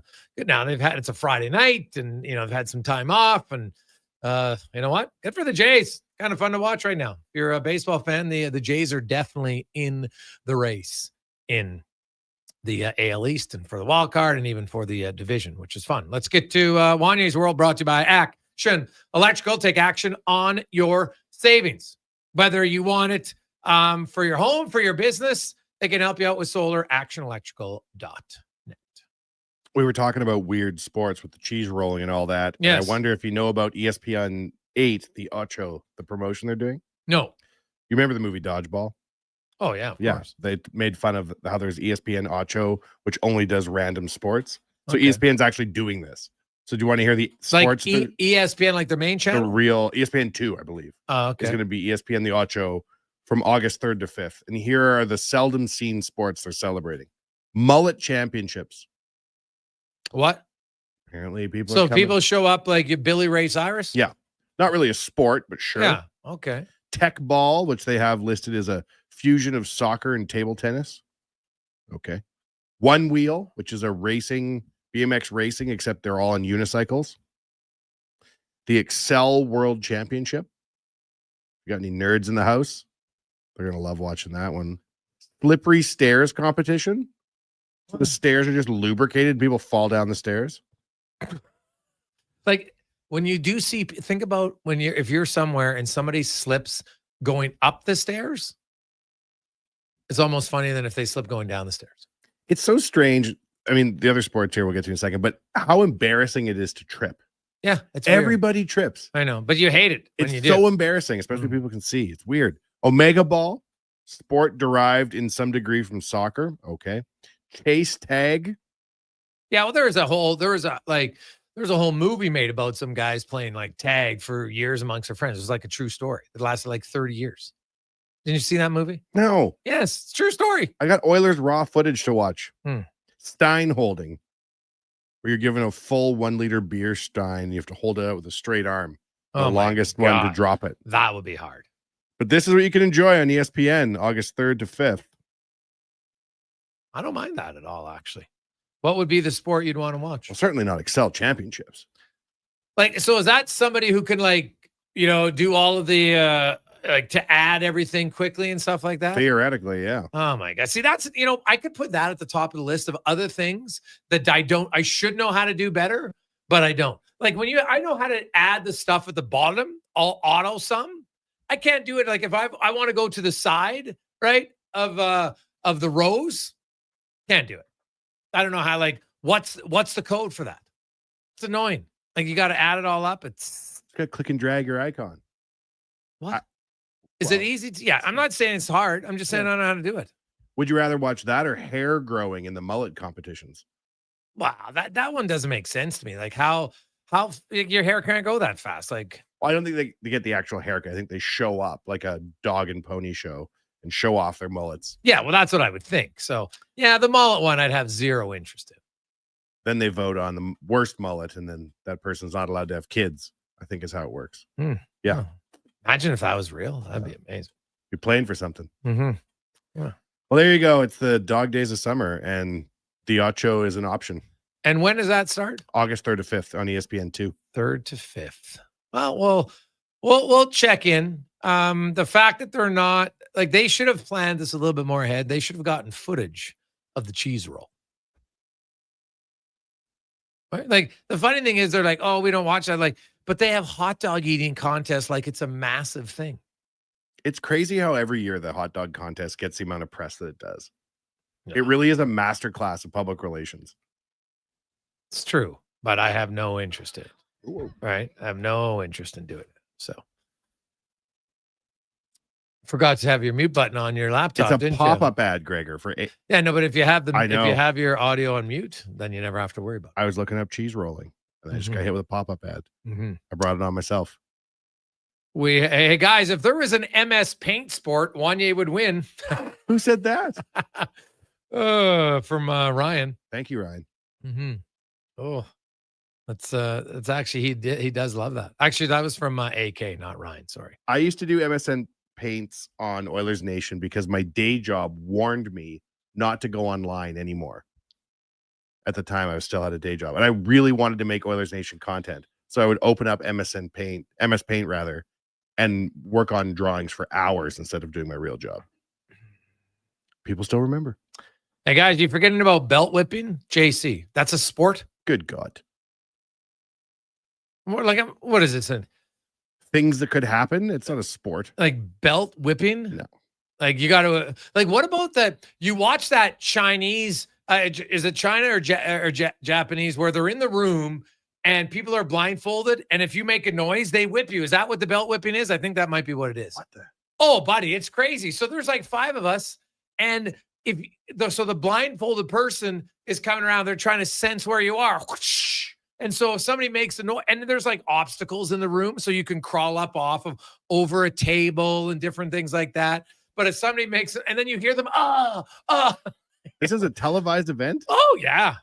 On ESPN Nueve? No. I've watched it. No. I've watched it just online. Yeah.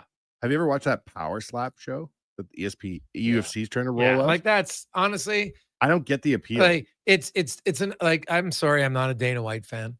So you got a bunch of people that are going to have serious injuries to make nothing, and he makes all the money. It's an absolute joke. Like you couldn't pay me to watch power slapping. Never. Like I've seen a few highlights of it. Like they're sitting there, got the mouth guard on, you stand there and you just take a shot. I'm like, for what? Right? And they get literally KO'd. Yeah. On what? Like I for don't what? No. Like sorry. Right? I'm like, Dana, why don't you do it? You know why I won't do it? Because he knows there's lots of damage from it. But he gets a bunch of people who maybe they need the money or whatever, and he sucks them into doing it. So no chance. Never do. Hey boys, what about wife Karen? It's a real sport. Moist man. Oh, we know. We discussed it earlier. It is massive, man. Like you win that, you're the best husband. Right? But they practice it. Oh, it's a serious event. Like, have you ever seen it? Yeah, you go through water and stuff. Oh, yeah. Like, it is no joke. Like, they take it very serious. So, no slippery stairs competition. No, it's not. You can get hurt falling down the stairs. Have you ever fallen down any stairs in sequence? Like, I've slipped on a stair where it was like 1 or so, but not a lot. I've never had like fallen where you hit your butt. Oh no, that's wrong. That is totally wrong. At the Sasquatch in Banff, because they are the steepest and they're narrow. Oh, steep and narrow. And we were there on our golf trip, and oh yeah, buddy, I woke up the next day and like I went down that thing. Yeah, I fell down the stairs of the Iron Horse. That happened once. That's a heck of a staircase. Yeah, but it's curved, right? Yeah, but you can still fall down them after a few. But you're probably more rolling at that point. Like I was hitting every step on the way down, so it wasn't good for the old buttocks at that point. So yeah, nice. Boys and girls, have a great weekend. Please do not drink and drive. Do not weed and drive. Get home safe. Heck, don't even scooter and drink. You know what? Ask my friends in the hospital. The #1 emergency hospital on Friday and Saturday night, scooters. Lots of injuries from there, kids. So be smart, be safe on the scooters this weekend. We'll come back. We got a few theme shows next week that should be very fun. We're going to have interactive because there's going to be some heated debates. When you get into lists, that's where some great debates happen. We'll do it. Let's get to the Con Man and a Sports 1440 update brought to you by eWell, your partner in power since 1975. For all your electrical gear, think ewel.ca. Good night.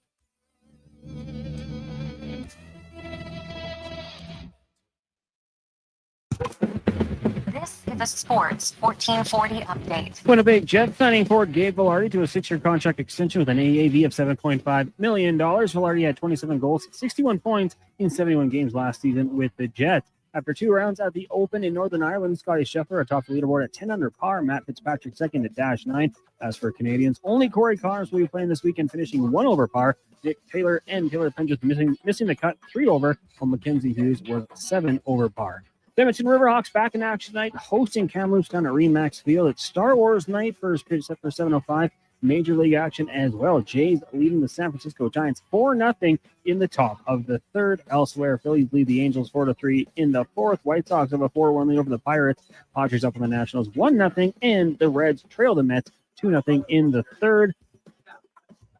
Earlier today, it was the Cubbies knocking out the Red Sox 4-1, and Week 7 in the CFL rolls on tonight.